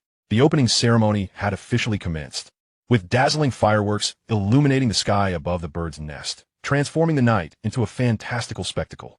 Zhong Wushuang's attention was instantly captivated. her eyes reflecting the myriad sparks. As she softly exclaimed, "How beautiful!" Following her gaze, Chu Qianlan beheld the vibrant fireworks streaking across the sky like shooting stars, illuminating the excited faces around him. He suddenly felt that occasionally stepping away from the complexities of research and development to witness such grandeur was indeed refreshing. "It truly is magnificent," he replied softly. Beside him, Zhong Wushuang nudged his arm, pointing towards the center of the venue. "Look at those drum formations. I've heard there are over 2,000 of them. The rhythm they strike corresponds perfectly to the countdown. It's breathtaking." Chu Qianlan's thoughts were pulled back as he focused on the array of drums glimmering with a metallic sheen. With synchronized beats, enormous numbers materialized in the night sky, and the audience joined in a fervent countdown that nearly threatened to lift the roof off with excitement. This involved numerous sensors and synchronization technologies he instinctively analyzed from a technical perspective. The force and angle of each drum strike had to be meticulously controlled, undoubtedly supported by a complex calibration system. Zhong Wushuang erupted into laughter. "Chu, your focus is rather unique. While everyone else is enjoying the spectacle, you're dissecting the technical principles."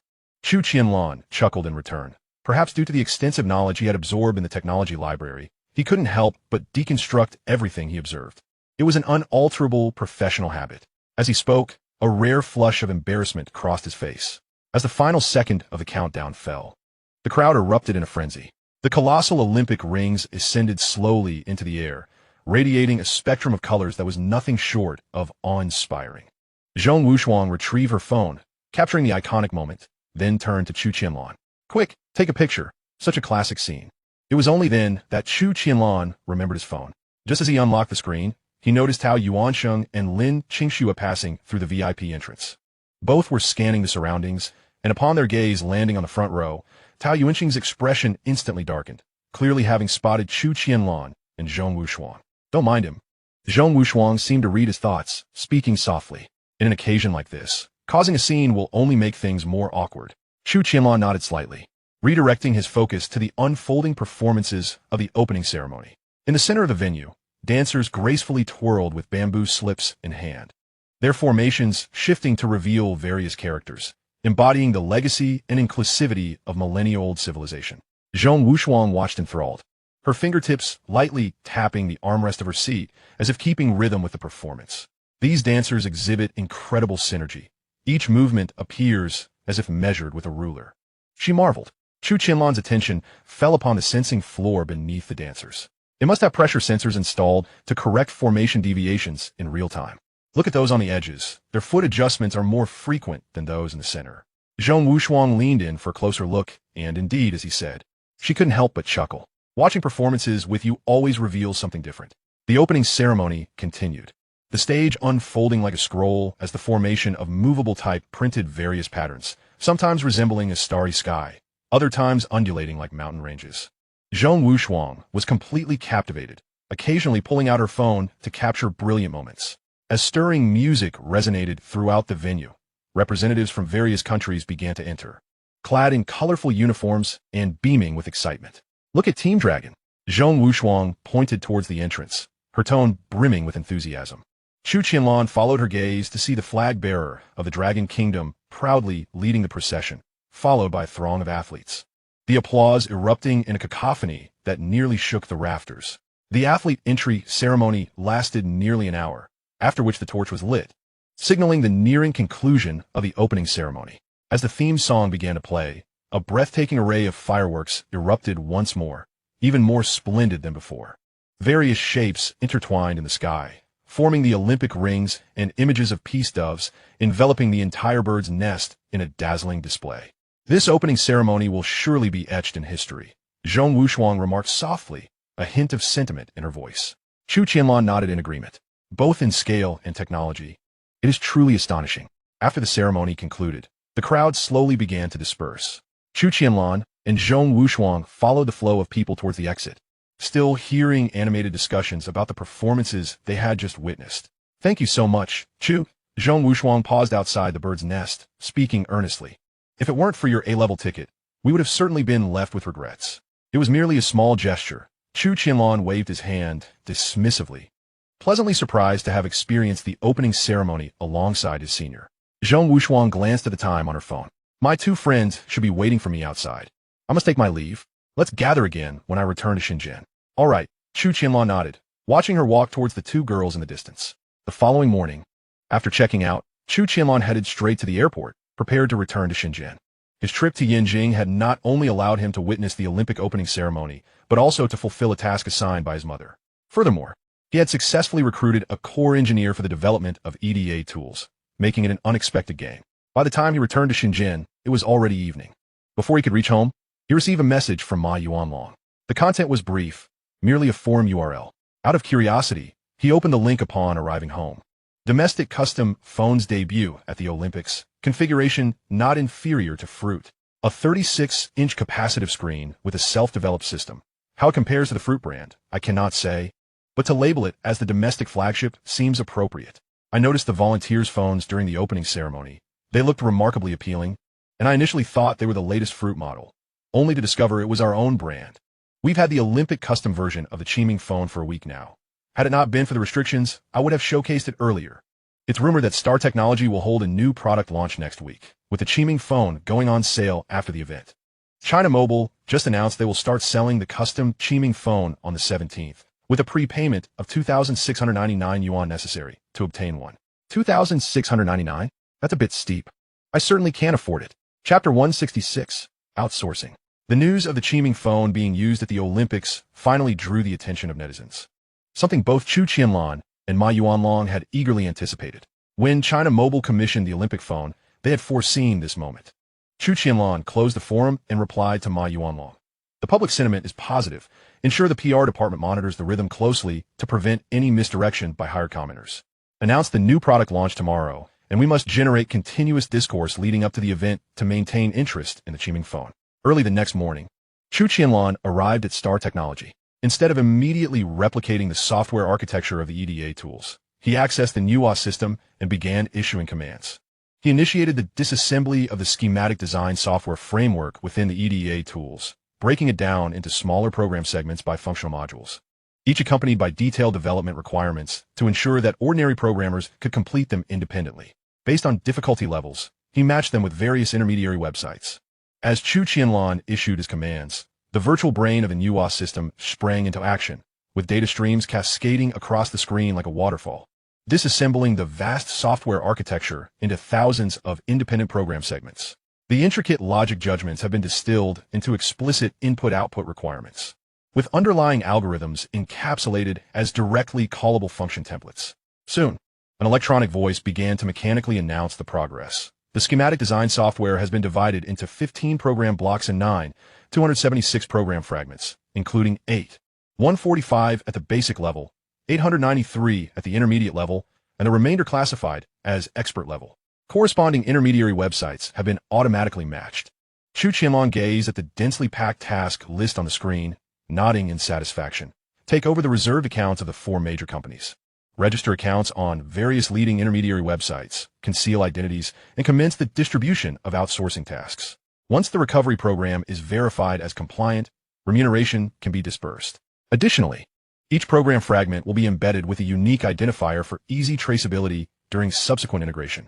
The Manhwa system promptly executed the commands, the progress bar on the screen advancing rapidly, as development tasks spread across the network like a net cast wide. Leaning back in her chair, Chu Qianlan looked out at the morning light of the tech park, her fingertips unconsciously tapping against the desk. The segmentation of outsourcing was merely the first step. When Zhong Chongfeng's team arrives, the recovered codes will need to undergo validation, optimization, and integration. This process resembles assembling a grand tapestry from countless fragments, ensuring that each piece is precise while maintaining a cohesive overall style. With over 9,000 program segments, ordinary program outsourcing typically costs a mere $100 to $200, while even the expert-level programs command only $2,000 to $3,000. In total, Chu Qianlan estimated that she could develop the majority of the schematic design software for under $4 million. Only those programs involving core secrets were not outsourced. They necessitated independent development by Zhong Chongfeng's team. However, this portion of code was not extensive, and the development challenges were manageable, unlikely to pose a difficulty for Zhong Chongfeng's team. Having completed these tasks, Chu Qianlan continued crafting the architecture of other EDA tools. By the afternoon, the office door was gently pushed open, and Ma Yuanlong entered briskly, holding a document, his face alight with barely contained excitement. Good news had arrived from China Mobile. Their order of 30,000 customized phones had been fully booked, and they were preparing to place a new order with us. China Unicom and China Telecom were also urging us for orders, hoping for swift shipment. Upon hearing this, a smile graced Chu Qianlan's face. This could be considered a promising start. However, our production capacity is insufficient. You must delay the orders based on the situation. We cannot abandon our own channels either. The 150,000 phones recently produced by Xinghai Technology must be sold by us after the launch event. In future order placements, we must reserve a portion of production capacity for sale through our company channels.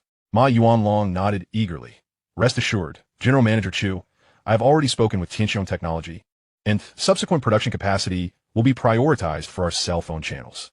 I have pushed the additional order from China Mobile to September, and have coordinated with China Unicom and China Telecom to initially provide them with 5,000 units each for emergency needs. Additionally, Hengchuan Machinery's new production line has completed debugging and will commence trial production tomorrow, allowing us to further enhance our capacity. Seeing Chu Qianlan nod, he continued, the final process for the launch event has been determined.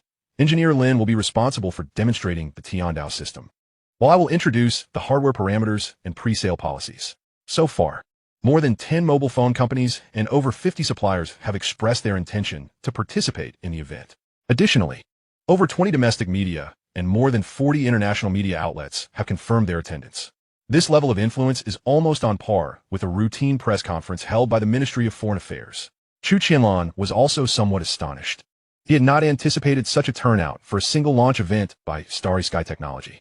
He tapped his fingers on the desk, noting that the proportion of international media exceeded expectations, prompting the company to prepare bilingual translation in advance to avoid miscommunication of technical terms. You may make decisions regarding the specifics. In terms of marketing capability, Chu Qianlan found himself outmatched by Ma Yuanlong. Moreover, having focused his attention on EDA tools, he naturally preferred not to expend energy on the logistics of the launch event. Ma Yuanlong, in response, swiftly shifted to another matter. General Manager Chu. This morning we received a call from Alibaba Group, expressing a desire to have Qiming phones sold on the Alibaba platform. They will send representatives tomorrow to discuss this. Alibaba? Chu Qianlan paused momentarily, instructing, you may host them normally. If the conditions are reasonable, allocate a few thousand phones for sale on Alibaba. If Jingdong also comes, the same applies. Alibaba and Jingdong are the two largest online sales platforms in the country. It is entirely normal for them to seek opportunities for listing our phones as they prepare for their launch, as long as the interests are satisfactory. Chu Qianlan is more than willing to accommodate. Ma Yuanlong promptly noted this and added, by the way, General Manager Chu, there's another update. I just received news that Gugu seems to have taken notice of our Tiandao system. Their Manhwa team has sent an email expressing interest in discussing the possibility of technological collaboration. Chu Qianlan raised an eyebrow. The Manhwa team? What do they wish to collaborate on? The email did not elaborate, only indicating a desire to reach a consensus on system ecology, such as application compatibility. Ma Yuanlong handed over a tablet, displaying the original email. I suspect they are concerned that the Tiandao system may capture the market once it is open-sourced, and they wish to gauge our intentions in advance. Chu Qianlan quickly skimmed through the email, tapping his fingers along the edge of the desk. Reply to them that collaboration can be discussed, but there will be no compromise on core technologies. After the launch event, let Lin Yu find some time to engage with them and ascertain their true intentions. He understood that Gu Ji's Manhwa system was poised to make its market debut, and their proactive outreach was likely an attempt to glean insights into the Tiandao system's intricacies. However, Xinghai Technology was already preparing to open-source the Tiandao system and had no fear of basic data leaks. This presented a perfect opportunity to discern the other party's ulterior motives. After bidding farewell to Ma Yuanlong, Chu Qianlan reconnected to the Manhwa system to check the progress of the outsourced programs. Chapter 167, Recovery. Employment. Shulp. The Manhwa system's electronic voice resonated at the opportune moment. Tasks have been published across 56 global intermediary networks, with 914 basic tasks, 108 intermediate tasks, and 12 expert-level tasks. Thus far, 12 basic program fragments have been recovered, with none remaining. Upon verification, the compliance rate stands at 98. 7. Observing the recovery data displayed on the monitor, Chu Qianlan nodded slightly. A near-perfect compliance rate indicates that the Manhwa system's task, disassembly, and requirement annotations are sufficiently precise. enabling ordinary programmers to successfully complete the development of basic fragments per the standards. He continued to monitor the task progress, instructing for hourly summaries of the recovery program data. He issued commands to the Manhwa system, then switched interfaces to continue crafting the architecture of the EDA tools. As the sun's rays waned outside, Chu Qianlan completed the final line of architectural code, and the Manhwa system reported again. Today's total recovery included 87 basic program fragments, 3 intermediate fragments, and 0 expert-level fragments. The number of newly published tasks reached 3,000, covering 12 intermediary platforms in various languages. He rubbed his aching temples and opened the recovered intermediate program fragments for review.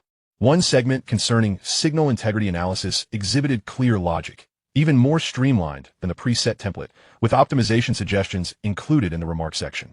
Mark this developer's ID and prioritize subsequent intermediate tasks for them. Chu Qianlan instructed the Manhwa system and ensure their compensation is raised by 20 according to standards. In the near future, he would be publishing a substantial volume of similar tasks. If he could cultivate a group of competent programmers to accept these tasks, it would significantly benefit the development plan for the EDA tools. After addressing the program recovery matters, Chu Qianlan picked up his phone and saw a message from Chu Feng. Zhong Chanfeng's team has confirmed their arrival for Wednesday, and the office along with the relevant R&D equipment is already prepared. Meanwhile, Zhang Jinshan has swiftly recruited 12 various engineers through multiple channels, ready to assist Zhong Chanfeng's team. As the workday drew to a close, Ma Yuanlong held a letter of intent in his hands, his visage radiating with delight. President Chu, the representatives from Alibaba have just departed. They have requested a minimum of 50,000 mobile phones to be sold on their platform, promising not only prominent promotion on their homepage, but also waiving all commission fees. It's free. Chu Qianlan raised an eyebrow, sensing their considerable confidence in the Qiming smartphones. Confidence is an understatement, Ma Yuanlong chuckled, passing the letter of intent. Their technical director tested the engineering model for half a day and before leaving, inquired whether we could pre-install their Kaibeo software. Chu Qianlan perused the letter, while they agreed to the pre-sale and promotional conditions. The Kaibeo software could only be listed through the application market for the time being, not pre-installed.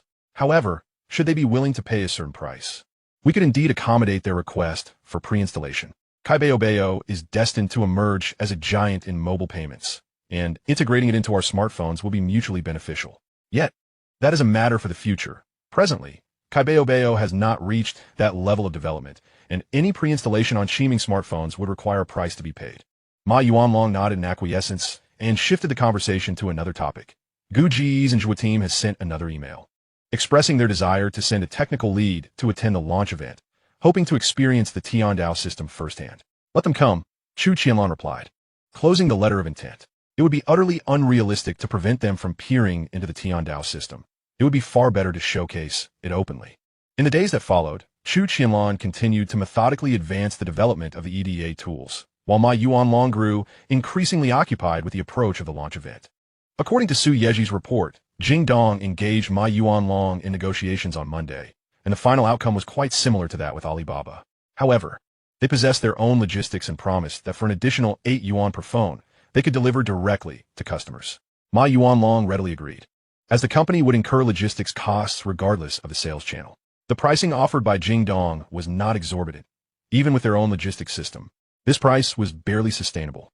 At 10 o'clock on Wednesday morning, the access control system of the Xinghai Exploration Ship Laboratory emitted a soft chime as Zhong Chanfeng entered with 3 team members. All 4 were dressed in casual attire, carrying black backpacks that subtly revealed the contours of laptops. President Chu, Zhong Chanfeng extended his hand first, his gaze sweeping over the operational wafer testing machine. More comprehensive than he had anticipated. Chu Qianlan shook his hand. The basic equipment has just been set up, and we will supplement it according to your needs. This is Chu Feng, the general manager of Xinghai Exploration, responsible for the company's daily affairs.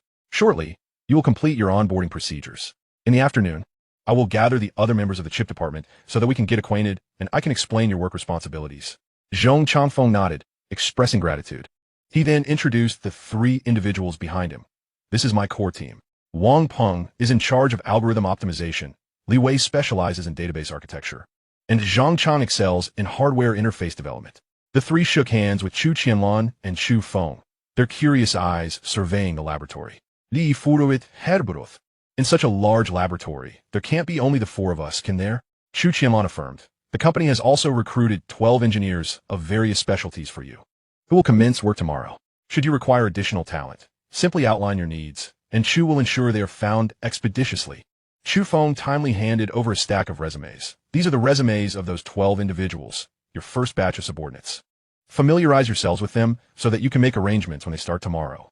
For any logistical matters within the company, feel free to reach out to me, he added, before signaling for the HR department to assist with their onboarding. At 2 p.m., in the conference room of the chip laboratory, in addition to Zhong Changfeng and his team, Chen Wenzhou, Zhou Mingyuan, and Zhao Liwei were also summoned by Chu Qianlan, each accompanied by 2 or 3 assistants. Chu Qianlan occupied the main seat, lightly tapping the table with his fingertips. The purpose of gathering everyone today is to announce the establishment of a new EDA department. This is the head, Zhong Changfeng. After introducing everyone, Chu Qianlan projected the starry instruction set onto the large screen in the center of the conference room.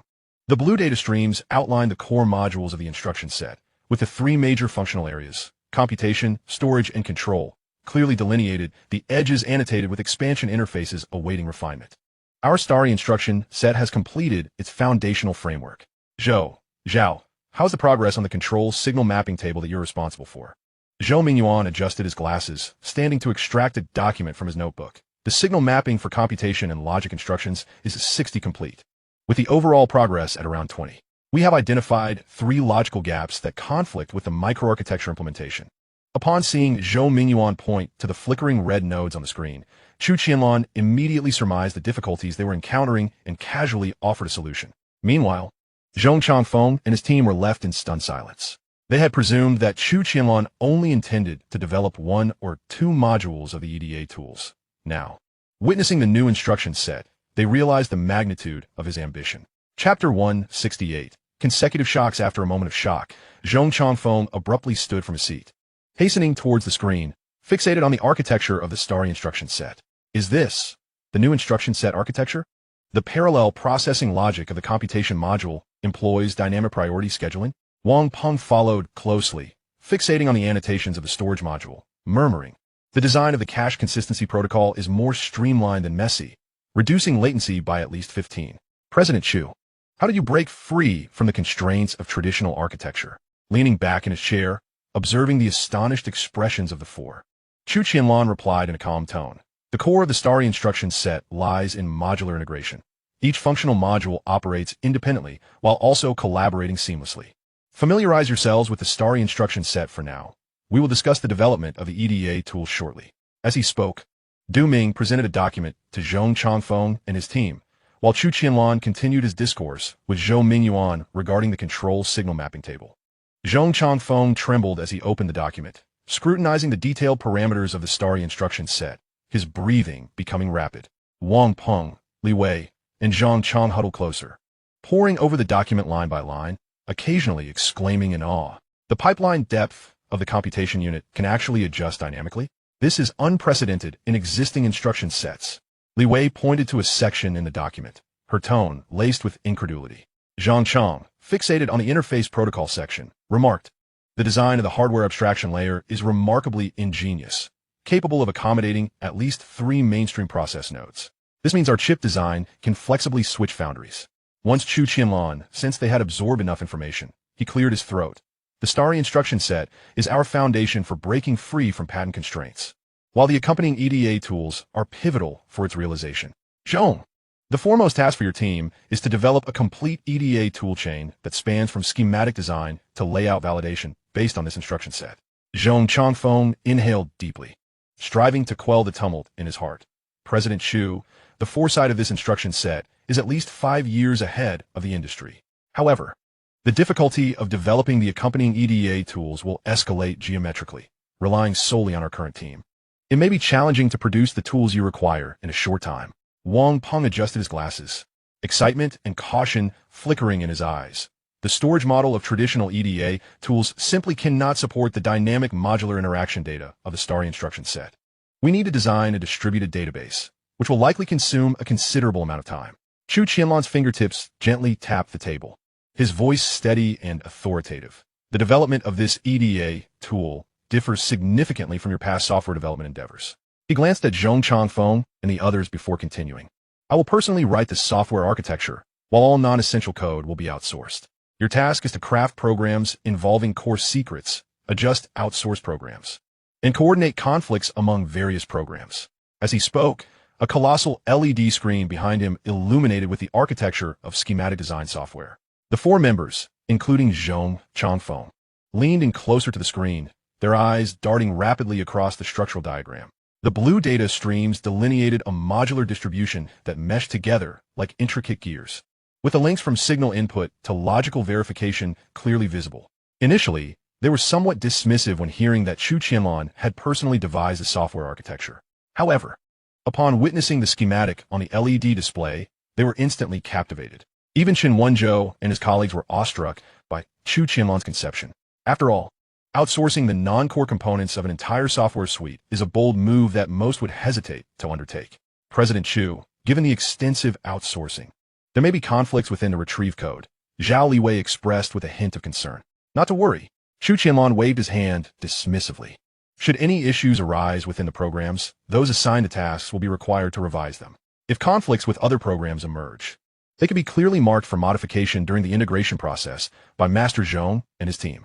Zhong Changfeng's gaze remained fixed on the architecture diagram, his fingertips instinctively tracing the flow of data in the air. President Chu's design takes modularization to its zenith. It surpasses any schematic design software architecture I have encountered abroad. However, he added, outsourcing on such a grand scale not only demands considerable time and resources, but also risks creating chaos within the programs. This seems somewhat counterproductive, does it not? Chu Qianlan paused for a moment, then comprehended the underlying concern in Zhong Changfeng's words. Outsourcing the programs necessitates crafting a manual for each, detailing the principles and uses of the software, enabling the programmers to develop suitable applications according to the specifications. If the programs are overly simplistic, the time spent on documentation could likely suffice to code them directly. With a light chuckle, Chu Qianlan clarified, Master Zhong is new to the company and may not yet be familiar with our operations. We possess an artificial intelligence system known as Manhwa. As he elaborated on the capabilities of the Manhwa system, expressions of astonishment spread across their faces. Zhong Changfeng marveled, AI-assisted development. I had never heard of such a thing before. No wonder you dare to outsource on such a large scale. With the Manhwa system overseeing the processes, it indeed alleviates many collaborative issues. Wang Peng, eyeing the architecture diagram, added, even so, we must remain vigilant regarding the confidentiality of the core algorithms. If these outsourced program segments were to be reverse engineered, the underlying logic of the star sign instruction set could be compromised. Chu Qianlan nodded in agreement. The core algorithm modules will be developed solely by your team, never outsourced. The Manhwa system will encrypt all outsourced program segments, and once retrieved, they will undergo multiple validation checks to ensure there are no backdoors or redundant code. He paused, casting a glance at Zhong Changfeng. Your team's focus will be twofold, developing the core algorithms and integrating the outsource code. Manhwa will assist you in swiftly identifying program conflicts and generating optimization suggestions. Taking a deep breath, Zhong Changfeng's gaze returned to the screen. With such a foundation and tools at our disposal, I am confident we can complete the entire EDA tool development within a year. Chu Qianlan's lips curled into a slight smile. A year is ample time. Once this EDA tool is operational, Xinghai Exploration will be able to achieve complete autonomy and control over the chip design process. He rose and approached the LED screen. Master Zhong, you shall commence with the schematic design software. The Manhwa system has already segmented the non-core programs into 276 tasks and outsourced them. Currently, we have retrieved nearly 50, with a pass rate of 98. 5. In 3 days, you'll be able to attempt organizing these program fragments. Zhong Changfeng leaned in for a closer look, noticing that the figure representing the retrieved programs was steadily increasing. I shall eagerly await the surprises that the Manhwa system has in store for me. Chapter 169. Inventory of the Press Conference. After Zhong Changfeng's arrival, the chip department of Xinghai Exploration had seemingly found its footing. Chu Qianlan merely needed to delineate the architecture of the EDA tools, and thereafter, the development could proceed methodically. In the ensuing days, Zhong Changfeng became well acquainted with the entire EDA department and began to immerse himself in work. Although he was not particularly skilled in personnel management, the core team members he led compensated for this shortcoming. Furthermore, since the EDA department was relatively small, chaos was largely absent. Notably, Du Ming voluntarily joined the EDA department, expressing his desire to hone his skills. Considering the extensive program modifications and developments that lay ahead and Du Ming's proficiency in this area, Chu Qianlan agreed to his involvement. As Friday approached, the press conference loomed, with Ma Yuanlong and Lin Yu leading the team to Yanjing for preparations. Meanwhile, Chu Qianlan headed to Xinghai Technology to inspect inventory and production. As the Huading vehicle entered the Xinghai Technology premises, the roar of machinery was palpable even through the car window. He made his way directly to the production workshop, where Chu Qianlan stood beside the newly established third automated production line, observing the robotic arms deftly grasping smartphone motherboards. "Dad, how is the production capacity of the third production line?" Noticing the absence of others around, Chu Qianlan refrained from addressing him as President Chu. Chu Qianlan pointed at the fluctuating data on the screen. "This line has been adjusted smoothly, yielding a stable output of 800 units per day. Excluding the other phones that require outsourcing, we can assemble 120,000 Qiming smartphones daily." Chu Qianlan noted that, a smile breaking across his face. "It seems that Hengchuan machinery has made significant strides in technology. Dad, what is the current inventory of Qiming smartphones?" After a moment of contemplation, Chu Qianlan responded, "After deducting the 50,000 units that Jingdong took 2 days ago, we have 110,000 units in stock. By the time the phones go on sale the day after tomorrow, we should have at least 130,000 units available." Upon hearing this, Chu Qianlan felt a sense of relief. With 130,000 units in stock, along with the